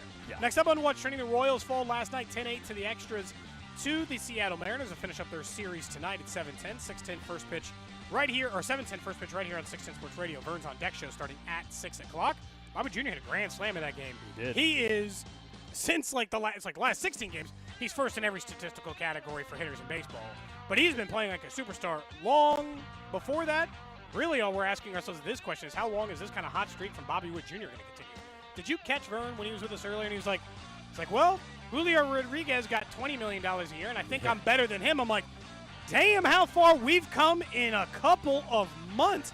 I tried to point out that Bobby Witt Jr.'s this year was very similar to Julio Rodriguez's year last year, because Julio struggled quite a bit more this year than last year. You just never know how these young players are going to, you need a couple of years to kind of figure out just how great they are. The last month has been ridiculous. I know you mentioned incredible. May, but like the last month really, though, has been the difference here for Bobby Witt Jr. It's driving all those numbers up to just comical numbers. It's insane. We'll see if he can keep it rolling here till the very end of the season as well. Next up on What's Trending, injury in the AFC North. Pro Bowl corner for the Ravens, Marlon Humphrey, expected to miss time indefinitely right now with an injury that could require a medical procedure. So he's questionable now for the start of the season. That according to Mike Garafolo. Big-time piece of that Ravens defense that are trying to get back to the postseason with the Baltimore Ravens and be able to make some noise, I should say, in the postseason. Have Lamar Jackson good to go this year, but that would be a big loss if he's going to miss significant time in the regular season. Yeah, I mean, obviously that's the kind of injury that we talk about the Chargers getting hurt all the time. Super common, it seems like, that the Ravens have one serious injury closer to the beginning of the regular season than just about any other team not named the Los Angeles Chargers. Next up on What's Trending, according to reports, Bob Huggins has entered a rehab program as part of his plea agreement regarding his drunk driving arrest that got him fired from West Virginia. He resigned, he got fired. He's still suing them, so we don't know. There's been no actual word on that here as of late. He made it sound like he was trying to get back on the coaching bench, but it sure seemed like West Virginia had moved on. He got 1 year's probation. He has to follow all the rules for 6 months, and then it won't be monitored probation anymore after that. This is not his first DUI. He's fortunate in this case to have means, I would say, considering the fact he blew over twice the legal limit at his DUI stop. But I am happy he's getting help. Lastly, on What's Trending, Traylon Burks for the Titans, their wide receiver, carted off at practice today. Reports there were it didn't look great based off of the reaction from teammates, but we'll see. And then Russell Gage is out for the season. He was really emotional, I guess, on the cart today because he knew, unfortunately, what happened. But a couple injuries. Again, this is where we're get through camp, get through preseason, avoid the big injury. You don't want anybody to get hurt, but avoid it to your key pieces. And the Chiefs have suffered some injuries. Fortunately, it hasn't been to the level of some of these other injuries. But right now, you're dealing with Tony's knee injury, but he's not going to miss. I think more than week 1 of the season if he misses any time in the early portion of the season. And you got L'Jarius Sneed, who now his status is up in the air just because of the knee. But fortunately, you haven't had the kind of injuries that we're seeing happen today around the NFL. The kind of season-ending injuries you certainly don't want to experience if you're a team, That's What's Trending here on Cody and Gold. Of course, our training camp coverage is driven by Max Motors, Max Ford in Harrisonville. All throughout camp, we appreciate them providing us with a Ford F-150, 2023 Ford F-150. Visit them down in Harrisonville. It's been nice, certainly, to have that ride throughout Chiefs training camp, and appreciate them supporting our coverage up here. Earlier today, we did have a chance to catch up with Mike Dana. Before that, though, are you going to go and try to kick this thing? Sure. 40 yards. You brought a tee. Looks really far from here. It's further than you think, man. Like, dude, it's going to be really far. It's a 40. There's no. And I had planned on practicing, but I have not. I think before I gave you like a 10% chance of making it. 2%. Based off of what your foot condition is as well. Even Which though, is bad. Even if it was healthy, you weren't going to make it. It's like a 0% chance you're making this thing. There's no way you're making a 4, even off a tee. Yeah, no chance. Honestly, if you told me you were kicking a 20-yarder, I might say it's like a 20% chance. I just don't think you're ready for this. That might be accurate. I don't know. All right, so I'm a 6'10" combine winner. You never know. We'll let you get set up here. We're gonna hear our conversation though we had with Chiefs defensive lineman Mike Dana. We started our conversation with Mike asking him about that calf. Thinking of injuries, he had a calf injury earlier in camp, but how's it feeling? Is he good to go? I don't think we've had you on the show before. I think it's the first time. Thanks for having me, you guys. Thank you. Absolutely. First, how you feel? I know earlier in camp missed a couple practices, the calf injury, but you've been back out there. I feel great, man. The season's rolling around the corner. A couple preseason games going on this week. I'm just excited to be back on the field with the coaches, with the teammates, getting after it. You mentioned field. We were just having a conversation. Do you want to play on that Arizona field? Yeah. I mean, like, if everybody's suiting up, man, I want to go out there and give my all. I didn't play the last preseason game, so to go out there and knock off some rust and play with the 10 other guys on the field, I love to play. How big of a deal is that? We hear obviously get some game action makes sense, but for veterans, how real is that? Hey, got to shake off the rust. We hear that all the time, but how real is that? No, it's real because game speed is a lot more different than practice speed. So when it comes to those type of games, before the big one on September 7th, the season open, you always want to, knock off any kind of rust you have. And, those are the games to do it. And in practice, you knock off the rust. But, like I said, game speed is completely different. So I know you try to focus one game, like you don't want to get too far ahead. But when you enter contract years with a team, you're like, and you've won a Super Bowl, you're like, well, I'd like to kind of keep playing here. Yeah. Winning Super Bowls. How hard is it to not be like, I got to take my game this far up to make sure that I'm a desirable player to keep staying where I'm playing? Well, it's always the goal to raise the bar each year, but also just focusing and honing in on the details. And by that, I mean, like, each week just approaching it the same way, taking it 1 week at a time. I don't ever look towards the middle of the season, towards the end, or, try to look into that stuff. I try to focus on what's going on, being present, and, focus on the details, I assume in the long run you'd, want to keep staying in KC? Absolutely. I would love to stay in KC. KC been nothing but great to me. The coach has been great. The fans are awesome, the best fans in the NFL, best teammates in the league. You don't get a locker room like this often. So to be here is a blessing. I love to, continue my career. We're talking to Mike Dana. You mentioned your teammates. Before we hop on the air, some of your guys, they were giving you a little bit of a hard time. Who's the – I guess maybe it's you. I don't know. Who's the goofy guy that's kind of keeping everybody the mood light a little bit during practice or even after practice? Oh, man, we got a few of those guys in the D-line room. We got Malik Herring. He's always, bringing energy to practice at the beginning. KC was just over there shooting some shots. He's always electric, cracking jokes. We got Josh Kane, though. I don't know if you guys can hear him, but he's over there doing his thing too. But we got so many different guys in that D-line room that bring positive energy, and it's great to be in a room like that with a group of guys like that. You're a Michigan guy. We can get to some Big Ten football in a second, but I know there's a lot to talk about with Michigan right now and realignment and everything like that. But you grew up in Michigan as well. I mean, you're other than coming to Kansas City, you're in Michigan your whole life, right? Yes, sir. So did you grow up as a Lions fan? Absolutely. Okay. I grew up Detroit fan base. Detroit Lions, Detroit Tigers, Pistons. Even when they went on their run in 04, 05, the Tigers. All those big. That's how it is in Detroit. You rock with your you rock with your sports team, and you be behind them. You go to games, and so I'm looking forward to this first. I was going to say September 7th. You knew that date right away. Now, maybe you would anyway. It's the opener, but I feel like the ticket requests are going to be there for you. Oh my Lord! The ticket request right now is already overloaded. I don't even know how many more I can get. How many people from hometown can you get? I don't know how many more I can get right now. Because we go through your college career and this stuff. Central Michigan's kind of important in Kansas City because Eric Fisher was the number 1 overall pick and played. Is he a legend at Central Michigan? Yeah, is he man. like the central, this is our crowning jewel of the university guy? He's definitely a legend, man. Every time you got a number 1 overall pick, somebody like that, especially from a group of 5 school like Central Michigan, your name's going to be written in that, in that history forever. That don't ever happen. You usually have, other than, like Khalil Mack, and he came from the MAC. You got a few guys, but like the first overall pick coming from Central Michigan, having it being Eric Fisher, man, that dude got a legacy. Did he come and talk to your team at some point? I know you guys are playing at the same time. I don't know if he made it up to the university at some point. I'm not too sure if he came up. I can't really remember, but like my rookie year, I came in, I played with him for that 1 year. So I got to acclimated with him, cracked a few CMU jokes.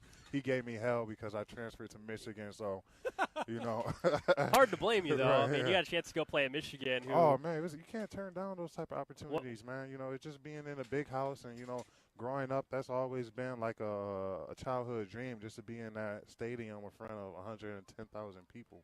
I can't imagine. That's we talk even as fans, bucket list type of stadiums in college football, and the big house is pretty high on the list. History, man. So much history there. What do you think of all this conference realignment stuff? We're in Big 12 country here, so this latest round really impacted the Big 12. The Pac-12 is pretty much gone.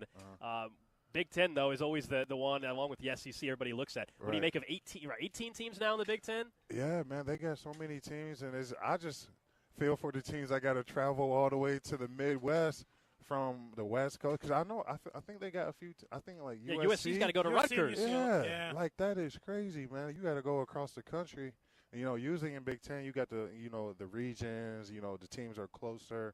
But, they're expanding that. It's going to be exciting to watch, as always. So it's just more competition. It's going to be interesting to see how the Big Ten hold up. There's always the comparisons and the debates between the Big Ten, the SEC, especially with my teammates. We go at it every day talking about who's the hardest, who got the best run defense or best passers or whatever. Are you guys looking forward to, I know a lot of the players play Madden. Are you guys looking forward to the NCAA football game the same way we are? Oh, absolutely, man. Honestly, any video game, man, whether it's Call of Duty, Madden, new Madden just dropped, so we about to get that rolling. Last night. Yeah, we about to get that rolling as soon as we get back to Kansas City. But the NCAA, that's a throwback, man. So, that's going to be one of the ones you got to get, I think the last one they had was Denard Robinson on the cover. So, yeah. Man, been a minute. Yeah. Your guy, Michigan. Yeah. Are you the last Michigan guy on the team since Frank's gone? I think just about, yeah.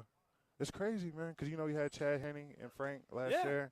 You had a boatload of Michigan guys, man. So, About 10 seconds. You got to get to Brett Veach. Yeah, I was about to say, we got to get some more Michigan men up here, man. There you go. Mike, great to talk to you, man. Best of luck this season. Thanks for coming on the show. That's Mike Dana. He joined us right after practice today, and I'm sure they're very excited to get back to Kansas City, whether it's for playing Madden or just to not be in a dorm room. Probably both. I would guess the dorm room more so than anything else.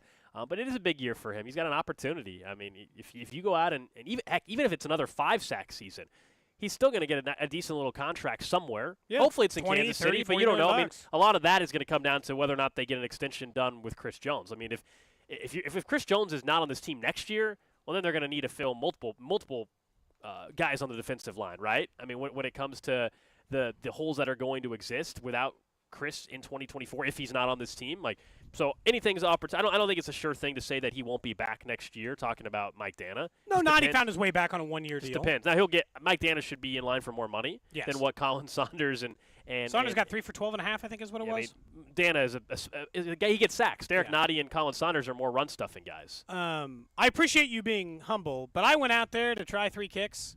One, I can't plant. I can't kick. The ball never hit the air, and I missed all 3. It wasn't. I tried 2 from 40 that weren't close. 1 from 20 that spun around. None of them were even close. You took to going in. You took. I'm going to practice. I think I want to make one next year. Yeah, you didn't get any air. I mean, it squibbed. I can't plant. You got maybe 4 yards in the air. I can't plant. And then it just quibbled. That's it. My feet hurt, and I'm going to put it on that. You said not to use excuses. I'm excusing my foot, which is terrible, and I can't plant my foot, and it's terrible. We did better effort when we were at the Super Bowl 2 years or 3 years ago. I made a field goal then. We were there. We both made 20-something yarders. This wasn't even this. Not close. This was 5 yards. I wouldn't have made a 5-yard field goal if the post was in the air. No, it was not good. Then you tried one from 20 for some reason, and it was the same result. Yeah, I just figured why not. You said before maybe not a 20-yarder. I thought maybe I'd try that. No go for you. Okay. Well, you know what? I'll hope that I would next do year, the sleds, but are gone. They're gone. They took the sleds out an hour and a half ago. Looks like the only thing you could do is set up. They have a couple dummies still out here.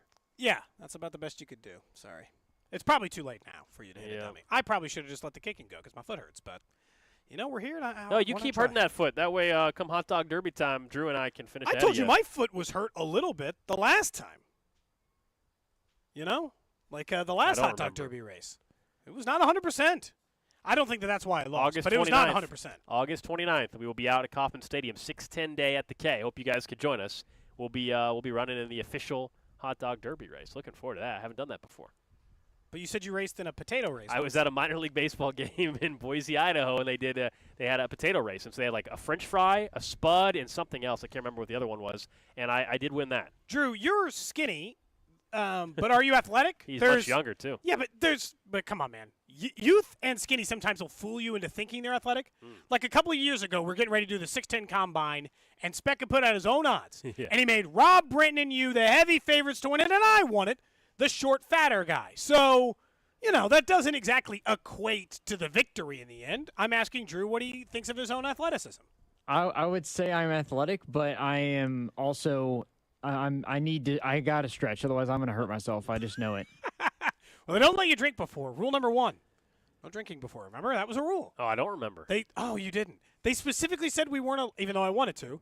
I think they're concerned I'm going to throw back, you're going to throw back 3 and then start running in the hot dog race. It's going to be a problem, right? Yeah. I was like, well, I just want to get loose. A little loose. 1 beer? Come on. What? So this race is like it's from left field to right field. Is that No, is it's that from It's right from field to right almost field bullpen to the home plate. Almost home plate, yeah. Okay. Past the Royals dugout. So it's Sweet. a good little haul, and it's gonna be hot most likely. And you're wearing this heavy costume. Oh yeah, it's a trek. No head starts. Last year we had a cheating incident. Do not be Pete Sweeney. Do not be Pete Sweeney in sheets. I will not. Wait till they blow the horn or whatever it was. I don't know. Or does he just say go? I don't remember. What was it? I don't remember.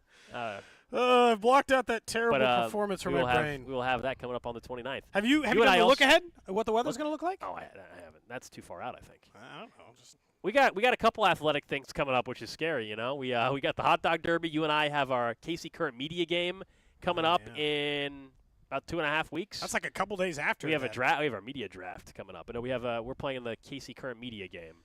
Current projected temperature, as it is 93 degrees.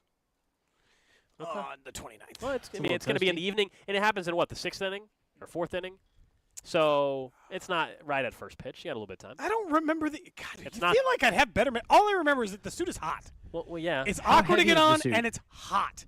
It's not as heavy as you think, and it's not top heavy. People always think you're going to topple over. It doesn't feel like that. It is kind of hard to see out of. Like it is. I'll give you, Drew. I'll tell you, it's just hard to see out of. Gold will have a distinct advantage in that area. Why? The perfect height. They told us this. The perfect height to be is your height for the costume. It means you don't have to pull it down. Okay. But you're not sinking. But you're not too tall for it. You are the perfect height for the hot dog costume. Okay. We'll see. Drew and I are too short for it. We'll see about that. I just can picture myself being the person who topples over. That's just the way that I see it going for me. Thank God I did not fall the last time, but you wouldn't be the first person to fall. If you fall, by the way. If you fall. Last year after I lost, Mustard went through an unprecedented, horrible streak. That kid's pants fell down, remember? And then people kept falling. One guy fell into the dugout. It was bad. Yeah, Mustard went through a bad stretch after I lost for it last year. You got to watch the turn from when you're coming from right field. There's a part where the dugout suites kind of stick out a little bit. You got to be careful not to run into that. You got to not take too wide of a turn. Right. And Whit Merrifield threw water on me as we were getting close to the finish line. That's good though. I will make sure not to tell Vinny or Massey I'll be. No, we definitely. I forgot when Vinny was in. We should have mentioned it to him. Vinny advice. What advice is he going to have? I don't know. He's never been in a hot dog derby race. Running on the track. What's some advice here? There you go. Tennis shoes is all you're allowed to wear. So yeah. Otherwise, I'd get cleats or something. I guess that would be a little too much, man. It'd be a little too much. I'm in it to win it this year. I guess. So that'll be fun. I'm looking forward to that. I'll always have that 1 6'10" combine title. That's true. Yeah. You can't take that away from me. That's fun. A dominating performance by me. The only question over was the vertical. The vertical is a questionable measurement on the vertical. Wouldn't matter. I could have gotten a 0 on the vertical. It's a questionable measurement. That's for sure, man. I didn't do anything. I am innocent on this end. I didn't do it. Did you have fun up at camp this year? It's over. It's pretty much over. Did you have fun?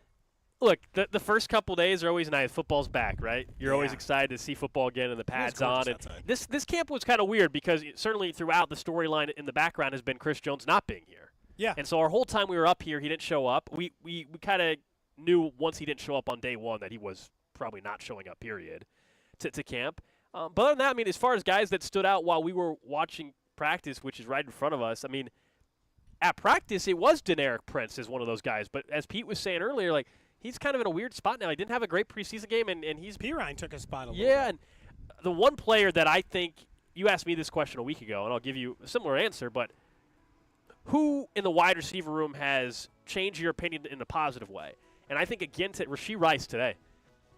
Rashee Rice looked, I thought, really good. He's way ahead of where Sky in the preseason game against the Saints. And then today you're at practice again. And, yeah, I think he just has a better grasp of the offense than Sky Moore did a year ago, which can only mean good things for this Chiefs offense. And so maybe it makes you look at Rashee Rice a little bit different and how much of an impact he can have here at camp. But appreciate the folks here at Missouri Western State University. Very appropriate. They're helping like us out. If you're watching the video stream, they're just like putting up the last few dummies. The last few dummies. There they all go. There they all Bye. go. Those are gone. We're back in studio tomorrow. Looking forward to that. I'm not going to lie. Looking forward to being back in studio for the rest of the year probably for the most part. That'll be nice. For sure. We'll talk to you guys tomorrow from 10 to 2. The Drive.